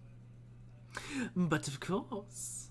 But if I see you're trying to use it in some sort of unseemly ritual, without my consent, we may have words, dear. Why would I use this in a ritual? What purpose could I possibly gain from having an emerald dragon scale? I've lived a long life. There's certain despicable things from which people can do with dragon scales. Well, yes, but then if I go ahead and use it, then I no longer have anything for my collection. If I wanted to use it for a ritual, I would have asked you for 2 emerald dragon scales. Very fair, but again, my giving you one is a symbol of my faith in you. That we're being above board on this whole matter. Yes, but of course. Yes. Alright, so I get Quinn and who was the other ones? Voxes? Volk. Voxes. I get Quinn and Volksgear, I guess. Yep. Alright. Well, just let me know when the rest comes in, and you'll also have your little Goliath Toad, your vial of wolf blood, and your hair of someone touched by the fae. Thank you. It is always a pleasure doing business. And as to our other matter, have you given it any thought? You'll have Let's to just say you'll have to I feel that refresh my memory a bit. Well, thank you, Jojo. All right then. Well, That was a thing. sorry, she's very vocal when she uses a microphone. I don't know why. Alright, well, perhaps it's more of a... Well, you see, I view it as more of an exit strategy for my current situation. I feel that my current, accommodations and situation is becoming a bit short-lived. I feel as though my welcome has been worn. Oh, I see. You are referring in which to the discussion we had last time about the eclipse. I more or less just me finding it out from the drudgeries of Platinum Watch. Well, let me put it this way then. I have put out my feelers, and I have been assured that if you, say, gave a show of good faith, that members of various organizations would have you on for their own. And you needn't worry about finding them. They would find you. I imagine they would. And I can safely say that you may pass it along to your friends that some of the higher-ups in Platinum Watch don't even believe they exist. They're completely unaware. I'm certainly aware of the people in which I work with and employ, and let's just say that even if they were to receive such information, I don't think they would care too much. Quite frankly, in their line of work, it is best to always assume that everyone is aware. Makes it easier for your operations to move under the radar if you're always expecting to be caught on the radar. Well, you see, dearie, that's how I've survived for the past 5 centuries. I've always assumed that there was always someone ready there to pluck my gains from my hands, so to speak. And sooner or later, someone is going to punch your ticket, and Believe me, it will be quite a tragedy when that occurs.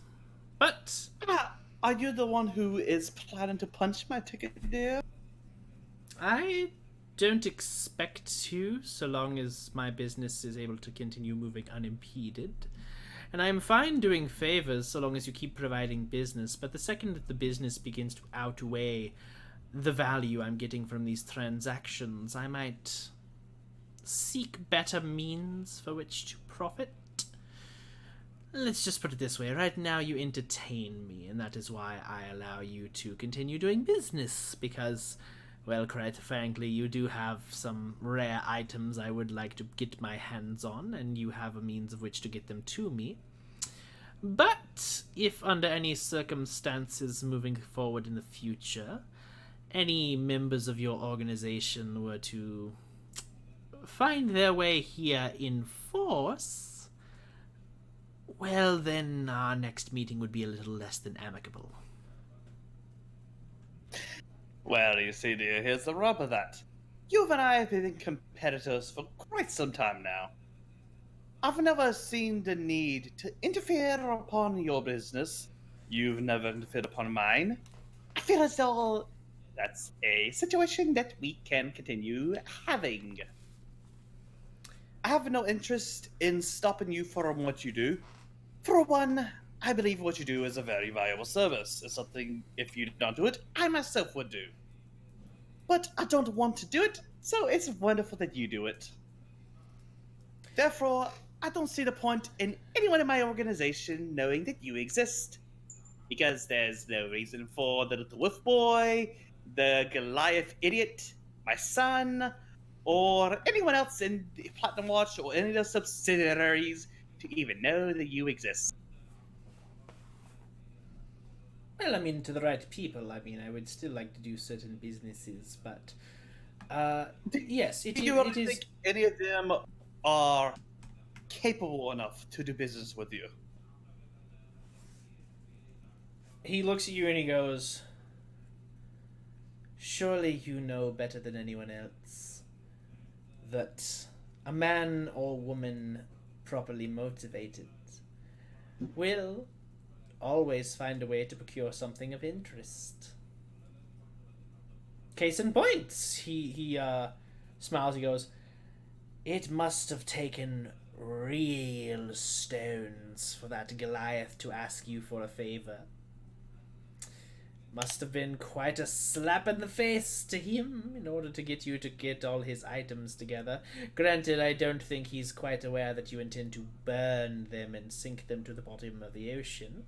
But that is neither here nor there, as it was still a drive to get him to do that, and I can only imagine if we brought him to further depths of despair that he might find his way into my darkened doorstep, and perhaps then we might be able to make a trade for something a bit more interesting than the gear of his companions. And what did you wish from the reborn Goliath? Well, I don't quite know yet. I'm not a mind reader. That's again neither here nor there. I just am stating that anyone under the proper incentivization will find ways to always surprise you and bring in things that you never thought possible. Well, you see, he's very entertaining. We may be on the bit of the outs, but I can honestly say, the dear boy greatly entertains me. The little petty threats here and there, little side glances, the little conversations he's having with others at this moment about myself, just serves to make me laugh. And it's been quite some time since I've had such a hearty laugh. I don't have much faith in the lad. I genuinely believe if he found his way into your clutches, he'd nigh be able to escape. He smirks a bit and he says, Well, you're right in that regard. If he was able to find anything interesting enough to bring into here, I certainly wouldn't want to let such a promising client escape. So you have no idea how ridiculously easy it was to get him to sever his little toe. I didn't even think he would do it. I just mentioned it offhand, and he fucking did it over dinner. He kind of frowns a bit when you mention this, and he goes, such little faith. I can see why you left the smuggling business. I just mentioned that I could use it as a sacrifice to further our goals, and he did it. Well, yes, of course he would. Would I to make a deception roll? Okay. Wait, you're making a deception roll? Yes, I don't know.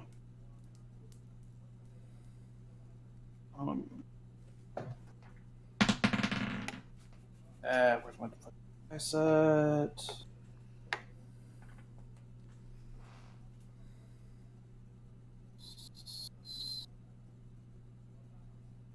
That is a 27.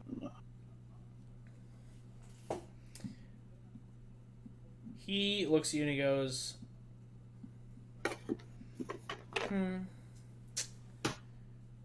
Well, I think our meeting here is adjourned. You may see yourself out.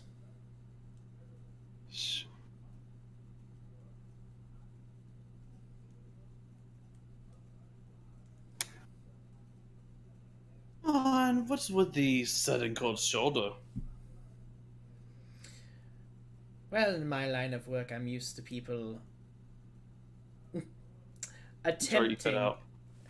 In my line of work, I'm used to people attempting to think they're clever and try and lie and plead and bargain, but not often do I find people with the audacity to lie directly to me and attempt to shrug it off as if it's nothing. So I would prefer it if you vacated my premises, and perhaps next time when we meet you would be more willing to be forthright.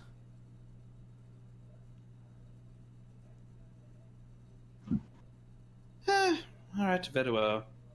But at least respect the fact that I don't want to give up everything I have.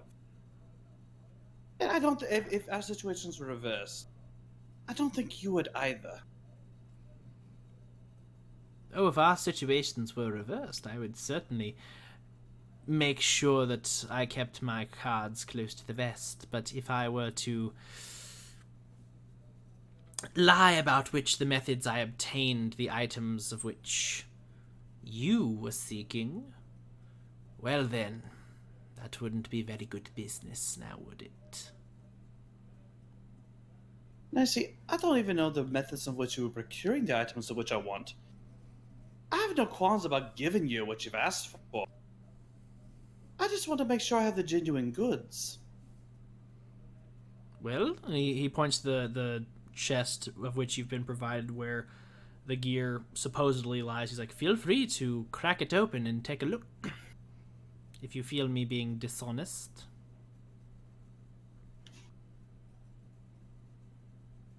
Alright, look. I spent a bit too much time among Platinum Watch. I'll admit that. If you want me to lay my cards on the table, just ask me to at this point. Very well, lay your cards on the table. I want out.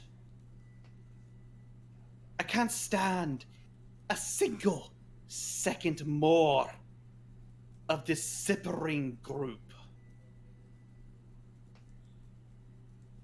I'm at this point. I'm willing to do pretty much whatever I can to get free of them. If it means playing them against their wills, meet your needs or others' needs. I just want free. I've never been one to be tied down. I've never been one to allow myself to be held back by constraints of organizations. There are a few things in this world which I want. And right now, being part of this team is not one. I've given so much to this bloody organization and been questioned every fucking turn.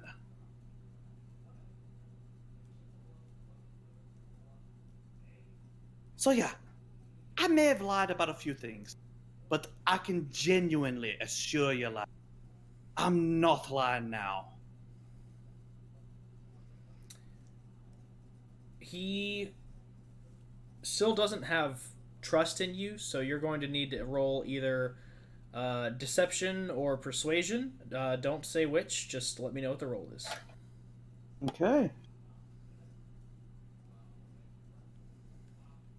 There's not enough lighting in this room. Sorry. That's alright, man.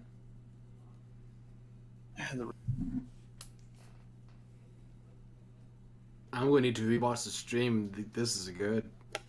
That is a 26.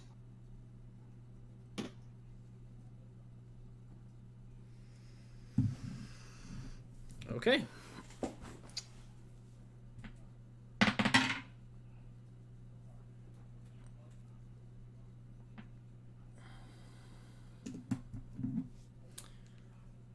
Okay, let me go ahead and do some math here real quick.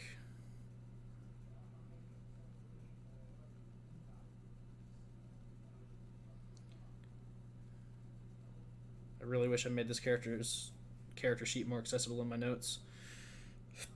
Hear that on a spiritual level. I haven't been way too many games. Okay, here we go. Skills. Ba, ba, ba, ba, ba.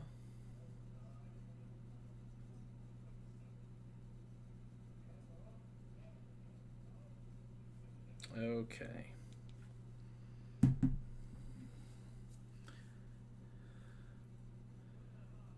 He looks you over and he goes,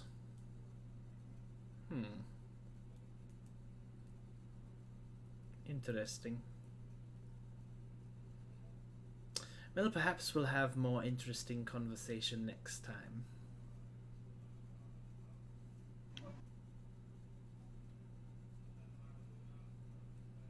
And with that, we are going to go ahead and wrap on this scene. Okay, then. And with that, we're going to go ahead and move into Rando. Since you made 2 intelligence rolls to read over the planes while you were traveling, I'm going to need those numbers. What number do I add them to? It's you rolled 2 d20s, you add your Yep, intelligence I did that. modifier and your proficiency. My intelligence? Intelligence plus your proficiency modifier.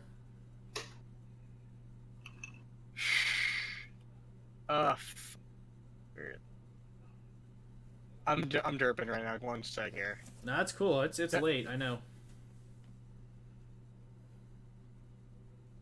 Plus my proficiency, so that we get +3 in proficiency, right?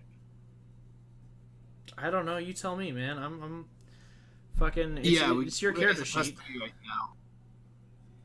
Okay, We're so level 10 now, that's a +4 proficiency. Thank you, Vex. Oh, +4? Thank you. Oh, I see. Okay. So, I have an 8. And,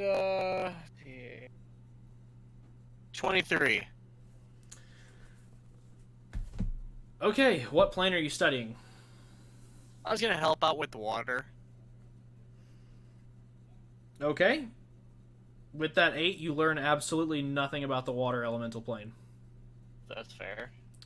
With a 23, you learn more or less the exact same information Vex learned about the border planes. And when you are traveling through the border planes, the swamp plane and the ice plane, like Vex, you will have advantage on history checks made to recall any information you may need. All right. But on the main water elemental plane, you are on your own. Now, there's still 4 days left for both Avok and Trappit to plan out, but I'll go ahead and get to that in a bit. We're going to have a heartfelt reunion moment. It's going to be heartfelt in one way or the other. So you travel out to Raven Rock, taking a variety of different traveling methods. First, you try and teleport yourself as close as you can to the Boneyard, and then proceed from there to carriage and other methods, more or less calling in a couple different favors with people at Platinum Watch and the people you've helped out in Raven Rock before. Nothing too big, but just enough to get you there. And it takes a while, but let me go ahead and I actually made a town name for this.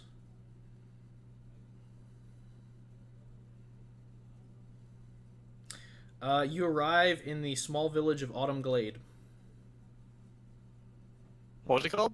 Autumn Glade. Okay.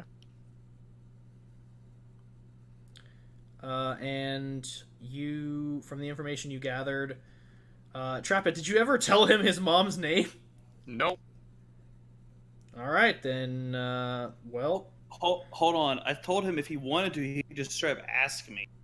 I mean, I did send you a text saying you could just tell me. I mean, if you want, before you left that morning, we could say we talked. I'm kind of already there. I know, but hold on. Let me pull my notes once. Give me 1 second to pull my notes for Trappit relationships real quick, and I'll tell you her exact name. Also, I've told you in game, I believe. I believe Wow, there's a lot you of mentioned it traffic in now. passing, yes. Hold on. Oh, god damn, I hate my computer. They say it's Autumn Grove. Autumn Glade, Glade, like the fucking scented candles. Okay. Plug it in, plug it in. Yeah. Alright. I told you a couple games ago, Rando, that her name was... oh, god, I can't read. My eyes suck. Brianna Melodan. Yep, Brianna Melodan. There you go, I got it. Met her in Raven Rock. Mellow, how do you spell it? Melodan. And Brianna is Brianna. Okay. She was got a that spelled. Cortez that Trappin met in Raven Rock, one of the few whom he had a genuine affection for. Boom, Nice. nailed it. Alright, so... you arrive in Autumn Glade, and as the name suggests, with it being kind of on the tail end of fall in the early months of winter, it has a nice, orange-red leaves cascading across the village itself. The roofs have been, thatched a little tighter. You could tell they've started padding the houses with insulation to make sure that they can prepare for the coming winter. And they've reinforced their grain silos recently. The village itself is rather small and kind of rustic. You can tell that this may not have been the initial place where she lived, but it's come to be a place where she is settled into. You ask around a good bit for Brianna Melodan, and people seem to give you kind of a quizzical look when you mention the name, as if no one has heard of anyone of that descriptor. So you spend a lot of time asking around, and a lot of residents don't really give you a lot of helpful information. It's a lot of just, oh, well, I think I knew someone like that once, and wasn't she the one with the black hair? No, I think she was a brunette. Okay, it's just a lot of not cohesive information. So after kind of doing some searching, you just kind of retire to the inn to start up the search another day. And as you kind of sit at the bar, the bartender just looks at you and goes, "What do you be having?" I'll just have an ale. All right, you want like a light ale, dark ale? I'll take a medium if you got it. All right, we got a nice amber I can get you set up All with. right. And he Thanks. it's this kind of like stoutly human man. He's polishing these mugs and he starts filling you up the ale, and you hear the chime above the door open. He looks up and he goes, "Oh well, hey there, Mayor. How's it going?" No. And he's just like, you and the missus here to grab a table." And you hear a female voice call back, yeah, me and the wife are gonna get a table here. Is that all right?" And he goes, "Oh yeah, anything for you, Mayor Mishorm." And at that, he hands you your ale. What? And you turn around, and before you is a wood elven woman, roughly into her, like, midway through her first century. Kind of like light brown hair, piercing blue eyes, kind of a freckled face. She has a bit of crow's feet around her eyes, you can tell from smiling. She's wearing kind of like a nice brown dress with a kind of like green vest, and she has this little black belt with a golden clasp on it. She's wearing an insignia on her vest for Mayor, and with her is a human woman about maybe mid-30s, blonde hair, wearing a black kind of like dress with a white, coat, and carrying with her a ledger, it seems. And they go and they find a table and they sit down and they begin discussing a few things. They're kind of like laughing and having a good time. And the bartender, brings them some food, and they sit down and they eat, and they're just conversing. What do you do? I'm gonna talk to the bartender. Excuse me, sir. Yeah, what can I do for you? Who's that over there? Oh, that's Mayor Brianna Mishorm. She came into town, I want to say, about 58 years ago. And, she worked here at this inn for a while and became the manager. She actually was my boss. And then, local elections came around and she tried her hand at being mayor. She's been in office for about 20 years, I guess. Been doing a hell of a job. And that over there is her wife, Lady Eleanor. And they've been happily married for 8 years now.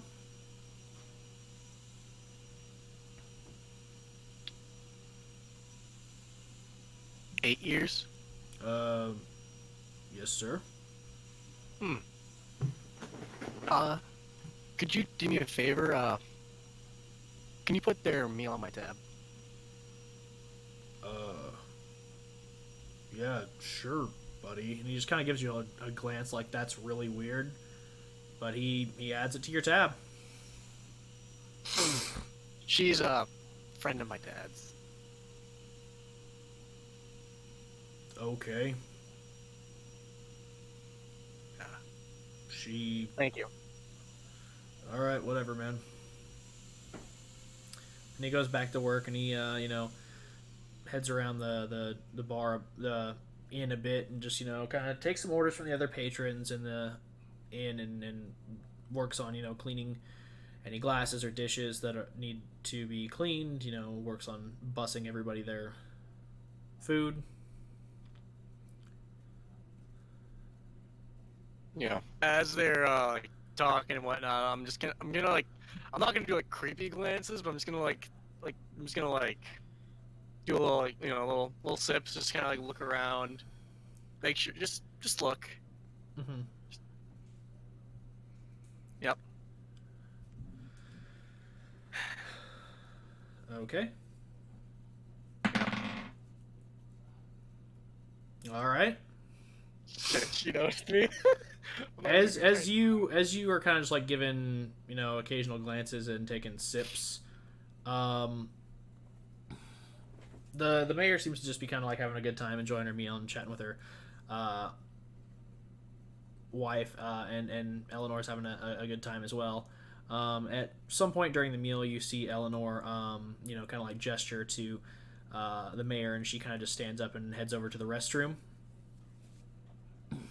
And you kind of realize now that Brianna is on her own, and you may be able to approach her. What do you do?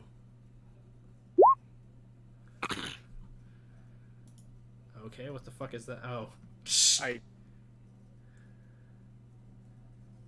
Did I press that? Oh, never mind. Yeah, you clicked a spell, so... Oh, that was a while ago. Yeah. Like, that was before this, before we even started here. Oh, well then, yeah, everything is, I guess is, yeah, thanks, Storm. Everything is running real slow, sorry. I'm gonna down the rest of my drink here.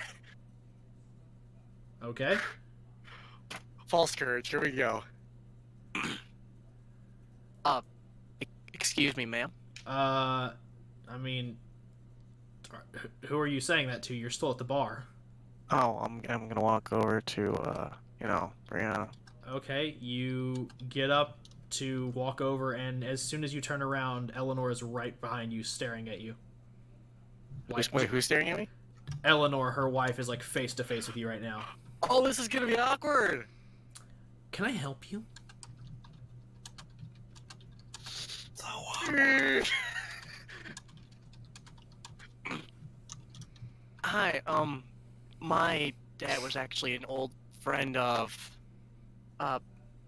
Mrs. Meeshroom over there. I was just gonna quickly tell her my dad says hi. And your dad would be? Oh, God.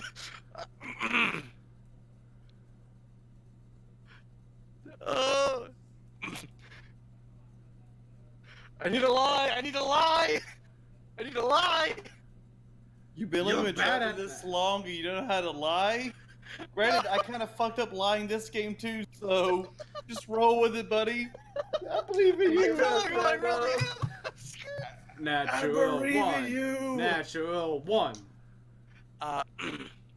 My name is... Merrick Gilda. No. Shut up, I'm just gonna make...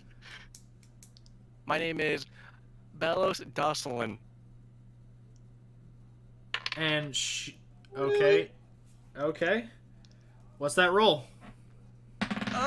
Plus my, the 14! Oh, God. Bellows Dosselin? Yes. I don't believe your father has ever come up in conversation between me and my wife. Are you quite certain you have the right person? I believe so. If not, I apologize. Well, I'm certain we can overlook such unpleasantries. It was just a bit nerve-wracking to have you ogling us, so the town has been facing some issues that we have been dealing with very carefully and very delicately over the years. I assumed you were either someone here to try and forcibly acquire the orchards, or you were a bit of muscle hired by one of the local nobles to try and push us around. What? Again. What's going on? What's happening? Well, I don't see how that's any of your concern, Mr. Dosselin. Dosselin. Again, have never heard your surname brought up in conversation, nor your first name, so I don't know what any business it would be of yours. I'm actually, even for my young age, I'm actually a bounty hunter. So if you guys are having a problem, I'd be more than happy to help. Yes, if we have a purse thief, I'm sure we'll consult you.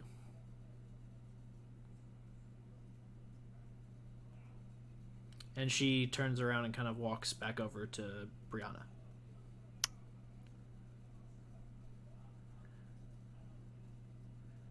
I'm gonna spin back around and just like, I want. Can I get a darker ale this time? And he kind of chuckles. He's like, "Yeah, after that conversation, I figured." And he kind of starts. He just slides one over to you. Thanks.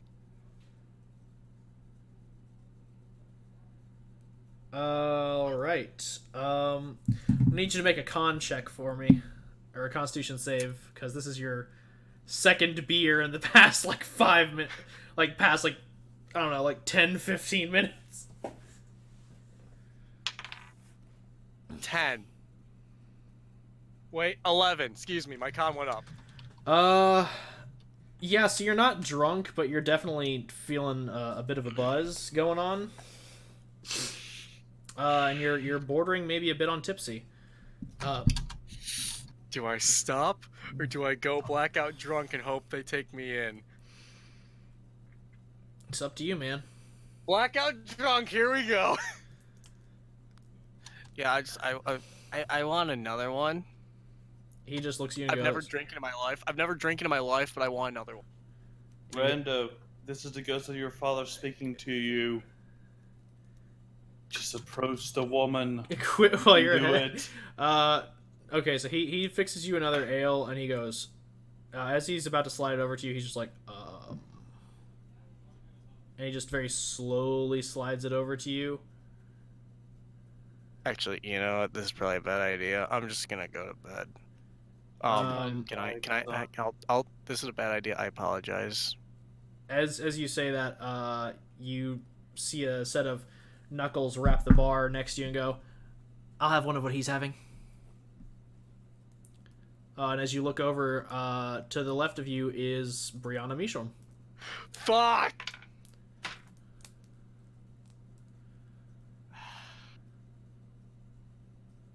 So, Hi.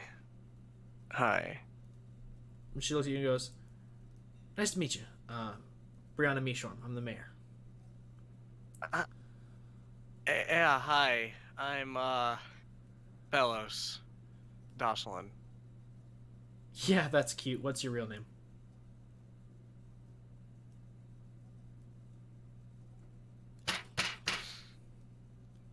I can't She just looks at you and goes, "Look, it's not every day a stranger comes into my town asking around for Brianna Meladan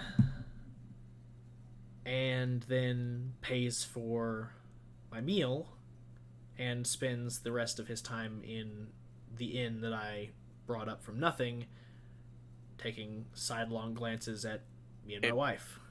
In all honesty, I didn't know this was your inn. I'm sorry.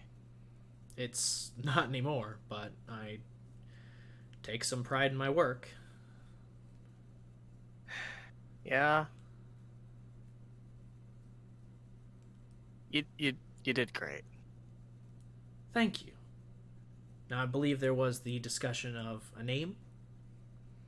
Perhaps if you're not comfortable giving me yours, we can start with your father's name. Make it simple. Yeah. He told me you'll know his name, Travitt. She just kind of like cocks an eyebrow and is just like,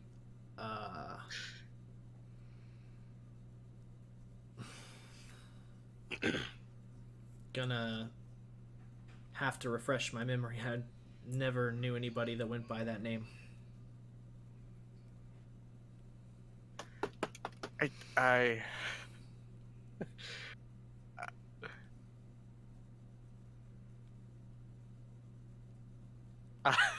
Okay, would I actually know Trappet's real name? Yeah, you know his real name. Okay. Yes, I've told He you. said it in game. I forget. You know his I said if I could name you, I would name you Tricasa. let me put it this way. You know his full real name. Okay. He goes by Trappet now. The real name is his real name is Tricasan. She kind of stiffens up for a moment and goes,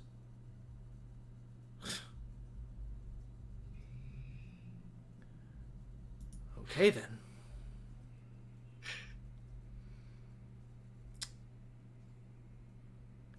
And she kind of chuckles to herself a little bit, and she just goes, "Fucking matches Malone. What an asshole." And she kind of like wipes a tear away, and she goes, Yeah, he is. "So, you're Dracasan's kid." Yes.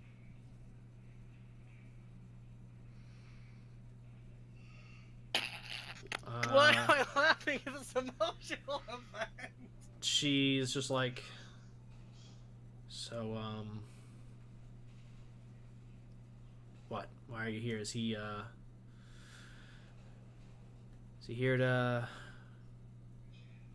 try and start something new? Is he thinking that No, he can just no, drop in Nothing. and do whatever?" nothing like that. He just wanted me to let you know. Thank you. She kind of just shrugs. She's like, "Okay." But Red, stop that. But I was being honest with your wife. I am a bounty hunter. If anyone's giving you guys trouble, please let me know. I want to help. Look, if we need any help with outlaws or bandits or, As you, pickpockets, then yeah, we'll acquire your services. But this is more. These are less matters of crime and more matters of delicate political negotiation. I don't think your services would necessarily benefit us. that's fair. She kind of just looks at you and goes, "Well, I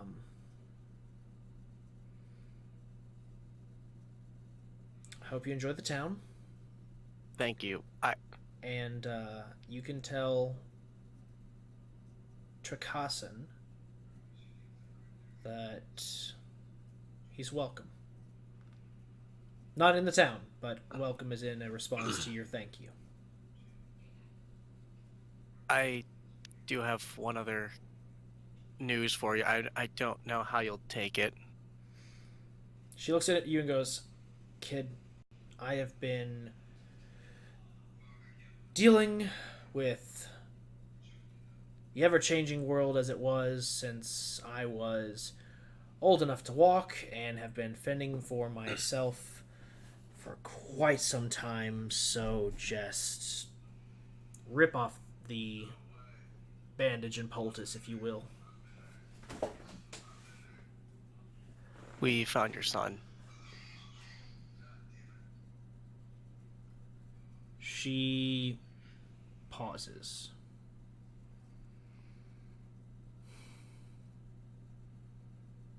And He's doing well.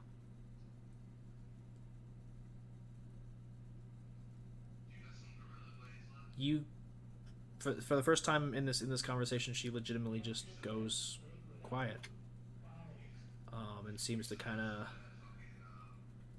tense up a bit.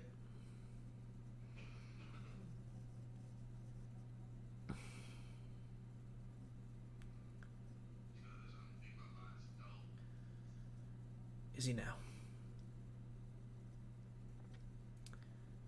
And Yeah.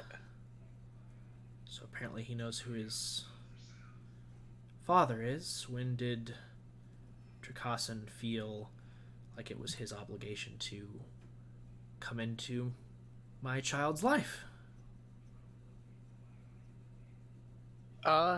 Well, he kind of came to his life a few months ago. Oh, good. So he couldn't be bothered to show up sooner. Like, say, 30 years, like I asked. Now, I do have a question. I don't quite know the answer to this. Who was Port Bellos Mishorm to you? She looks at you and just goes, how the fuck do you know that name? As you recall, I did call myself Port Bellos Mishorm. Your son told me about him. He was very fond.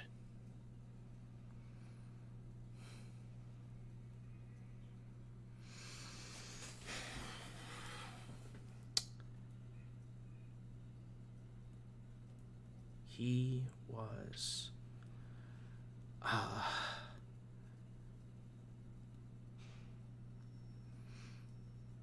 he was my dad.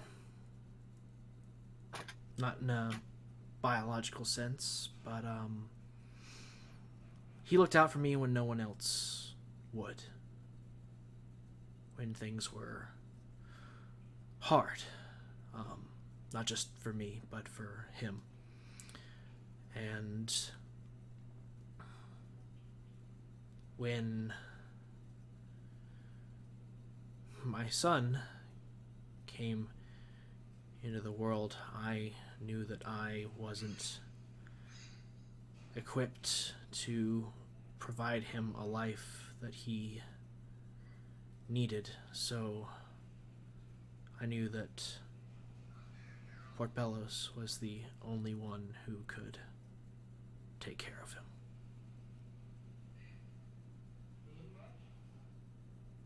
Oh.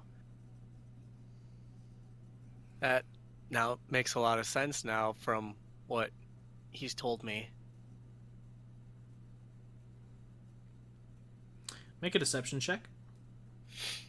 Woo! Nat 20! In my defense, I never knew any of them as a player or a character. You said you're rolling nat 20? Yeah. What's your deception mod? 0. So it's just a 20 even? Yeah. Okay. She's gonna call me a fucking liar, isn't she? Bro, I'm crying over here. She looks at you and she goes, you know, for an errand boy, you know a lot about what my son would think and wouldn't think. Shit. As well as being very receptive to his stories and remembering things that he's told you. So, I asked you a question at the start and you kind of dodged it, and I thought you were just being anxious, so I gave you some breathing room, but now I'm going to ask very politely one time.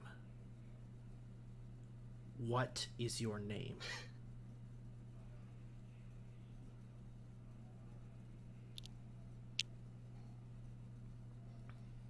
Hi, Mom.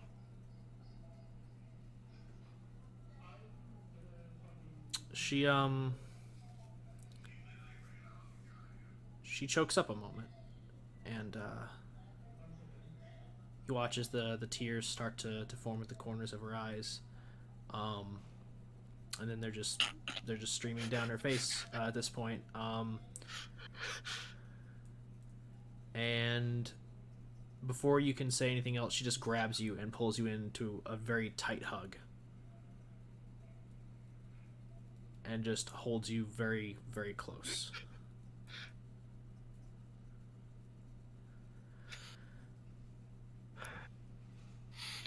We don't want to make a scene now, do we? Shut up.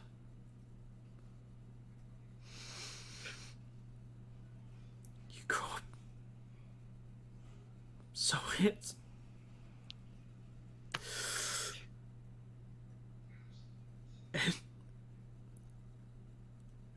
And she kind of like pulls away. She's like, "You got good muscles. I can see you've been working out. Looks like you grew up strong." Yeah.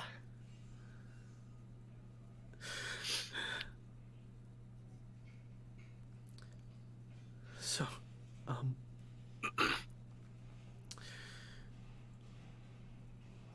hi. She formally extends her hand. She's like,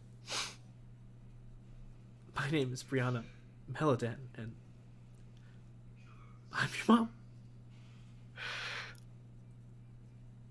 My name is Rando Mishorm. I'm your son. I've been looking for you for 30 or so years. She kind of chuckles a bit and she goes, "Rando?" Yep. And she kind of like chuckles and you know, like smiles a bit, and she goes,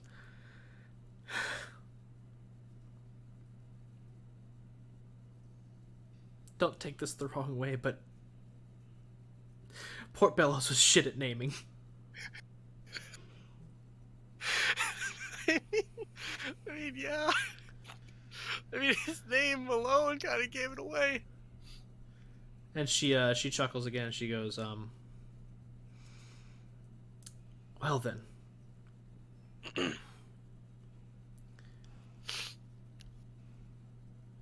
let's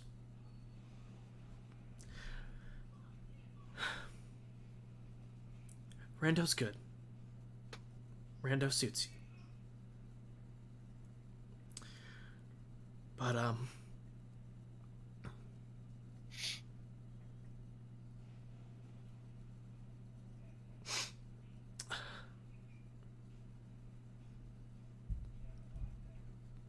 she's tearing up a bit more. She's like, "There's some.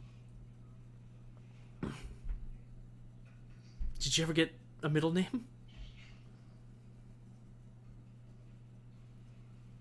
No.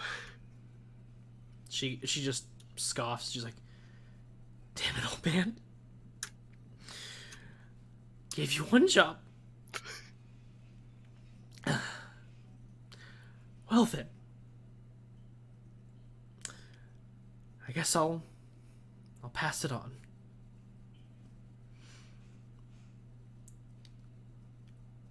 It's a pleasure to meet you. Rando Win Mishon."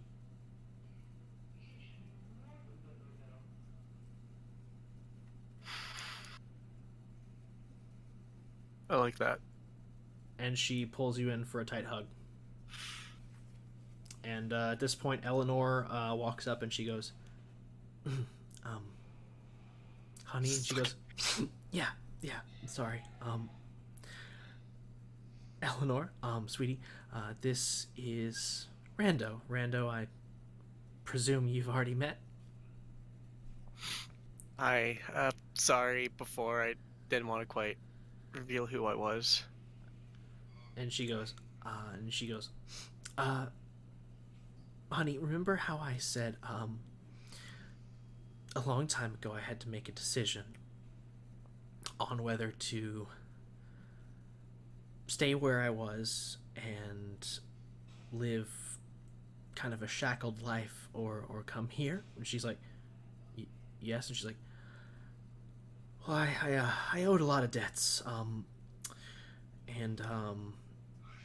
at the time I had a few new expenses from an unexpected, wonderful package. And they wanted my baby as collateral, and I wasn't about to let that happen, so I left and gave it to a family friend whose last name I took on when I came here. She's like, well, yes, I remember. And she goes, this is my son. And Eleanor looks at you, and her mouth kind of hangs agape for a moment.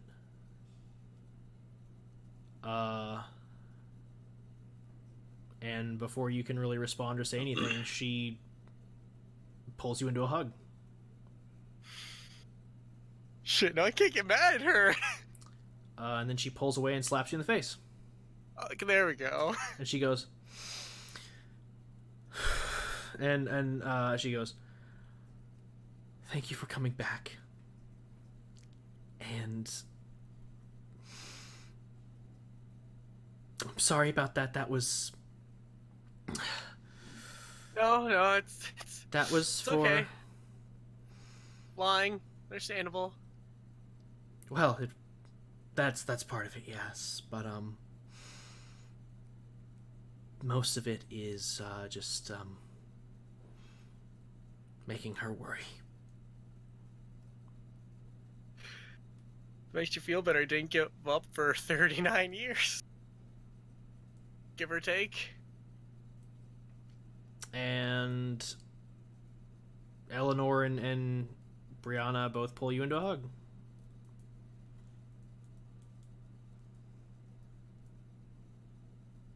Hugs are nice.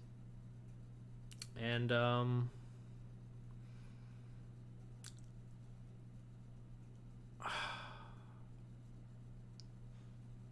as much as I'd like to finish out this week, I think this is where we're gonna end tonight's session. That's the perfect ending, no lie. That is a fantastic ending. Yeah, that's a good Fuck, ending. I'm I so can't be crying, mad. guys. Thank you all for turning in so much for this amazing and wonderful session of Platinum Watch. It has been an absolute pleasure having y'all here tonight. As always, I have been your ever-present DM, Walkmaniac C, and joining me, as always, are our amazing and wonderful cast. The Hawka Bridge is Tricassin, Pedrick Dorlen, Selias Roparlin. Yep. Name. Storm Sage 13 as Merritt Gilder. Happy Mother's Day. Red Beast 13 as Avot Korik.